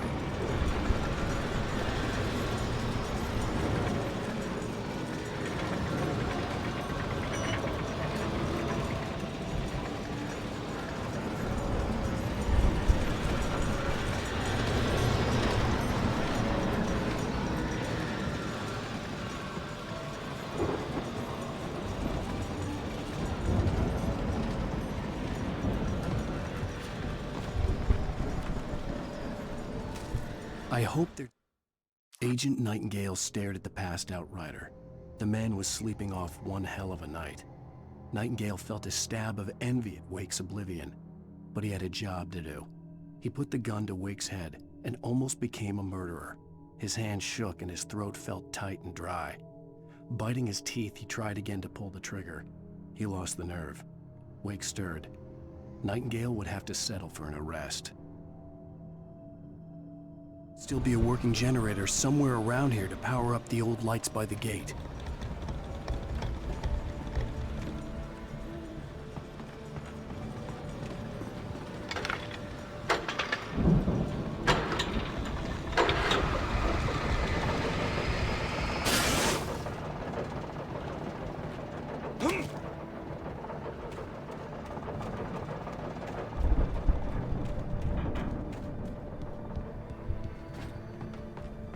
could sense the movement in the woods ahead. Facing the enemy without a weapon was dangerous, but I had no choice.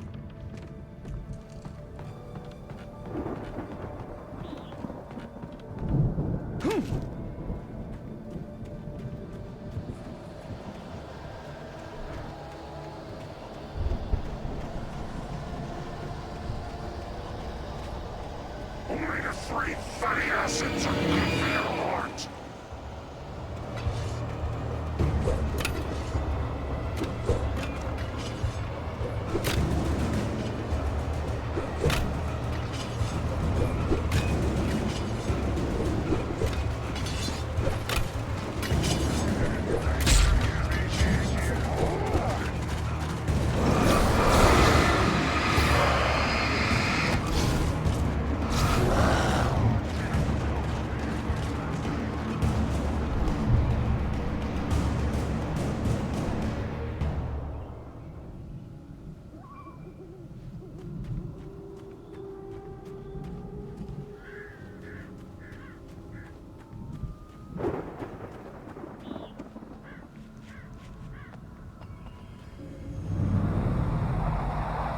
A car was driving away from the farm, headed in the same general direction as I was.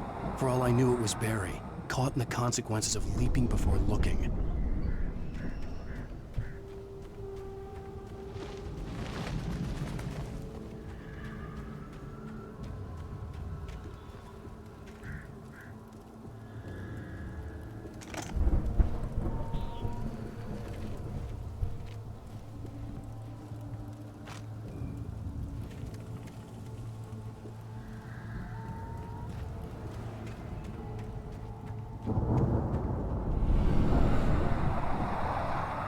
The car was heading for the cabin up ahead.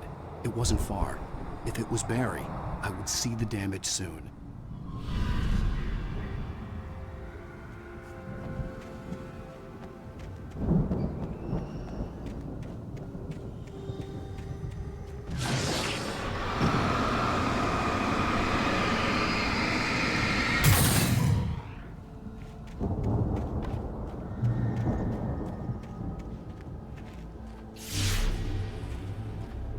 I'm trying to deliver each page to the right time and place. I'm trying to show you how the story goes. I had seen glimpses of the light before. I had seen it in my dream. It was a strange spaceman or a diver in a bulky suit. He was the one who'd been placing the pages on my path. The dark presence followed the choreography laid out to it in the manuscript, growing stronger and stronger, moving like a storm from one scene of destruction to the next. But it was still bound to follow the story and chained to the dark place it came from. When the story reached the end it longed for, it would finally be free.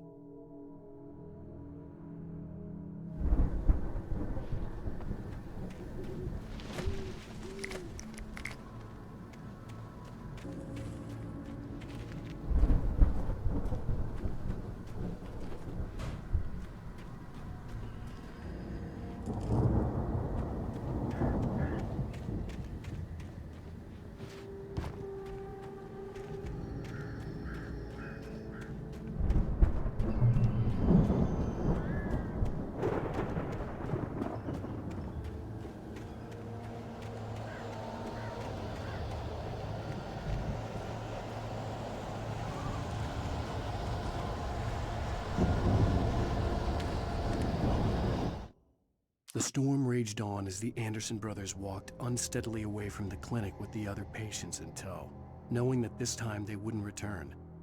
The darkness around them seethed with horrors, but Tor and Odin were unafraid. Their eyes glinted with guile. They knew every secret path, and there was blood on their hands. They had fought these shades before.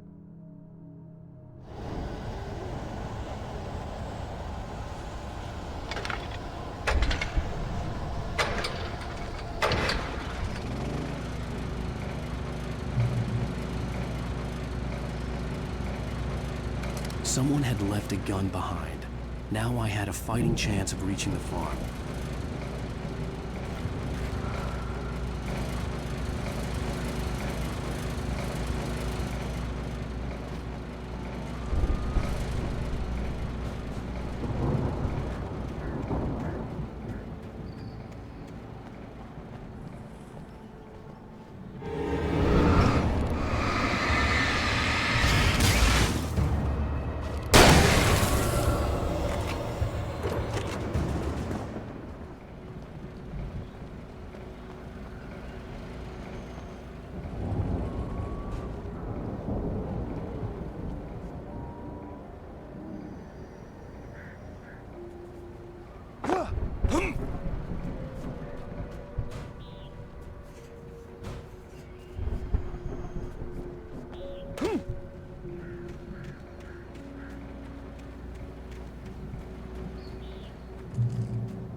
I could see the car, but there was no sight of the driver.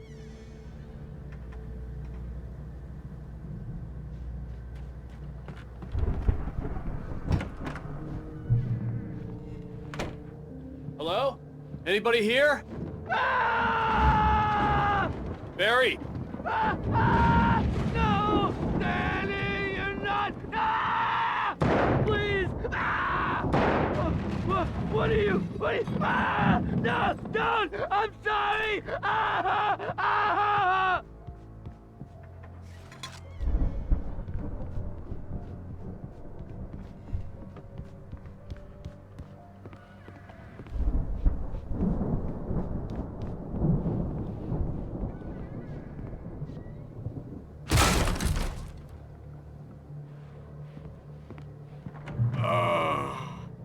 I know you. You were in jail the other day. I went to the farm again for the moonshine, you know? It makes you see. They're not gonna miss it. They're in the loony bin. But my buddy, Danny, I lost him. Something's gone wrong with him. It's not him. Like a real bad follow-up to a real good movie. The best friend's suddenly the bad guy. Who wrote this crap anyway?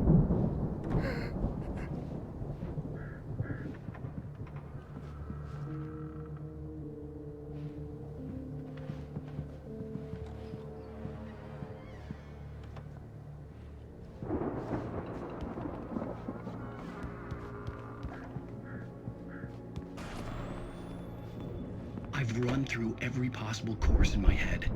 If I continue like the Dark Presence wants me to, the story I'm writing won't save Alice. It's a horror story, and it's going to kill her, and me, and everybody in this town. No one will survive. Darkness will consume everything. This is what it's wanted all along. It will be free, unstoppable. It used Alice to get to me, dangled her in front of me to keep me going. It was never going to release her. I'm going to change this. I'll escape. I've written myself into the story. I'm now the protagonist. This feels like a terrible risk, but it's the only way to save Alice. I'll be bound by the events of the story just as much as anyone else who's been woven into it. The story must stay true for this to work. There have to be victims along the way, near escapes, cliffhangers. In a horror story, it can't be certain that the hero will succeed or even survive. He almost has to die. I'll write my own escape into the story next. I need help. Zane's going to be the one who will help me.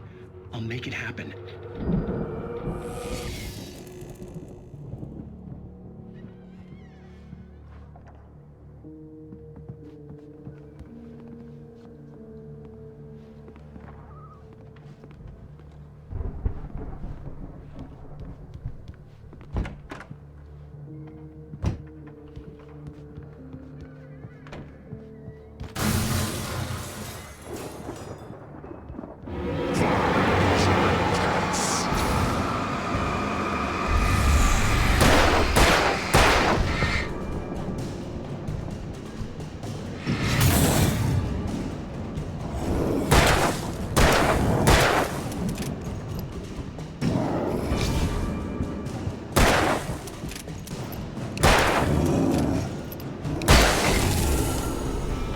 Let me guess. Danny, huh?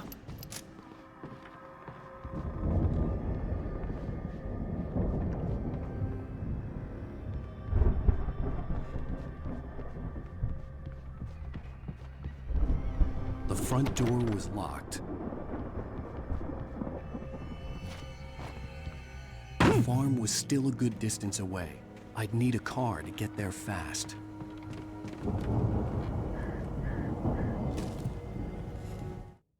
For a moment, Hartman considered strangling the idiot. Mott was mean-spirited, but easily manipulated. An emotional infant who lived for his approval. Wake, by contrast, was a far more difficult subject. Mott had given him too much leash. In 2 days, who knew what could happen? Hartman would have to find a way to rein him in, and quickly.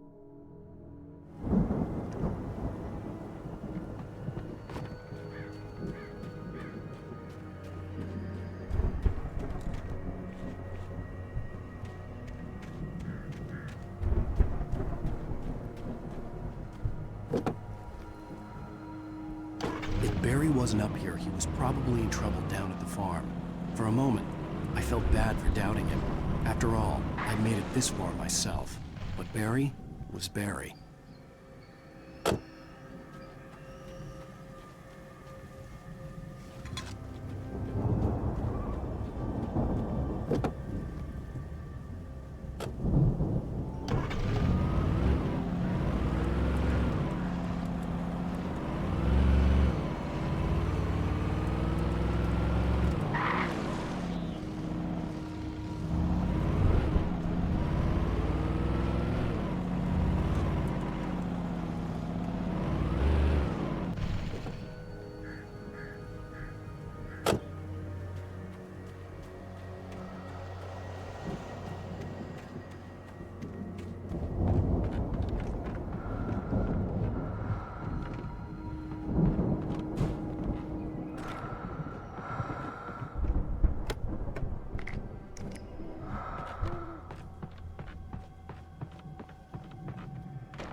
Well, as I'm sure everyone's noticed, that storm we all felt coming is finally here.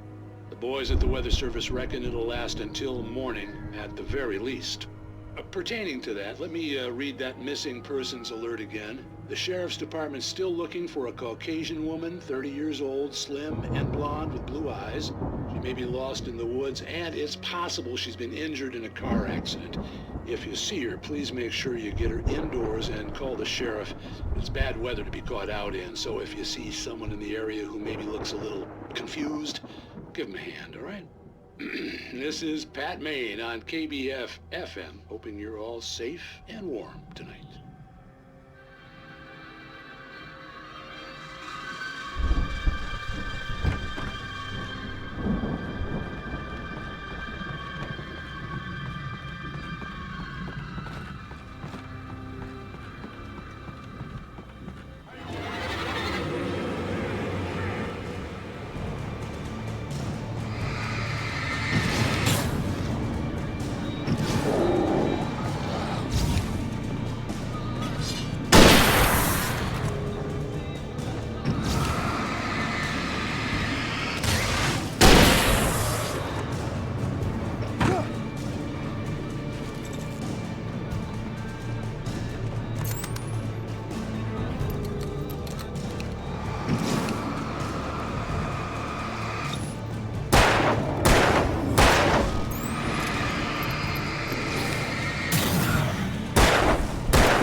I'd known the brothers used to be some kind of rock stars, but it hadn't really sunk in until I saw the stage.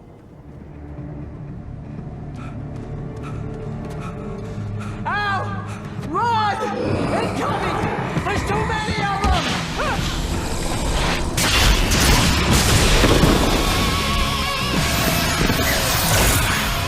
God damn!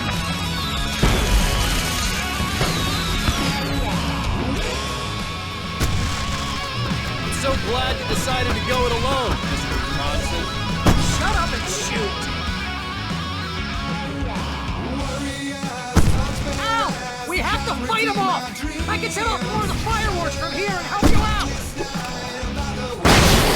Ow! Did you notice there's a lot of ammo and stuff around? This place is stopped! Ow! Hold on! I'll try to get the stage lights on!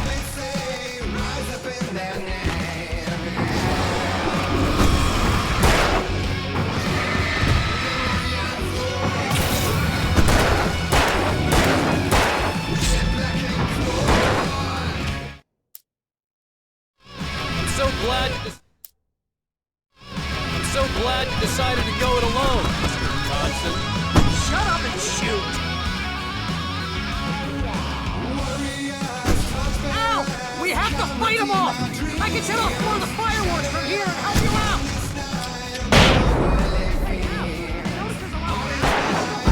This place is stopped! Ow! Hold on! I'm trying to get the stage lights on!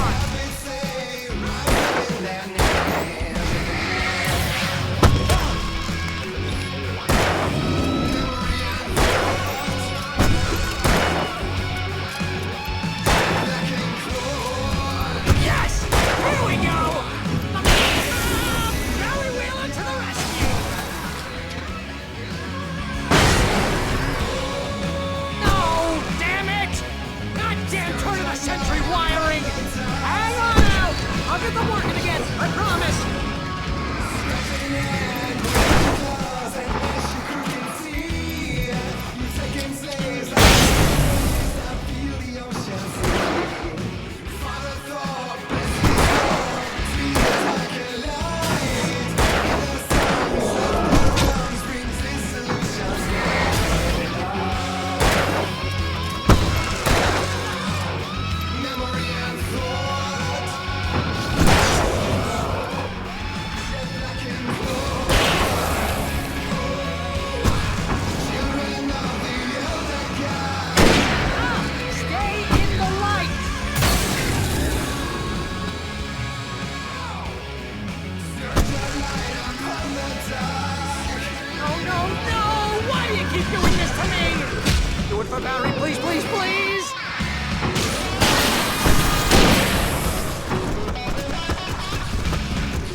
Bright Falls, rock and roll capital of America.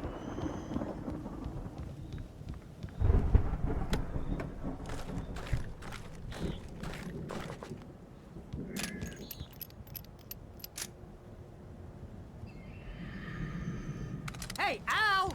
This way to the farm!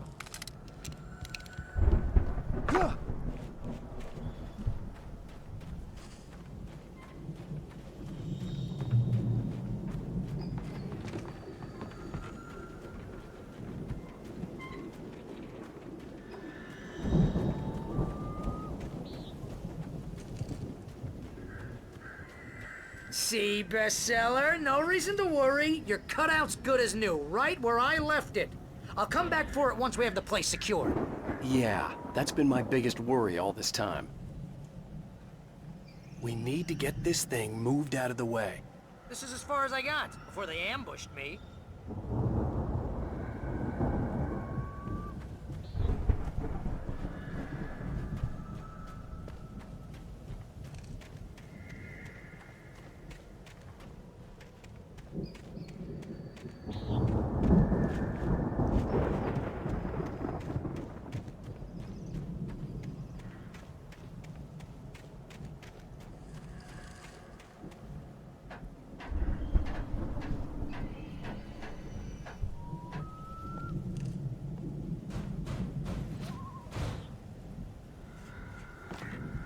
Hey, I think Alan Wake here has something to say. What's that, Al? Ooh, I'm Alan Wake. I'm always right about everything. And if I don't get my way, I'll sulk all day long. I'm always intense and moody. It makes me very attractive and mysterious. Right now, I'm just standing here because I need my best friend Barry to carry me. But that's okay. I can just take him for granted. I think I see what you did there. Yeah, it was pretty good. You want me to do my imitation of Barry Wheeler? No? Thought so.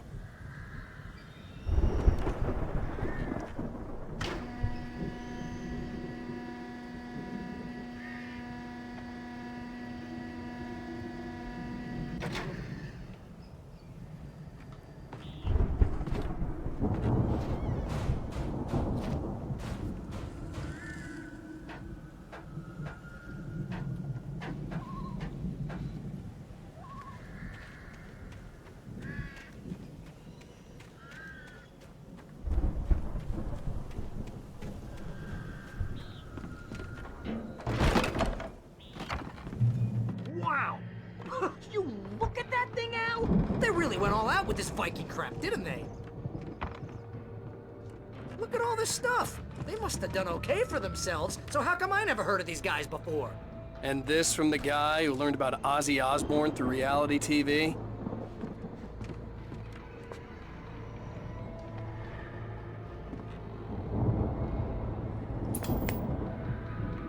Sleep. We all spend Oh, our Night dreams in a Springs. soft embrace, Man, somewhere brings back between memories. fantasy and Hey, oblivion. remember when I got you that gig? But Your dreams first have a real way of writing forcing job. What got you themselves into started? waking life, Was this one of your or vice episodes? versa. In Night Springs. Tonight's episode, The Dream of Dreams. That's by someone else. We join Mr. Jones as he explores the endless dreamscape, only to be brought to a sudden stop by a decidedly mundane situation. A long line of people. Hey, Jones, right? Listen, we're gonna have to wait until his highness over there is good and ready. Oh, wow. Who's that? You don't know him? What are you, new? He's the guy dreaming us. Well, not just us. He dreams everything. All of this. But wait, no. I'm the one who's dreaming. I'm asleep. Isn't this my dream? Oh, yeah. Sure. Get real, pal. You're just another dream. I'm a dream. You're a dream. The weirdo in the diving suit is a dream. And the girl made of smiles and sunshine is definitely a dream. But I'm pretty sure I'm dreaming this. Well, maybe you're a really confused dream. What am I, a shrink? All I know is I'm going with the smart guys, and they say that's the guy doing the dreaming. Right there. I don't know what that means. It means we keep him happy. No sudden falls. We make sure he has his clothes on when he goes out in public. No chases where the monster is nipping at his heels and he runs like crazy, but his legs don't seem to get him anywhere. None of that. Because if he wakes up in a cold sweat... Yeah, precisely.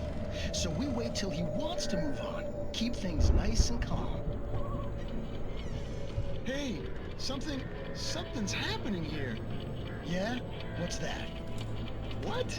Can't you hear that? Oh, God help us, it's an alarm clock. Oh, it's you, isn't it? Please, man, I got a wife and kids. Please don't wake.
It's 1976. Madness reigns at the Anderson farm. Contrary to all logic, the headiest ingredient of their moonshine is unfiltered water from Cauldron Lake. The Andersons feel like gods. Odin can't stop laughing. He contemplates cutting his eye out. Tor runs across the field, naked, shrieking, hammer in his hand, trying to catch lightning. Their songs have power. Something ancient is stirring in the depths, coming back. The Viking boat looked imposing, almost like a battering ram.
Wow! Those geezers had quite a production going on. Ooh, you know what, Al? If we make it through this alive, I'm gonna start representing them. Yep, sell this stuff online, maybe get a reality show going, release a new single. Good luck with that, pal. Hey, you find us a way out of here, okay? I'm gonna take a closer look at this stuff.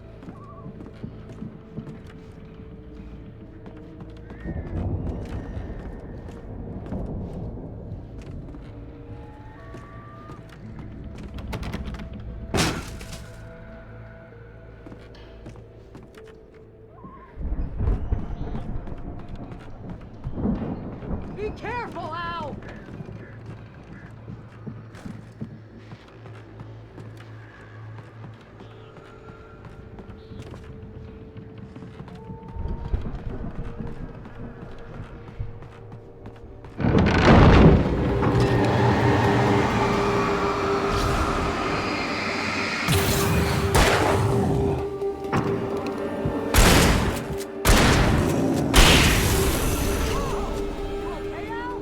I'm good. Keep your eyes open, okay?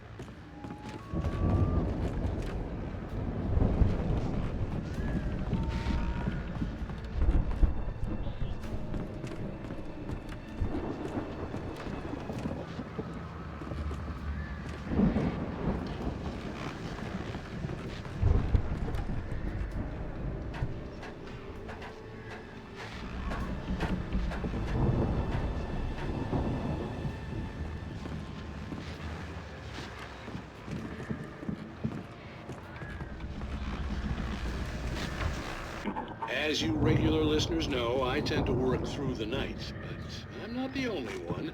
Deputies Mulligan and Thornton are taking a couple of moments off their busy schedule to join me here in the studio. Boys, how busy are you now? Deerfest is almost here, isn't it? I bet that keeps you in business. Pretty busy, yeah. Actually, Pat, we've been real busy with other stuff, which concerns an ongoing investigation. We can't talk about that, Thornton.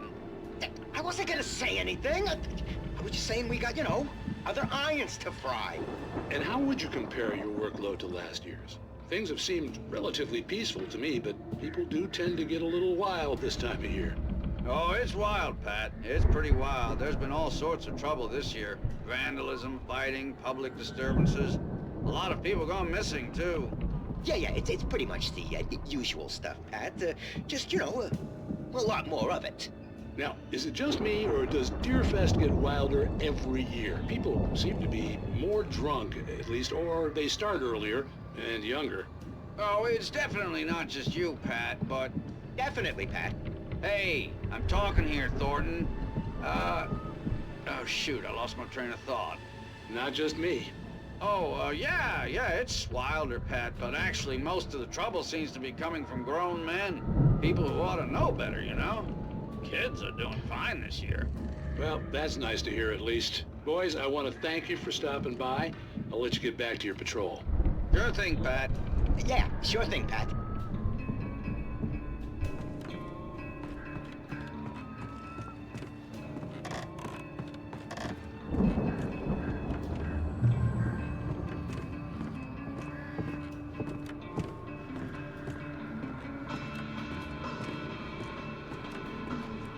The elevator was dead. I'd have to get some power to it first.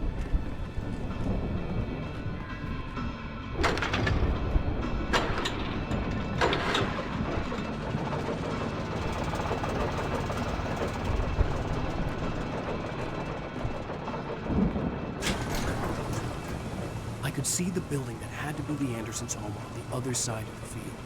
It wasn't far now. I wasn't worried about trusting the ramblings of two burned-out geriatric wrecks. They had the goods.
$65 million.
Al? Is that you out there, buddy? Yeah, it's me. Hang on. Hey, let's go, man.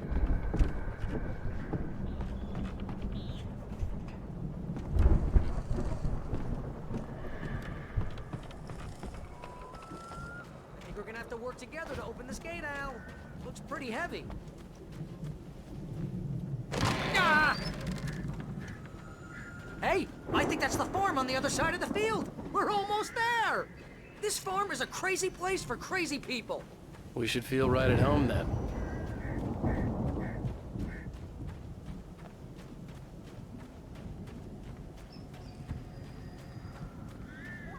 Come on, one more gate. Let's do this thing.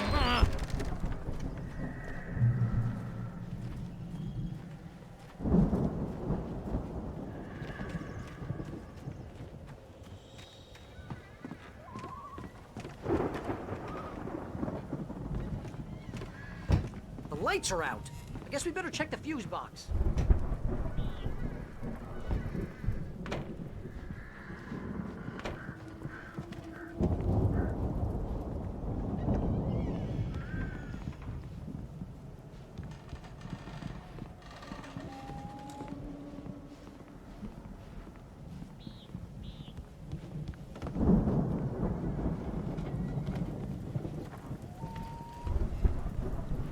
The power downstairs was out, but I was sure I could fix that at the fuse box.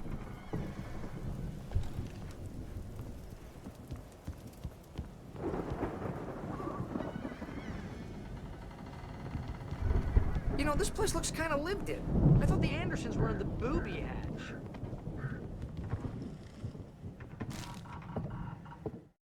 Again, Alice's screams rang in the stillness of the night. I saw myself run toward the cabin, flashlight in my hand. I followed my past self. I was an out-of-body observer, a time traveler in a crazy drunken dream. This was the beginning. The night Alice had disappeared. The mystery of what had happened during the missing week was about to reveal itself.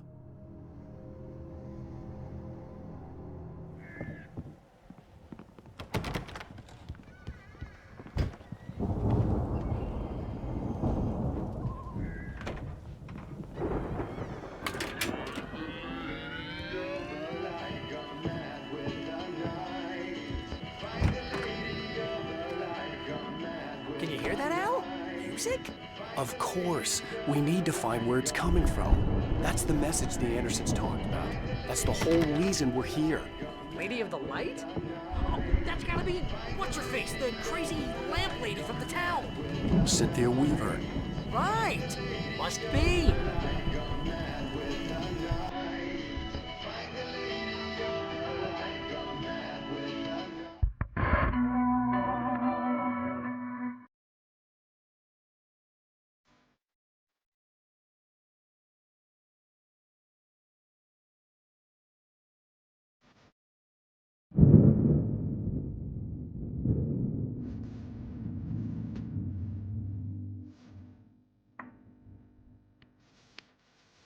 Okay. We need to find Cynthia Weaver. We'll stay here for the night and head back to town as soon as it gets light. Hey, Al. Lots of hours before dawn. Might as well get some rest. And by rest, I mean drunk. Come on, Barry, this is... Yeah, what the hell?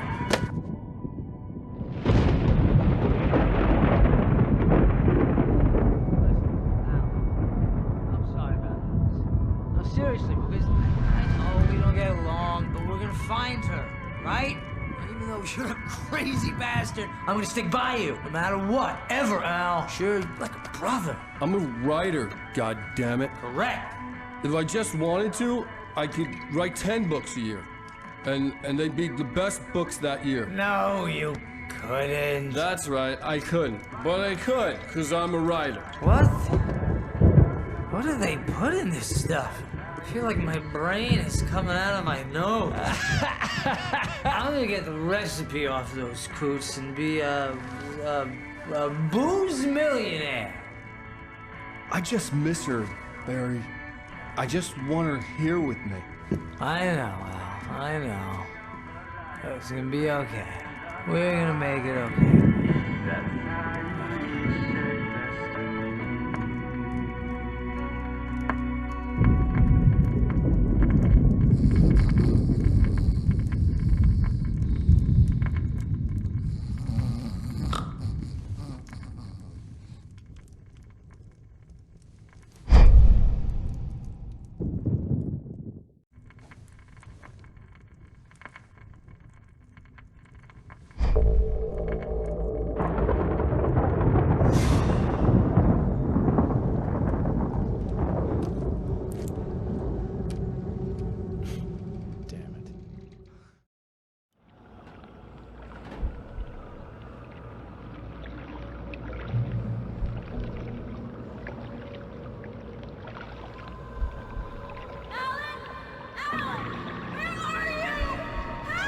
Alice, I'm coming.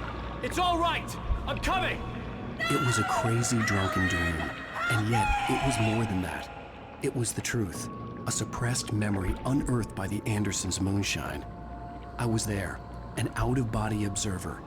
This was the night Alice and I had arrived at Bright Falls, the night Alice had disappeared.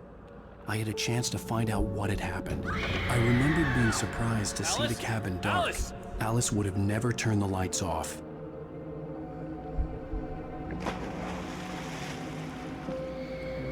I remembered thinking I caught a glimpse of her form underwater, sinking into the darkness. Beyond this lost memory, there was nothing. I had to follow the footsteps of my past self to find out what had happened that night. Diving after her was the last vague memory I had of that night. After that, the next thing I could remember was waking up behind the wheel of the crashed car and finding the first pages of the manuscript.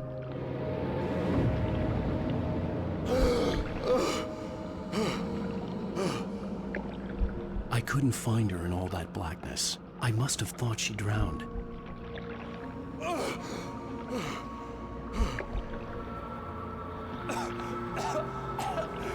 Alice! Jagger had Alice, and so she had me. Alice!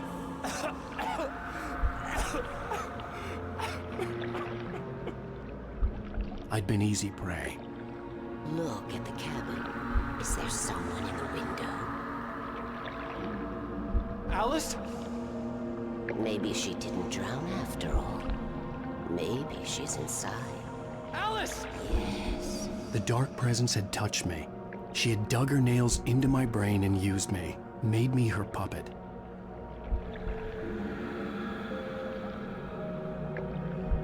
She must be here somewhere.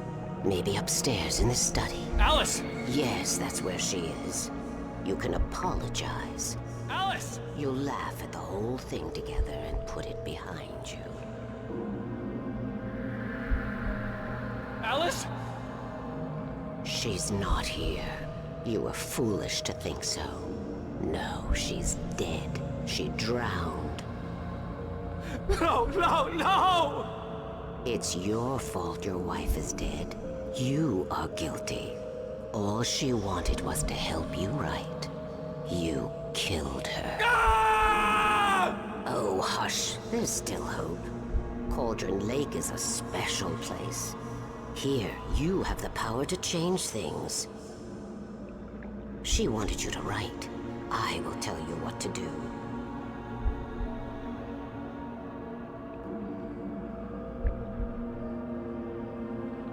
You can write her back. The story will come true, and all will be well again. She had Alice, and the manuscript was the ransom for her.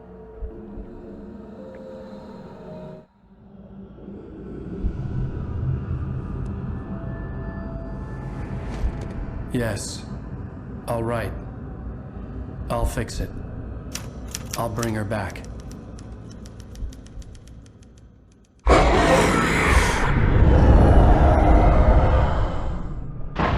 No. I wrote it. I remembered it all now. In the dark, I'd written for days, a week, almost a complete manuscript of a novel entitled Departure. Jagger had been my editor, whispering in my ear, making sure that the unfolding story would make her more and more powerful. I thought I was saving Alice.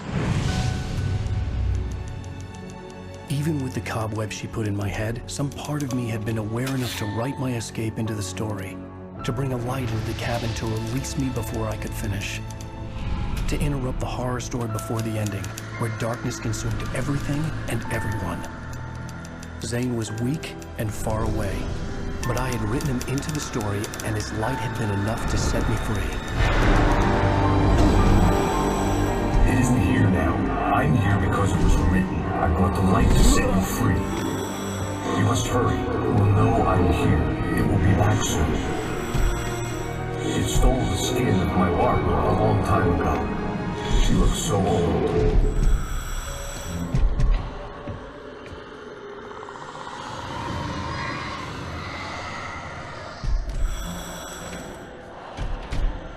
I had woken up, confused and groggy, my mind consumed by darkness and fear. All I could do was to escape.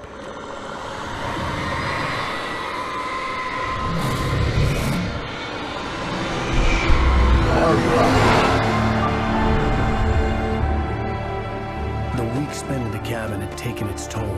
I was barely conscious and fading fast.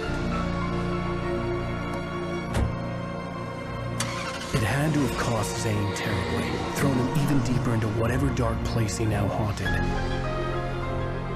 But he had managed to weaken the dark presence, kept me safe that night.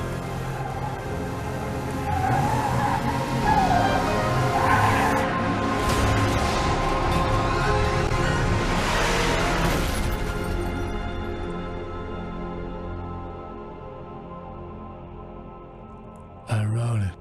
It's my fault. That's right, James Joyce. It's your fault, and you're gonna pay for it.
Previously on Alan Wake. Under the influence of the dark presence, I wrote a horror story that is coming true. Jagger had been my editor, making sure that the unfolding story would make her more and more powerful. Some part of me had been aware enough to write my escape into the story. Together we can create something absolutely wonderful. The lake, it does something to the works of art created here. It makes them come true. My mom gave me this old light switch. The clicker. Alice is being kept in a dark prison. I need to find Cynthia Weaver to fix this. It's your fault, and you're gonna pay for it. Well, we're expecting a record crowd from the neighboring counties. Naturally, we hope to break the record set by last year's Moose Fest in our neighboring town, Watery. Ladies and gentlemen, some people have asked me, what's the big deal about Deer Festa? And I think that this sums it up. It's about friendship and community. We've got a great party coming up, but let's try to hold it in until tomorrow and get through the night in one piece, all right?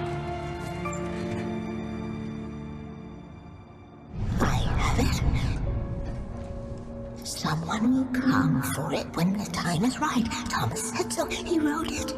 The key is insurance. It's my job to keep it safe. Safe in the light. Always in the light.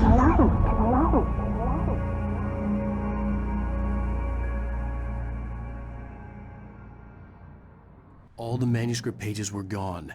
The FBI agent had taken them. I think my tongue just took a crap in my mouth. Ugh. Oh, wait, we're in jail now? Al. Al, this is not good. That about sums it up.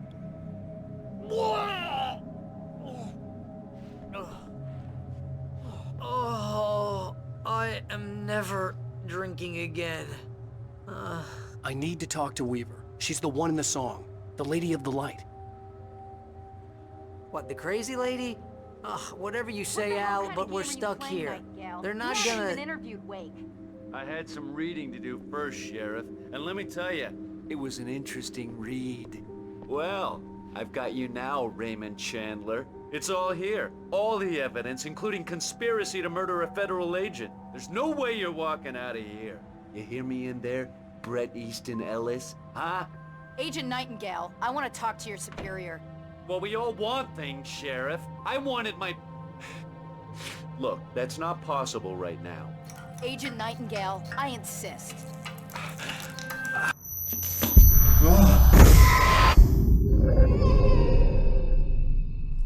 Wake, what's wrong? Lady, are you stupid? It's a trick. It's an obvious trick. Okay, I've had enough of this crap. Wake, I'm gonna trust you with this. You're joking. Agent Nightingale, your opinion would matter more if you were sober and if I actually believed you were here on official business. Whoa! Get back in the cell, Stephen King. The only way you're leaving this place is over my dead... Wait a minute.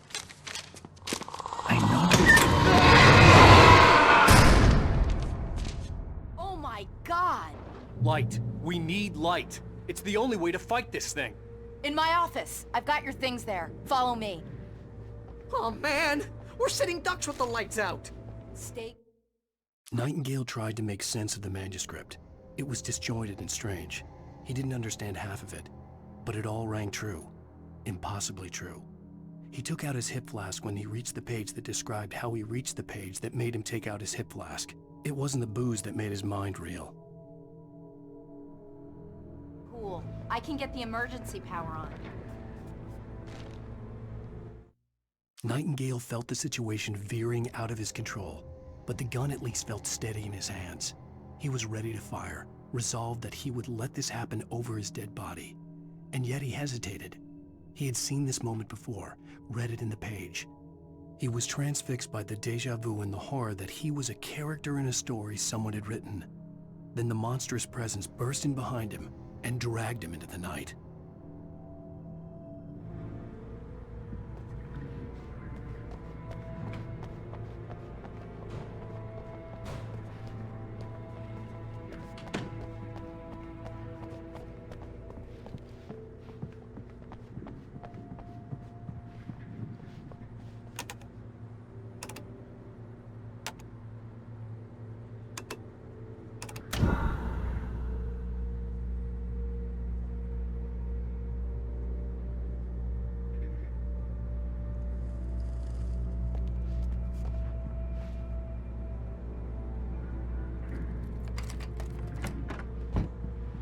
Here are your things. Wake, what do I need to know? What do you need from me? They can be hurt in the light, only in the light. And I need to find Cynthia Weaver. She can help me stop this. Light.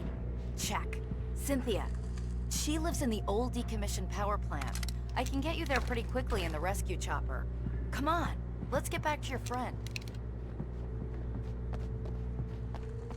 Wheeler, I need you to stay here. What? No! We're going to fetch our ride, but I have friends who need to be warned about this, and I can't be in 2 places at once. I need your help. Well, okay. Here's a list of people and phone numbers. I need you to call them and tell them you have a message from me. Night Springs, okay? They'll know what to do. Night Springs? Like the TV show? Gotcha. Oh, hey, that radio guy is on the list, Maine. Who's Frank Breaker? He related to you? My dad. Hey, is this like a secret society? Can you do this? You'll be safe here. The backup power's on. These guys need to be alerted, just in case we don't come back. You'll come back for me though, right? As soon as we get the chopper ready. Thanks, Wheeler. I owe you one.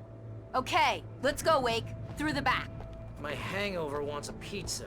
You think there's any way I could order one, Al?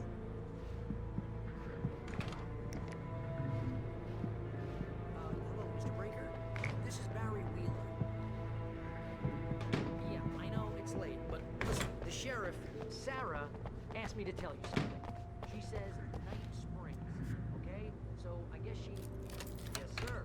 Okay, Oh, hell. Whatever took Nightingale must have broken the gate controls. We can't reach the gate's control box from here. We need to get to the other side over the rooftop. I'll go. I'll open the gate for you once I'm across. You stay here in the light and cover me, Sheriff, okay? Are you sure? Okay then, but hurry.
Hey, Sheriff!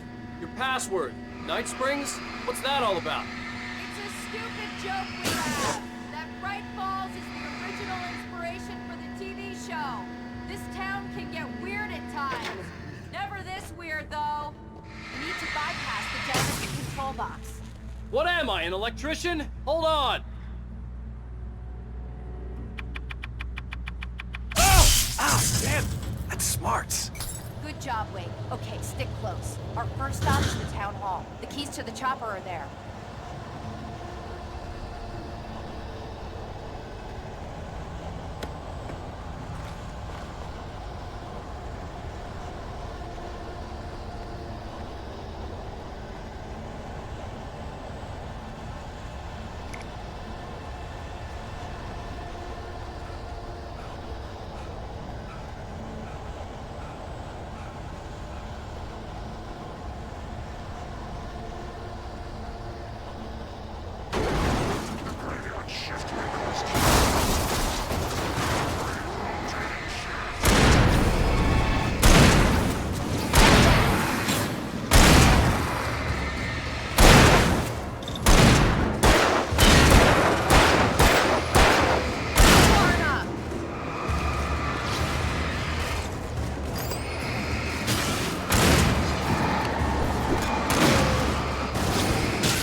I'm gonna want explanations, you know. For example, what the hell happened to Rose? She's seriously messed up now.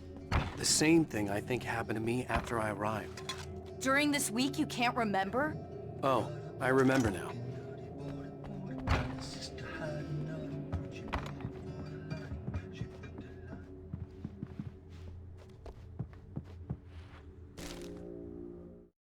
Barry was in his element, making calls, making things happen, even if he didn't entirely know what those things were. He wouldn't let the hot sheriff chick down. Even if every noise he heard from outside, and he heard plenty, made him jump. He had only paused to text Al a message, told him to hurry up. Suddenly, Barry froze in mid-dial. A window broke somewhere in the building, and then the lights went out.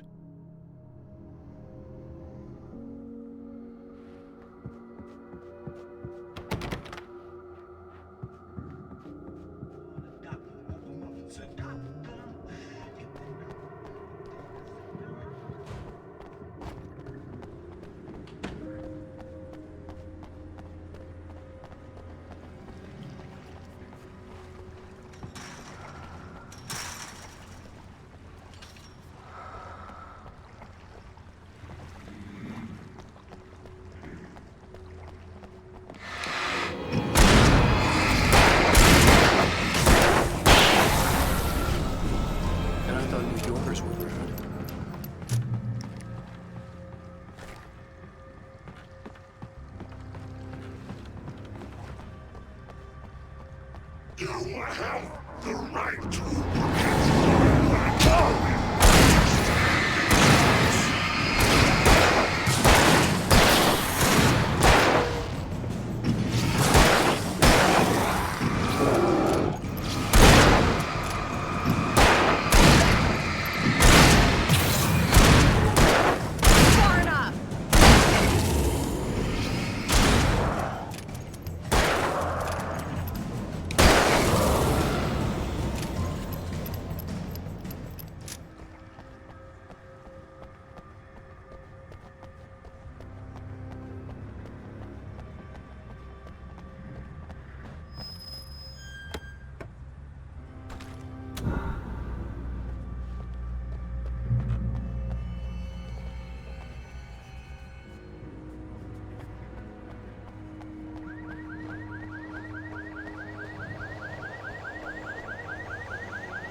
Over here! There's light!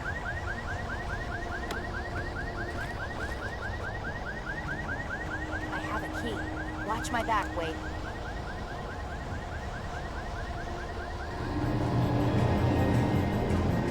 It's an ambush.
Let's go, Wake.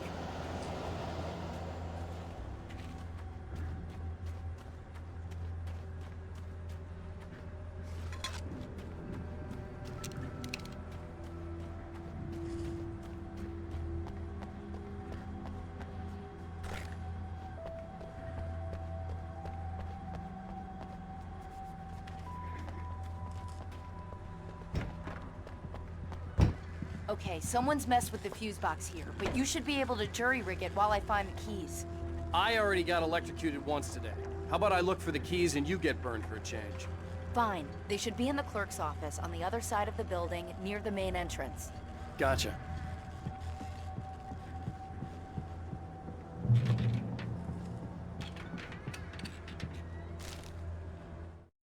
The darkness that wore Barbara Jagger's face was furious. The story in the manuscript had been making it stronger all the time, but now the light had set the writer free and hurt it, weakened it. It was only a matter of days before the dark presence would be strong again, but meanwhile, it would be difficult to recapture the writer.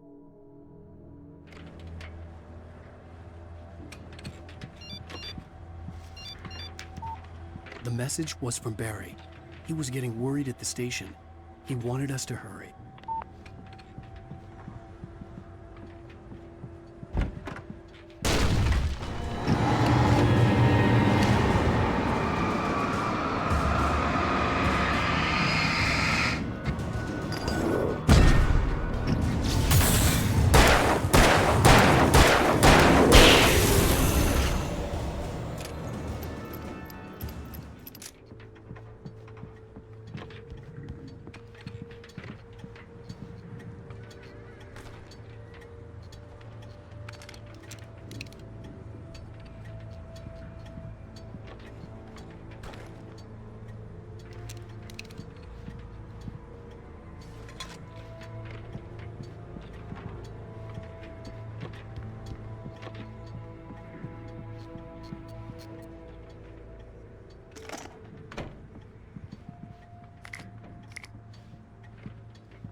Okay, Sheriff, I got the keys.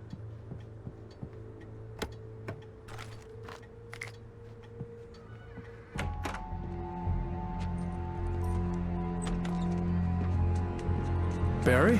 Why isn't he inside? Oh God! Oh God!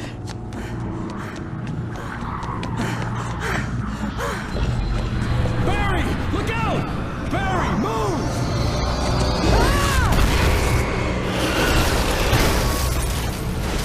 Barry! He made it inside, Wake. He's okay. The storefront's blocked. Come on, Wake. Let's go around. We can meet him in the back.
We can make it through the bookstore. Wheeler should be waiting for us in the backyard. Keep the hell down or I'll call the sheriff! Oh, hi, Doc. I've got it. Don't worry about it. Sarah, about time somebody showed up. All the shooting in the air is idiotic. One of these days they'll kill somebody. And over Deerfest. I know. Go back to bed. He's got a point, Wake. Look, this town can't take this. It's me they want. The sooner I get out of here, the sooner you can all get back to life as usual. I hope you're right. Come on, let me get this door open. Wait, you got the keys to the bookstore? Perks of being the sheriff. A girl needs to get around.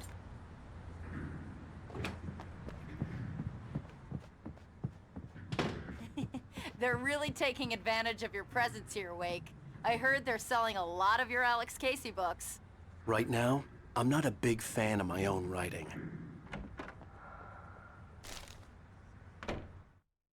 Cynthia Weaver worked hard, following her obsessive rituals, sometimes fighting them, always giving in to them in the end. She haunted the halls of Bright Falls' abandoned power plant.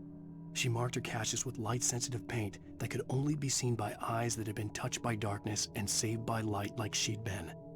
She was preparing defenses and supply lines for the war she knew would come. The war between the forces of light and darkness.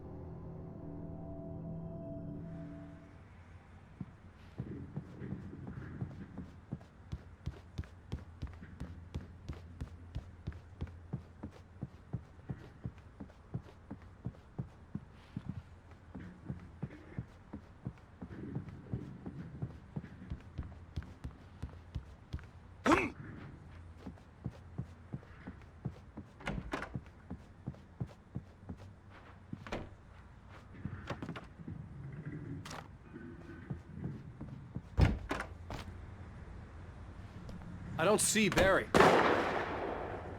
Look! Wake! Maybe that's him. That's the way to the chopper.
Barry got back to his feet inside the Bright Falls General Store and dusted himself off. Right next to the cans of baked beans was a locked case filled with flare guns, and yet here was a conveniently placed barrel of crowbars. Barry's smile widened as he realized that this was the classic movie scene where the hero had to gear up and arm himself to the teeth. Barry threw himself into the role.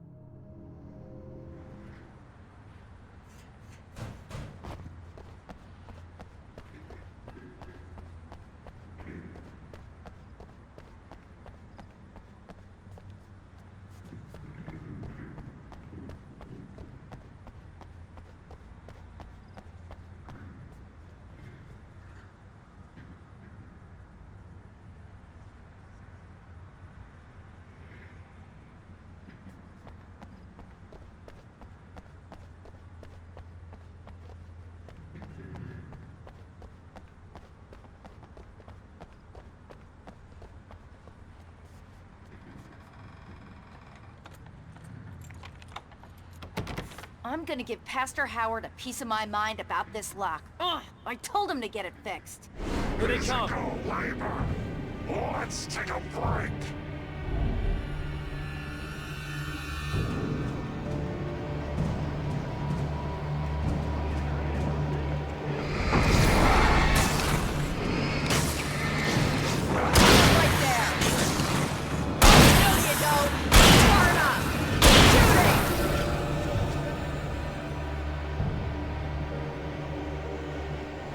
Omega-3 fatty acids are good for your heart.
Okay, it's open. Let's go, Wake.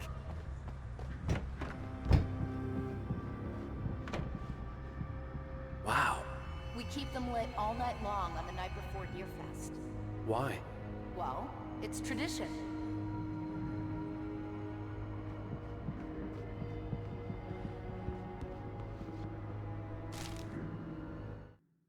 For it to be free, the Dark Presence needed the writer to finish the story.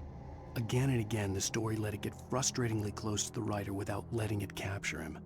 It was bound by the events depicted in the manuscript, but it could pursue the writer indirectly, put others on the task, and stop those who would help him.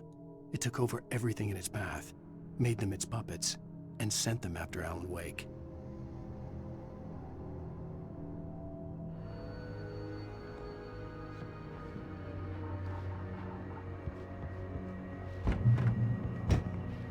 We're almost there. We'll have to go through the basement to get to the parking lot.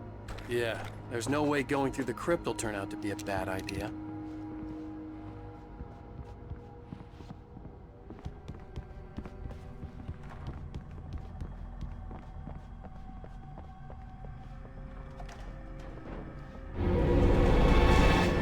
You have the right to remain silent.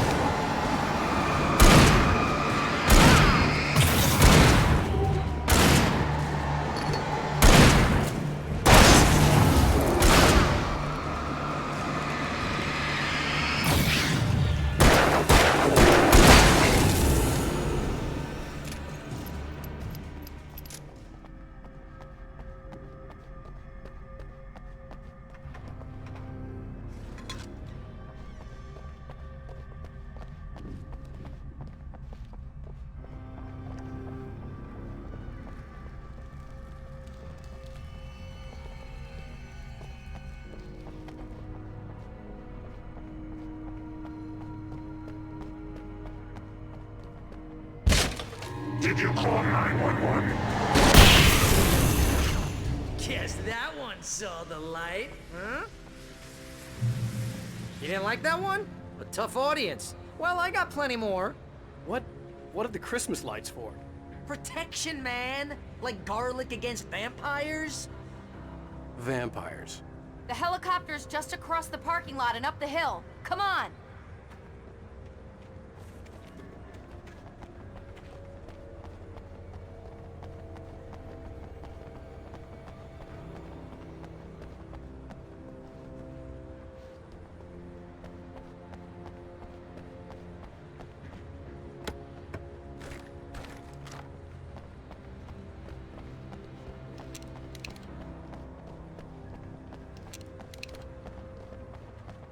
The Bright Falls General Store is now my favorite place in the entire world.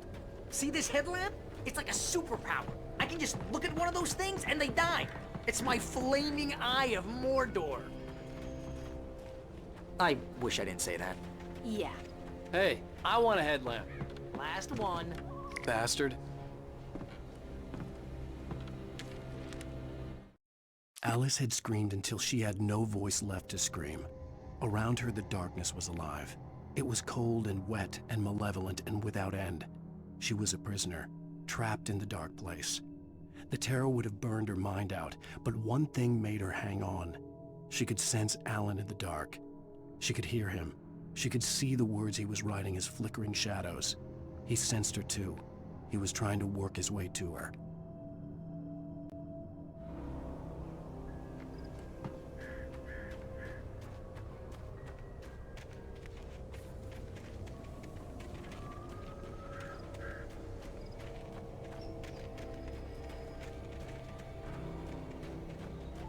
When someone throws a damn school bus at your head and you're about to take a helicopter ride with someone who may or may not have a pilot's license, you're cleared for departure to Night Springs.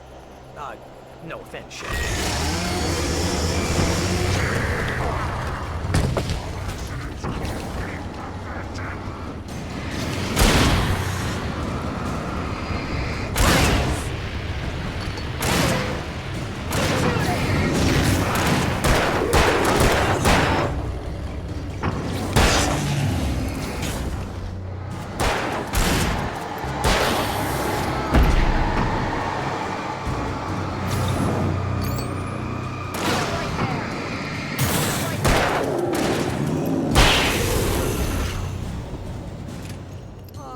ever gonna get used to this?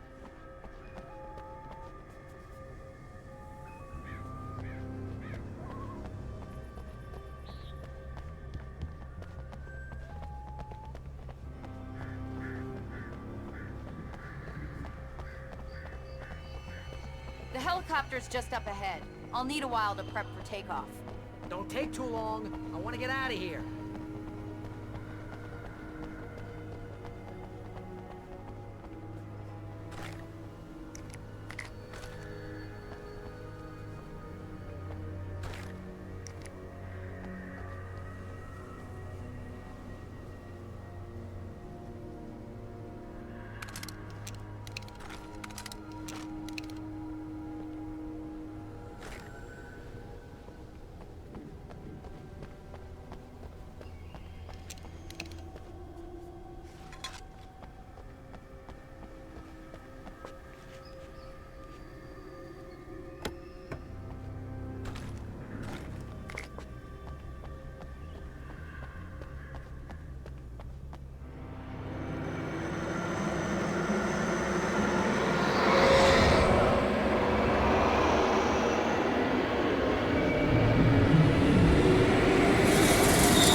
Just get me to Weaver, Sheriff. You're taking a big chance on a local crazy lady, Al. I hope you're right about her, or we can kiss this town goodbye.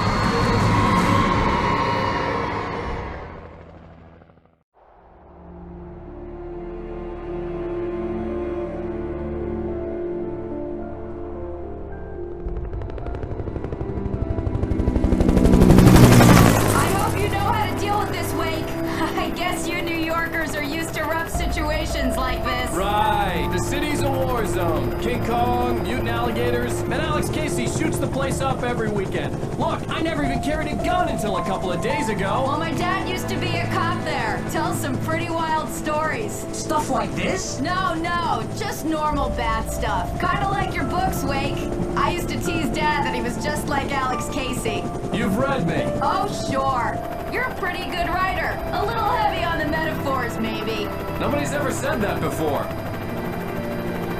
We're coming up on the power plant. See the lit building over there? And that's the dam further up the river.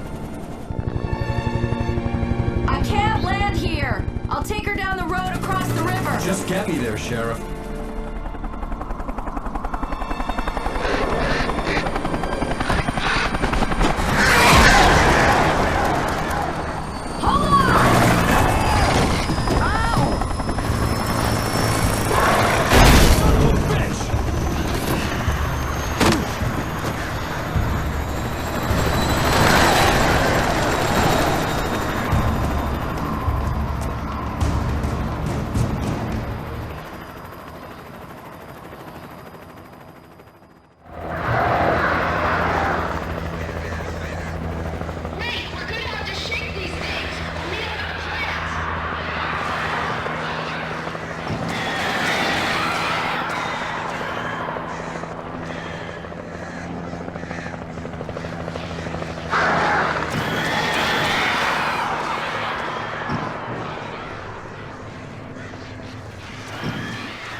and here's a new song from a band that they always remind me of our local rock legends, the Old Gods.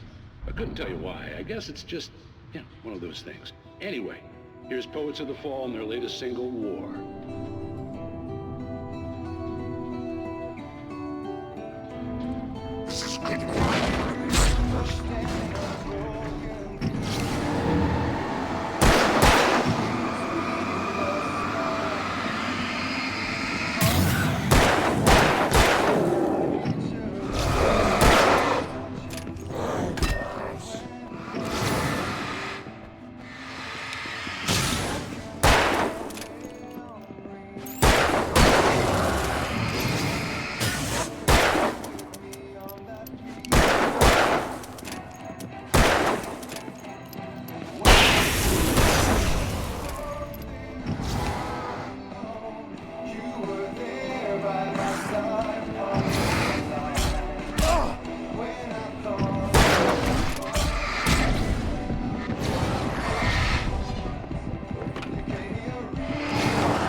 The power plant glowed in the night.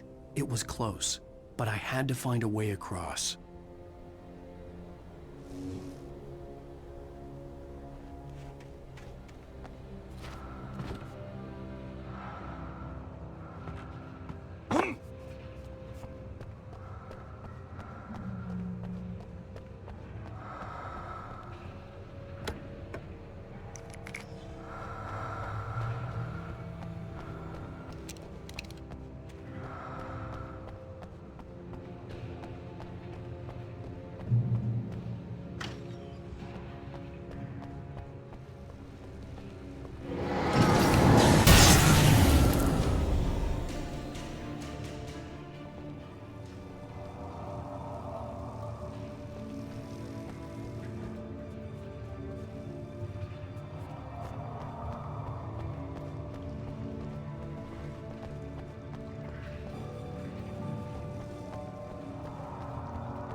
Making her way through the water pipe alone, Cynthia was angry at the writer.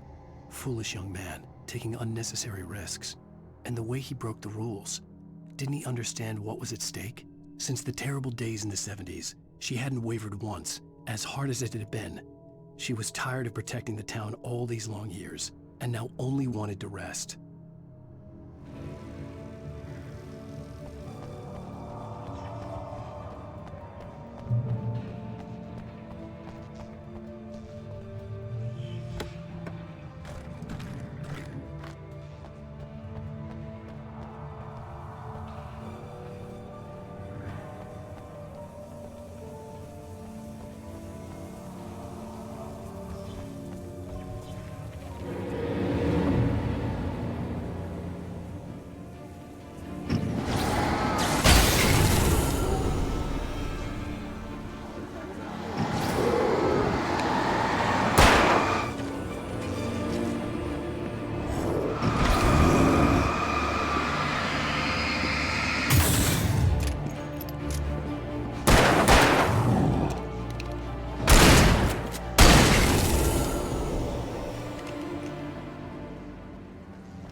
The story I had written in the cabin had come true.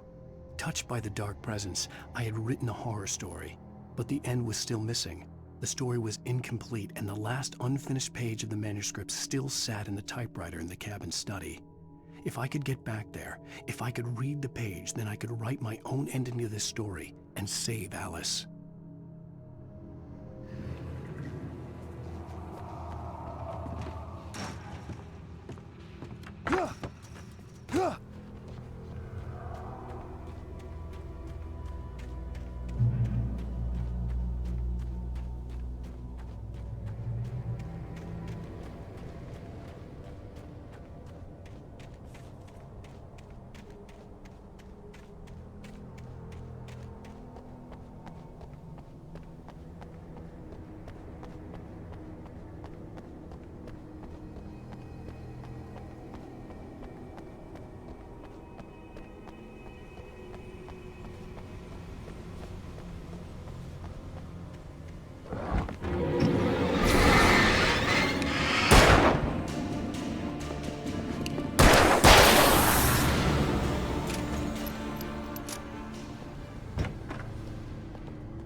I recognized the logo on the power plant sign.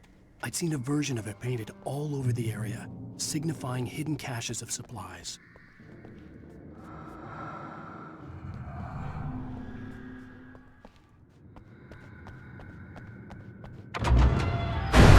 Hold it right there! Miss Weaver! Cynthia! I'm a friend! Prove it! You knew Zane! Thomas Zane! You're the Lady of the Light in the song! You can help me! About time! Young man, I've been waiting a very long time for you.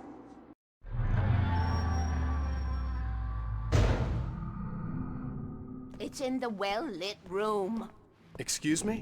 What you need to drive the darkness back. The well-lit room is at the dam. I built the room to keep it safe. Will it help me find Alice? Will it get me back to the cabin? Fine, let's go. I can get my friends to come back with the helicopter. Oh, we won't go outside. Never at night. That's rule number 1. You've been breaking the rules, young man, and where has that gotten us, No, I have a secret route, a lit route, an old water pipe. Something was damaged at the transformer yard. It's draining all the reserve power. Without it, the pipe will go dark. The power to the yard must be cut. Let me guess. You want me to do it? Young man, you're the one who likes to break the rules. I can't be outside in the dark. The kill switch is outside.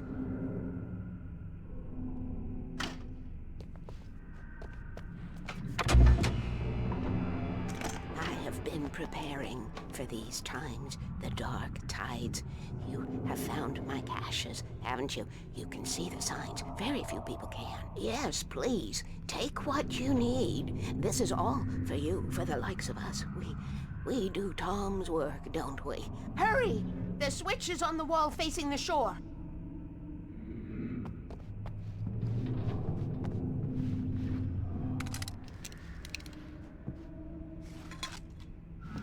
I cannot take you to the well-lit room if the lights in the pipe go out. You must go outside to use the emergency switch.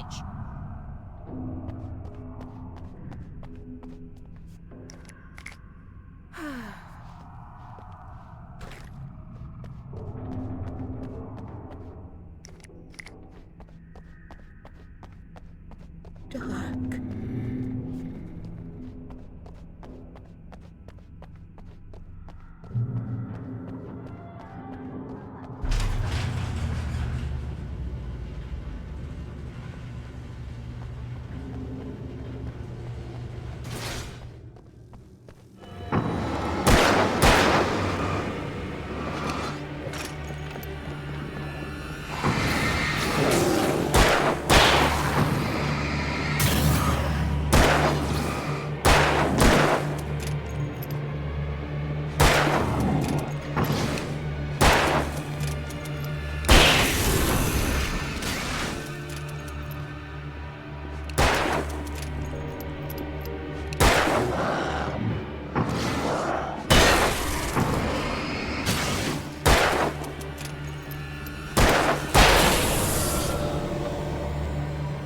Weaver had sent me to cut the power to the transformer yard. I was willing to do grunt work for her to get her to help me. I hoped Weaver was dependable. I'd stumbled into this crazy world a little over a week ago. She had been living this insanity for decades.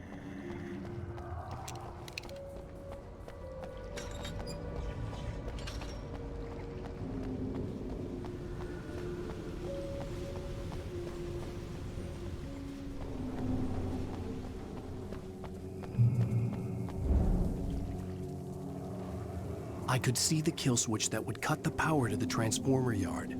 Now I had to find a way to reach it.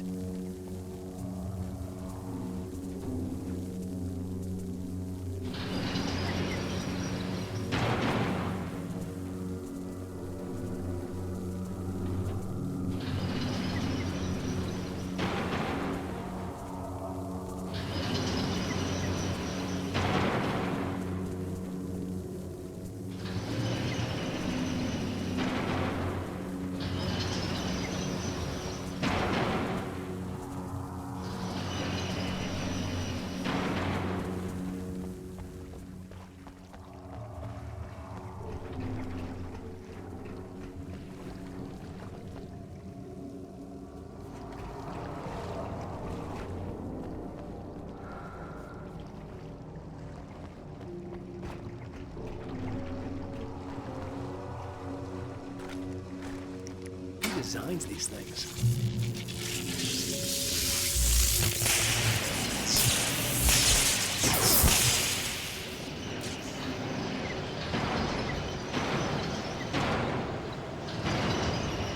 The transformer yard went dark and dead. Weaver's water pipe passage should now be good to go.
Take care of your tools.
This way, young man. Follow me. Come, come. The pipe's empty now. We're ready to go. This way. We need to go. I knew them both, Tom and Barbara. I had such a crush on him. Such a beautiful man. I was jealous. There was a part of me that was maybe a little glad when she had the accident. And then Tom started writing and woke the darkness up. He tried to bring her back, but you can't do that. There are no free rides like that. I'm starting to realize that. In that case, young man, perhaps you're a smarter man than Tom was. The witch looked like her, but it wasn't. Barbara was sweet. He didn't understand until it was too late. He tried to undo it, wrote himself, her, everything he'd ever written out of the world. Oh, he was so famous. And afterward, no one knew. Oh, Tom. He left only one thing behind in my care, in case it happened again. Insurance. He trusted me. Or perhaps used me a little. Tom knew how I felt. Knew I wouldn't refuse him. I built the well-lit room and put it there. It's been waiting for you. We are characters trapped in a story you have written, and none of us will survive to see the end of it if the darkness isn't stopped. She'll twist the story to her own dark ends. How do you know all this? Tom, that's the way he wrote it. He still talks to me, you know, in television, from beyond, from below. We have both been touched by the darkness, young man. He saved us both with light, but the darkness stays with you. Leaves a stain.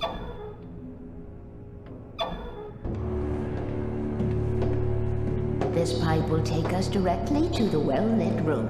Okay, I need to call my friends, tell them where we're going. Hello?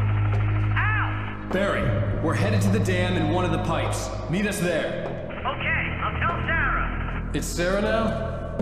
Whoa! No! For the sweet love of... Barry! Barry! We gotta go see if they're okay. They're probably dead. You must reach the well-lit room. This is no time to be a selfish idiot. That's my best friend!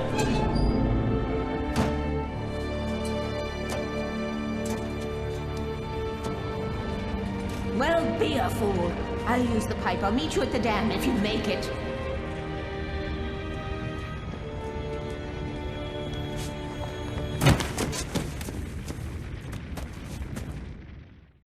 At least I didn't have to worry about her. She knew how to stay safe.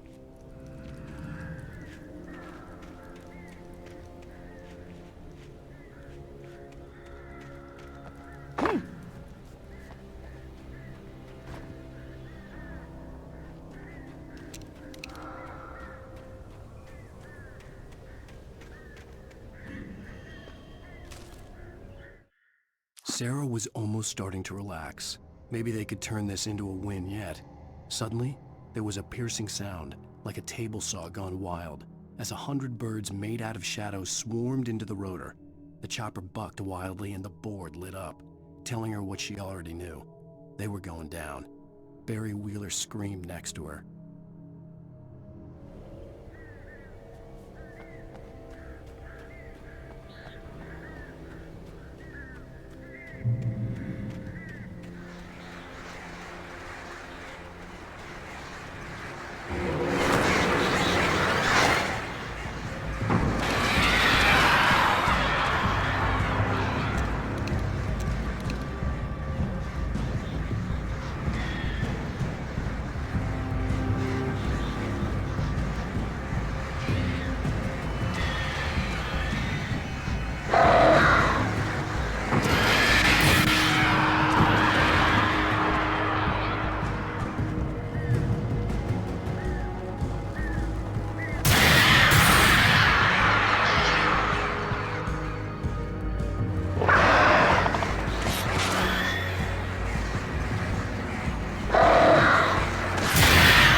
The crash site looked bad, but as far as I could tell, the wreck was empty.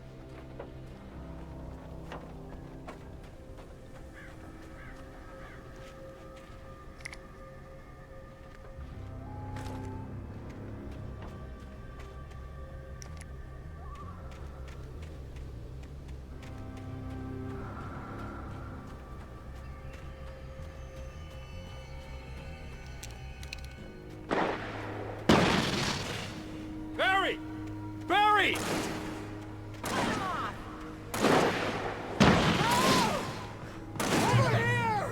Hang in there, I'm coming!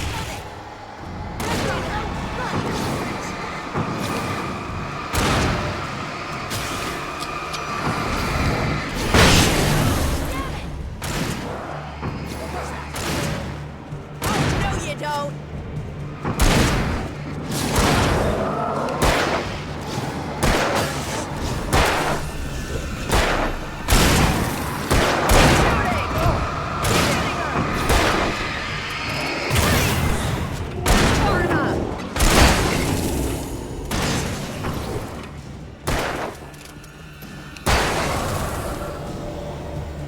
You know when to make an entrance, Wake. We were ready to make like Butch Cassidy and the Sundance Kid. I have a different ending in mind. Yeah, I'm fine. Thanks for asking. I knew you'd be all right. How's that? The flaming eye of Mordor? Ah, laugh it up, funny man. Didn't we have somewhere to go? Weaver will meet us at the dam.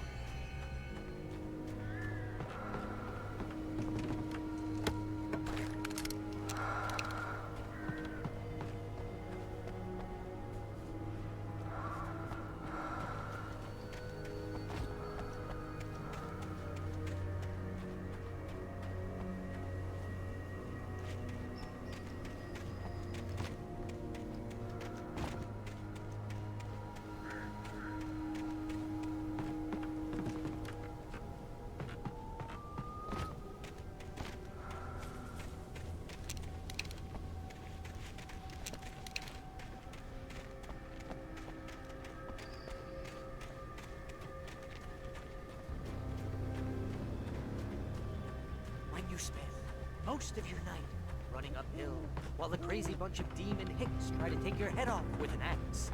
You know your helicopter crash landed in Night Springs. But Al, we're safe in the light. Oh, I should have kept that gym membership. See those lights? That's the elevator we need to take.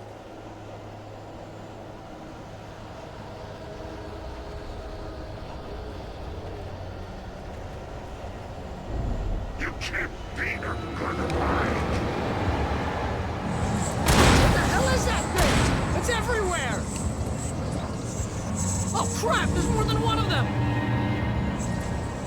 Nothing moves like that. It's impossible. Ah! Al! Do something!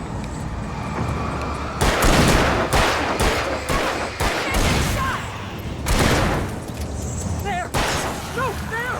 Al, they're all over the place! How many of them are there? Where'd that one go? Ah, this can't be happening! Over there!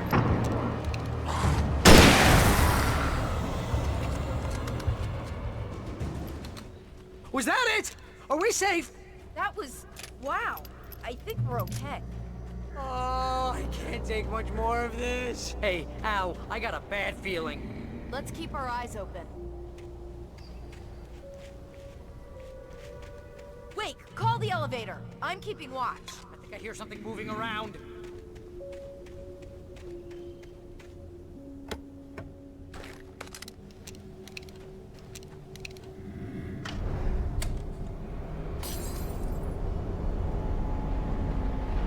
Heads up! Here they come! Oh no! Oh no! Coming! We have to hold them off!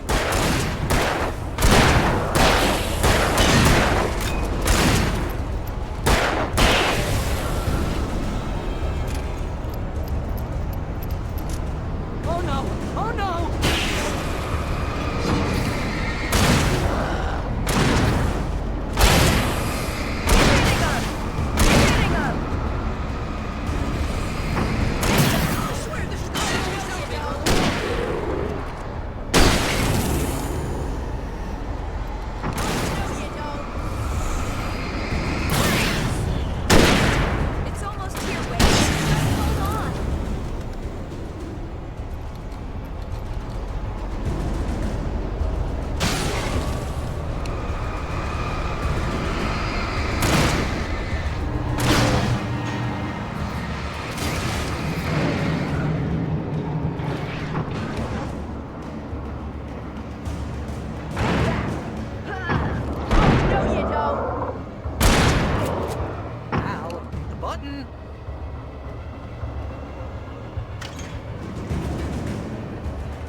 almost there.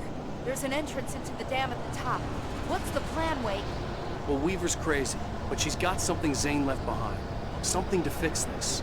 Gee, could you be a little more vague? Thomas Zane? Seriously? Might as well be Paul Bunyan or Bigfoot. Yeah, well, he was real.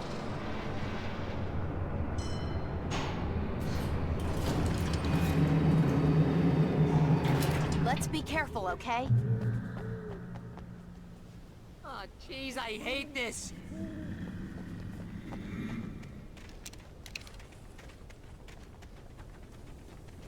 Okay, Wake. There's a button over there that opens the door. I think something's broken. Hold the button down so we can get in.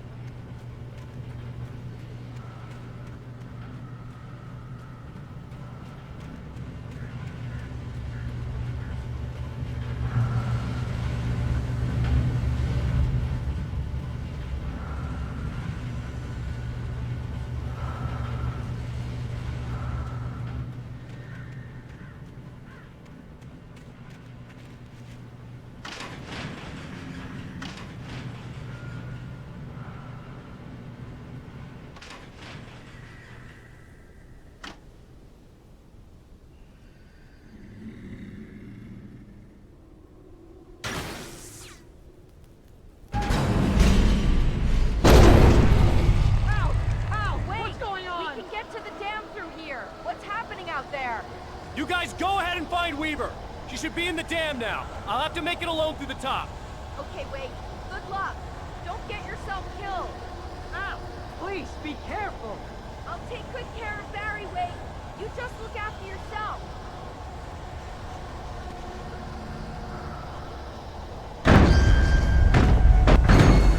You gotta be kidding me.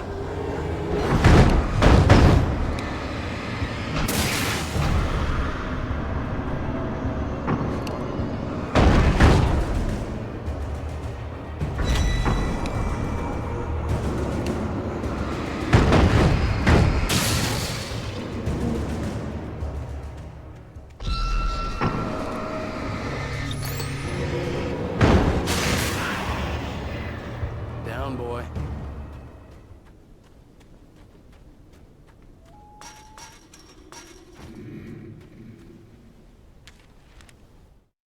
Thomas Zane knew he had to remove all that had made this horror possible, including himself. That was the only way to banish the dark presence he had unleashed and now looked at him through the eyes of his dead love. But he also knew that despite his best efforts, it might someday return. So even as he wrote himself and his work out of existence, he added a loophole as insurance, an exception to the rule. Anything of his stored in a shoebox would remain.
I was ridiculously outnumbered. The searchlight could even the odds.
Enough. You will go no further.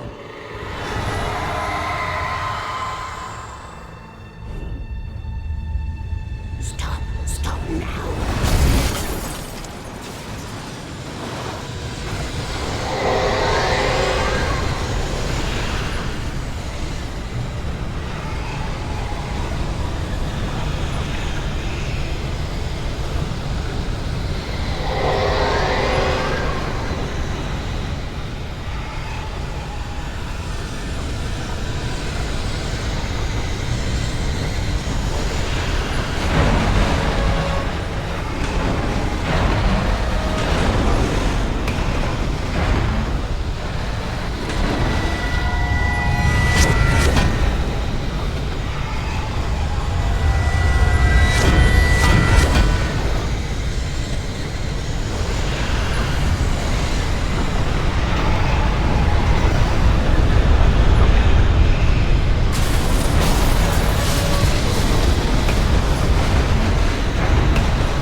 You made it.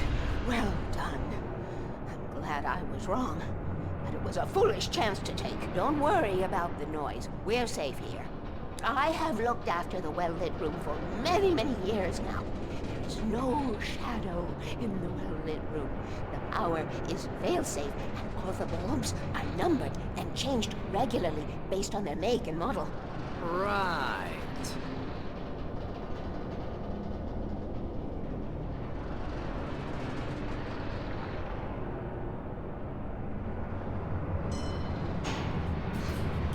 There's an old army base at Great Coat Point, north of here. It was active during the Second World War. They operated here back then. They must have built this. Yes, they did. It's my place now.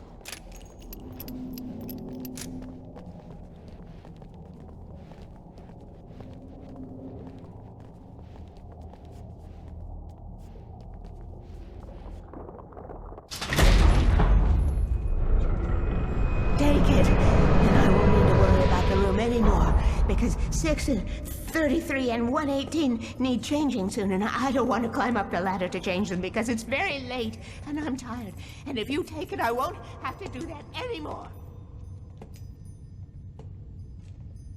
The page was autobiographical, a memory from my childhood. But I didn't write this. It was a page written by Thomas Zane. None of them were supposed to exist anymore. Alan, 7 years old, would fight sleep to the bitter end.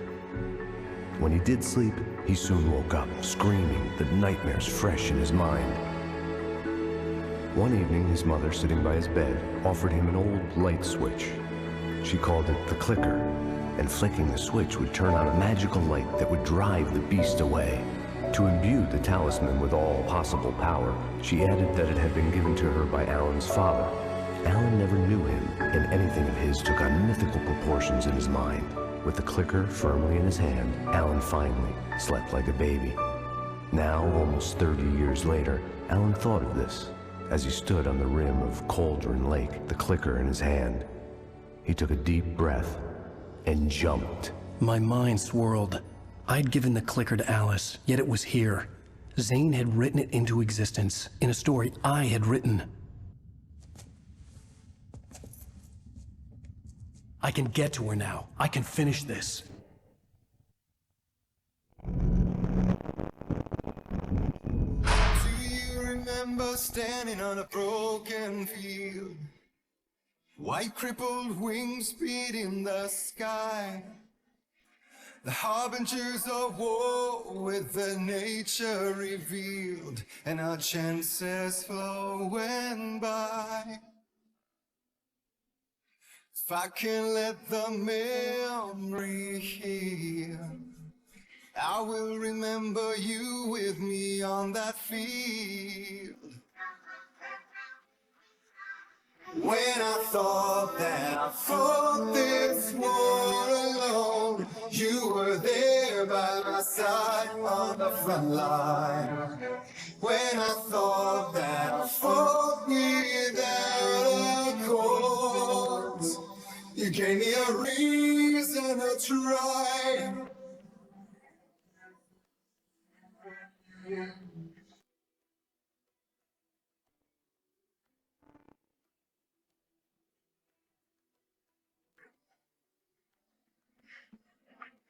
Turn the page, I need to see something new.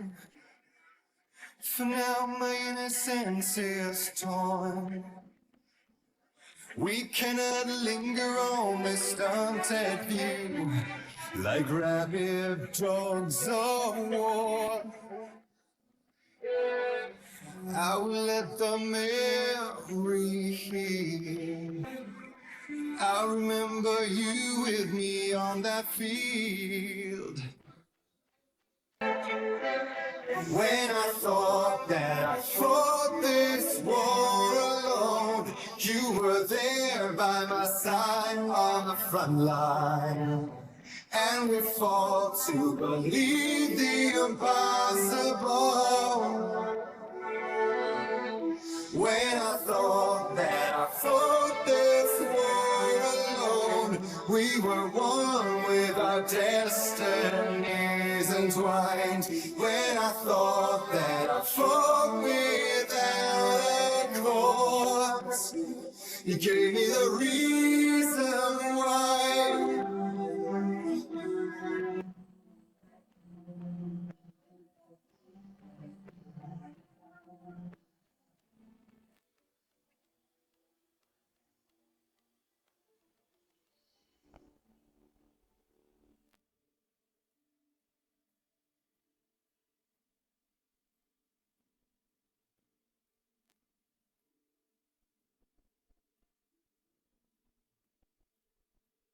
With no one wearing their real face, it's a whiteout of emotion, and I've only got my brittle bones to break the fall.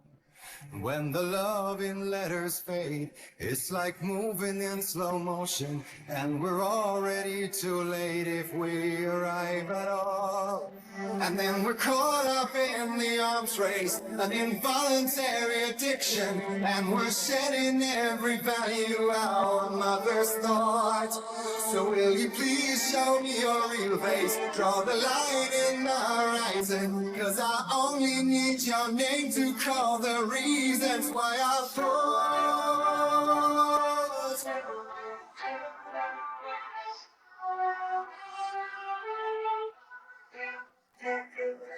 When I thought that I fought this war alone, you were there by my side on the front line. And we fought to believe the impossible.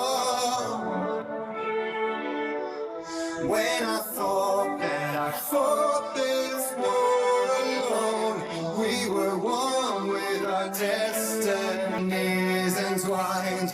When I thought that I fought without a cause, you gave me the reason why.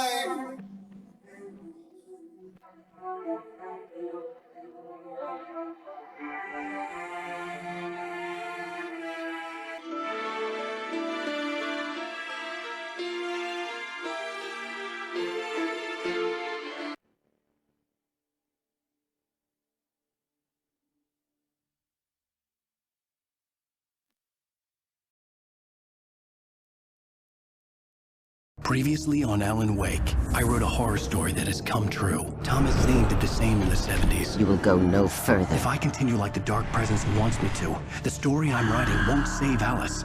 It's a horror story. No one will survive. You knew Zane! Thomas Zane! You're the Lady of the Light in the song! He left something behind to help me. The clicker. Alan thought of this as he stood on the rim of Cauldron Lake, the clicker in his hand. He took a deep breath and jumped. I can get to her now. I can finish this.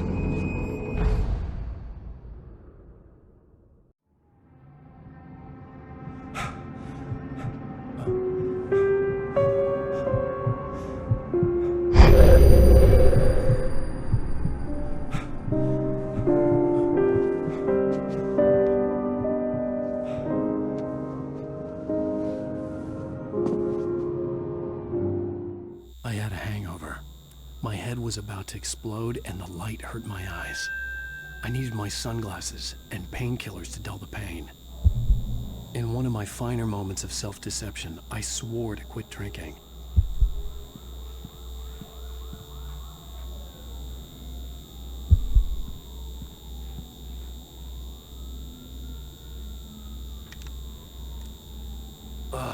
The sunglasses made the world look bearable.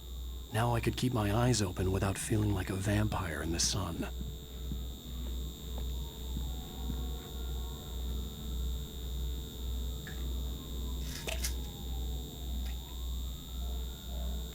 The pills worked fast. The prospect of being awake started to seem bearable again.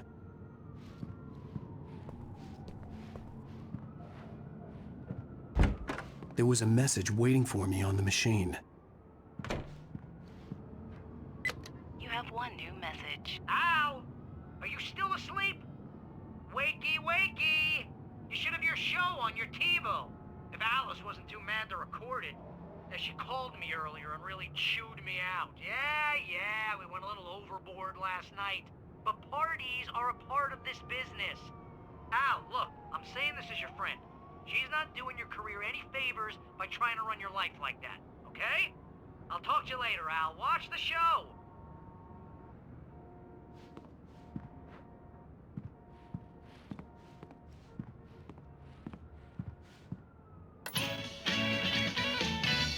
Ladies and gentlemen, welcome back to the Harry Gallic Show. Thank you. Thank you, everybody. We have a great show tonight. I've been talking with the best-selling author Alan Wake about his new book, The Sudden Stop. Yeah, good read. Go buy it. No, it is a good read. Look, I'm gonna be honest here. Is that wise? No, but I'm gonna do it anyway. I got people who give me the lowdown on books. I'm a busy guy. But this one, I actually read from cover to cover. I mean, I'm a big fan. Wow, thanks. Now, this might be a spoiler for those who haven't read the book yet. Based on the sales figures, the 2 people out there who haven't read the book yet. But this last book is all about the death of the main character, the hard-boiled New York detective, Alex Casey. Now, there's been a lot of outrage about this. Why the hell did you kill Casey? What the hell were you thinking, man? Good riddance. No, seriously though. 7 years and 6 books is a long time. He was a gloomy guy to spend all your working hours with, and it was a good run. But it's time to explore new things. My next book will be a departure from the old for me. You selfish bastard, always thinking of yourself. Well, you've certainly given us a lot of entertainment over the years. And now that you mention it, Casey was a gloomy guy. Never had much luck with his love life with the ladies. Was that autobiographical in any way? Yeah, no kidding. Casey's lady friends tended to die on him. With Casey, it was all about his pain. No, nothing autobiographical about that. I'm a happily married man. My wife is my muse. Well, congratulations. That's great to hear. So, how's the publicity tour been treating you? Good. Great. But I gotta say, I'm glad to be back home in New York. Well, you've certainly been on the news a lot lately. Lots of parties and, you got into a fight with some paparazzi. Oh, man. Well, that guy was really in my face. I lost my temper. I know that wasn't cool. You are famous for that temper. Well, I did also write several books. Well, your latest novel is called The Sudden Stop, and it's in bookstores now. Go get it. That means the 2 of you out there who haven't bought it yet. Ladies and gentlemen, that's all we have for you tonight. I want to thank all our guests for the evening. Alan Wake, Sam Lake. Once more, do the face for a Sam. There we go. And our musical guests, Poets of the Fall. Thank you. At least I'd been funny. I told myself I could live with that. Hey, honey. Did you watch the show? I didn't say anything stupid if that's what you want to know. Okay, Grumpy. You want an aspirin or something? Are you going to start with me about drinking now? You know what? I should have followed her advice, but suddenly I was angry. What? Now you can't even talk to me? Well, this morning I was angry because you said you'd be home at midnight and you showed up at 7 a.m. and passed out in mid-sentence. Now I'm over it. Are you angry? This goddamn tour. It's gotten out of hand. Oh, honey. It's almost over, right? We can get back to normal. Then you can start writing again. I'm sorry, honey. Alan, you're not thinking straight. Just take a shower and go back to bed, huh? Yeah, you're right, honey. I'm sorry. Once this is over, let's go away together. A vacation. Just you and me. Some peace and quiet.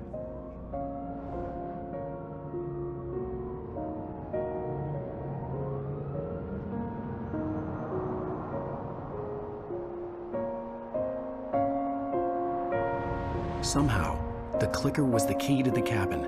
I had to return to Cauldron Lake to save Alice.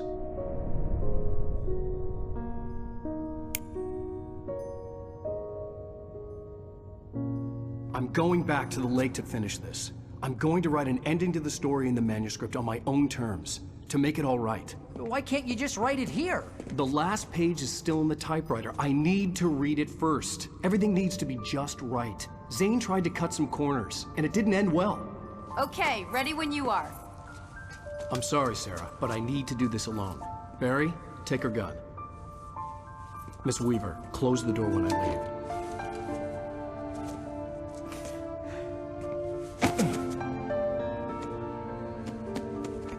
Good luck, Al. See you later.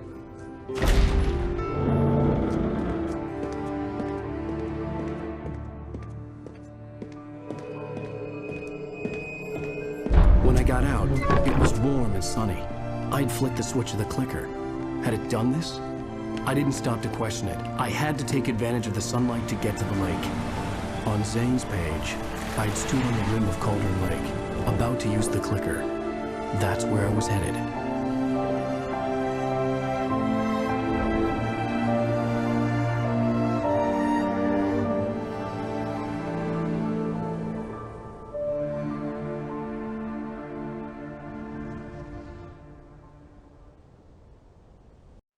Alone, in daylight, surrounded by the beauty of the Pacific Northwest landscape, it was hard not to let doubt creep in one last time.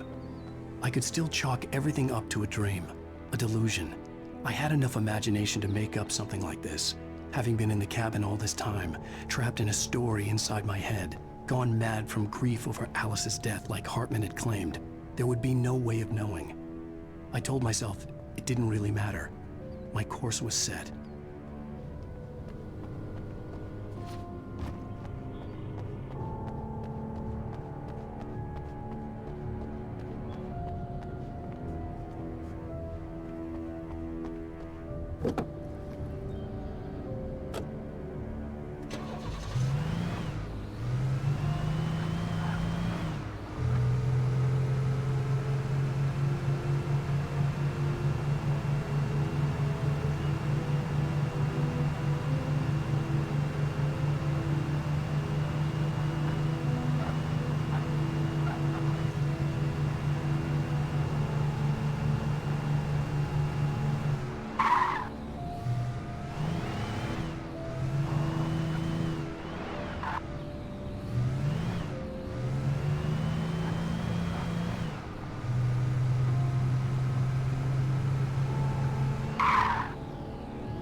Had touched me. There was a link between us, always would be. I could feel its presence again, getting closer.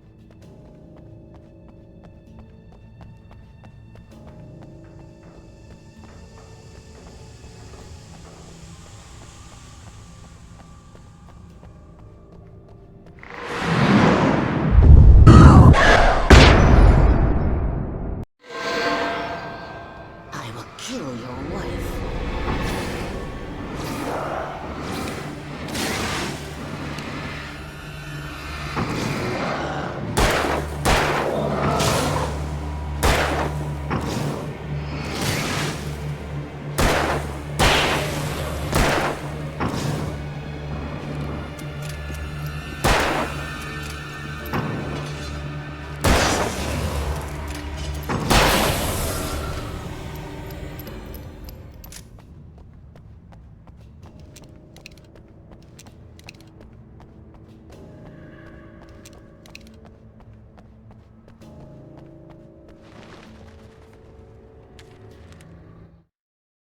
The Dark Presence was no longer trying to capture the writer so he could create the ending it wanted. The writer knew too much. He was too strong. And he carried a weapon left behind by Thomas Zane, something that could hurt it. Now, the darkness was doing everything in its power to simply stop the writer from ever reaching Cauldron Lake and the dark place it came from.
Based on the signature in the motel register, Agent Nightingale had stayed here, in room number 2.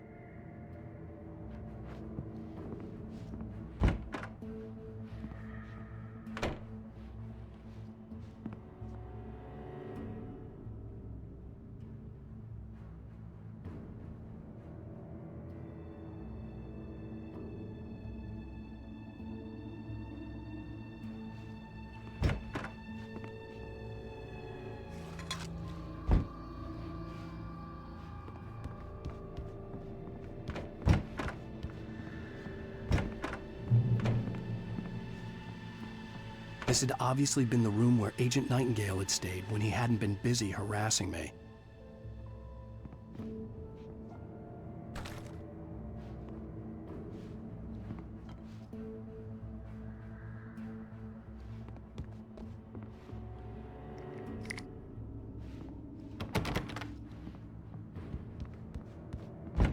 Look after yourself and your co-workers! Could have fooled me, pal.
The bottom of Cauldron Lake was a graveyard of things the lake had claimed in one way or another over the decades.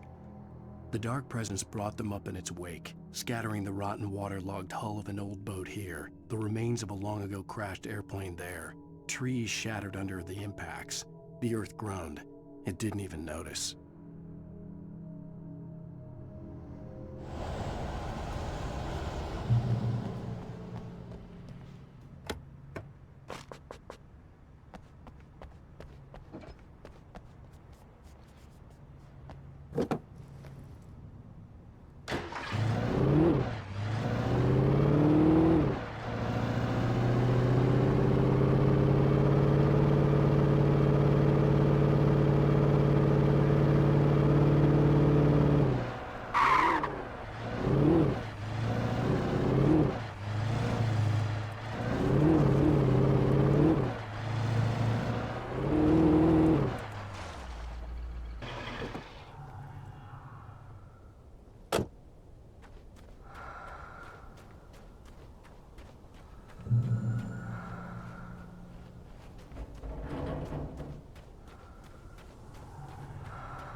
Zane cut its heart out, but it didn't die. The thing that wore Barbara's face kept crooning sweet nothings sugar-laced with poison. He put on the suit, untied the monster from the chair. The thing in his arms thrashed weakly, but he held fast.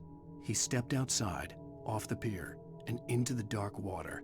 a sinking pinprick of light descending toward a bottom that never came.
When I told Barry my plan back in the well-lit room, I'd acted as if I knew what I was doing.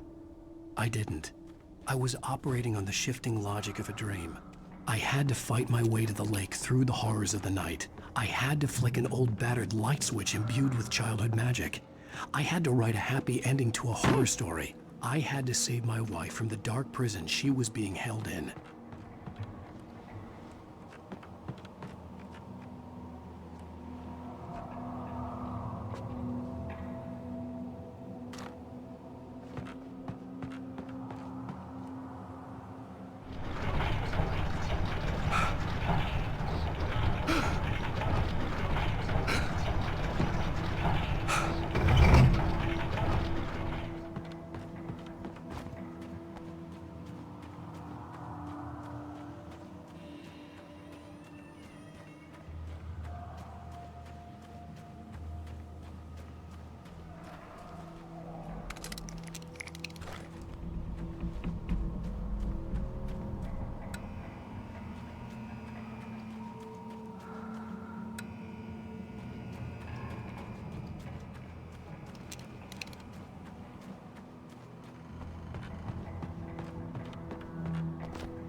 I will never give her to you.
dark place I found myself in was unlike anything I could ever have imagined.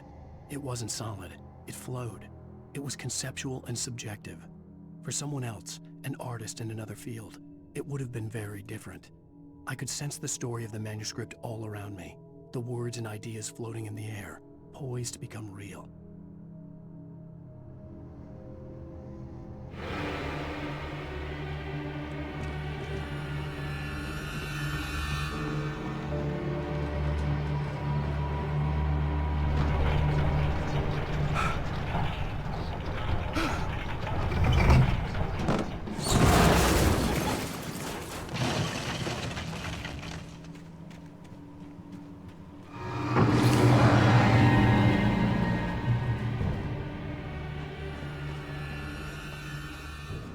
I could see Mirror Peak in the distance. That's where Cauldron Lake was.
I needed to get the generator running.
After Zane had gone, I stood alone in the shifting dream that was the dark place.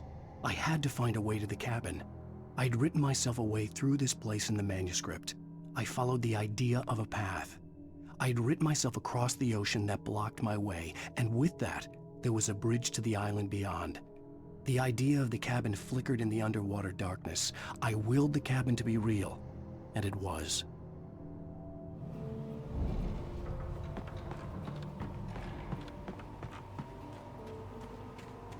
Turn back now.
has never loved you.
Baby, you were having a bad dream.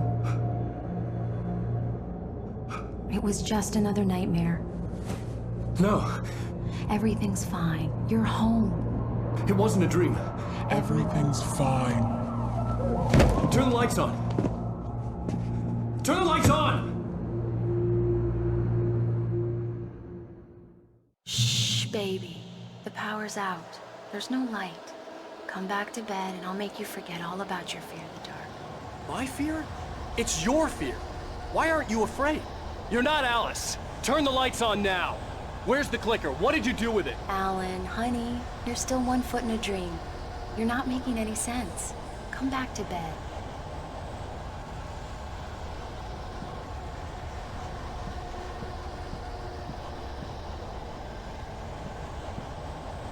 Alan, you're scaring me now. Come back to bed. Have you taken your pills? Do you want me to call Dr. Hartman? I read your manuscript. It's brilliant. Departure is your best work yet. You're a genius. I'm so proud of you.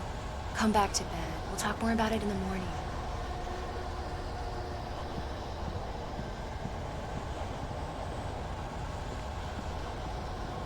Come back to bed, Alan. Come back to bed, Tom.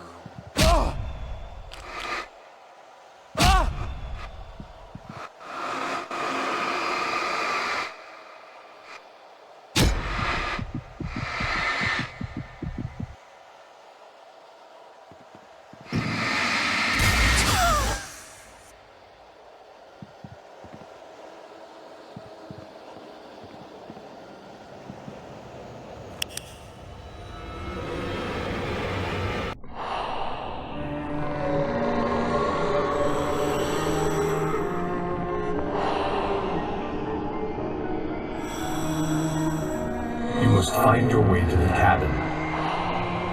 It stands in your way. It won't let you pass. It has no heart. It's filled with darkness. You must fill its heart with light.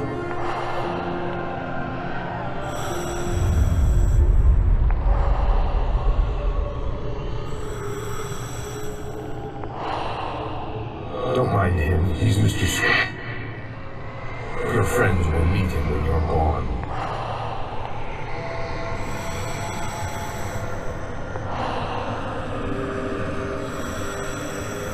Use the clicker.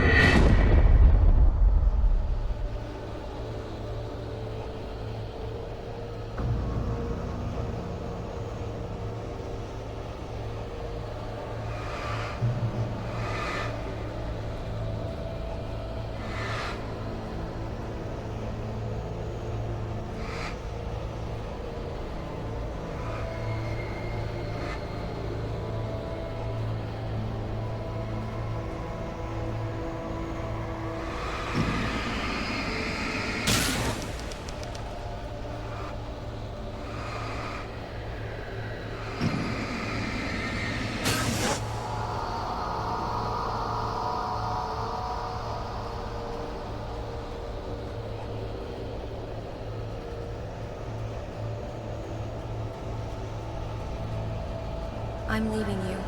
What? I'm leaving you, Alan. I met someone. I'm in love with someone else. Alice? No, what are you saying? You can't... You don't love me. How could you when you don't even love yourself? All you do is torture yourself with work you can't do anymore. No, I love you more than anything in the world. You're my muse. I'm not. Who are you? What have you done with my Alice? Alan? What are you doing? Put the light back on. What are you doing, Alan? Stop. Put the light back on. It wasn't true. Nothing like that had ever happened.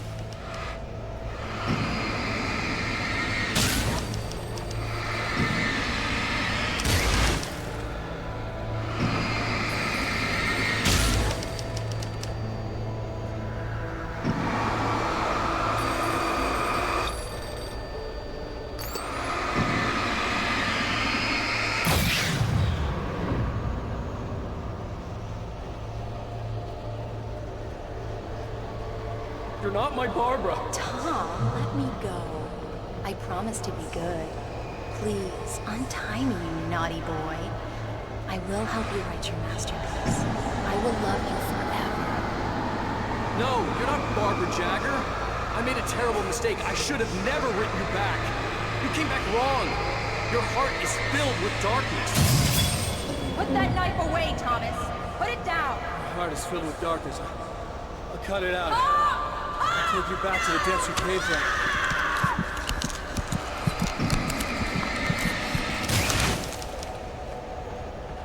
Filled with darkness. Get away from me, you hag. Where am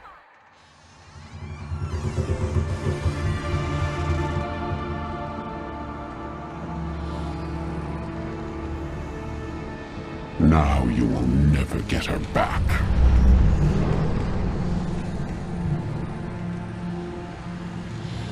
I am much older than you. Older than your first work of art. I will find a new face to wear. Someone else to dream me free.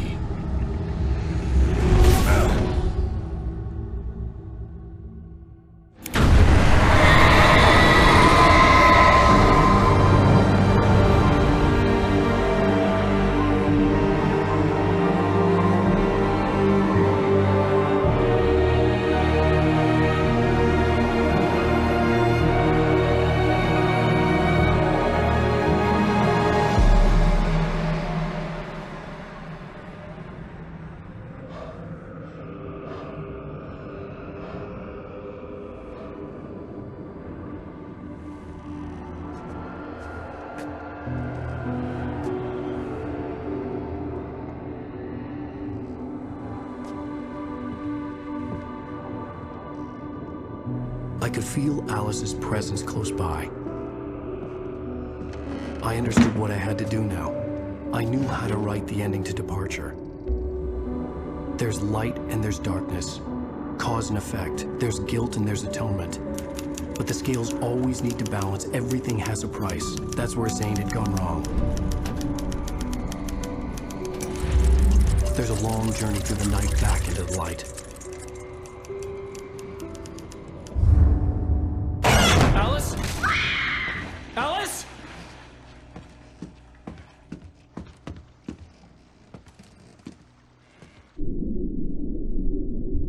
Oh no!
It's not a lake. It's an ocean.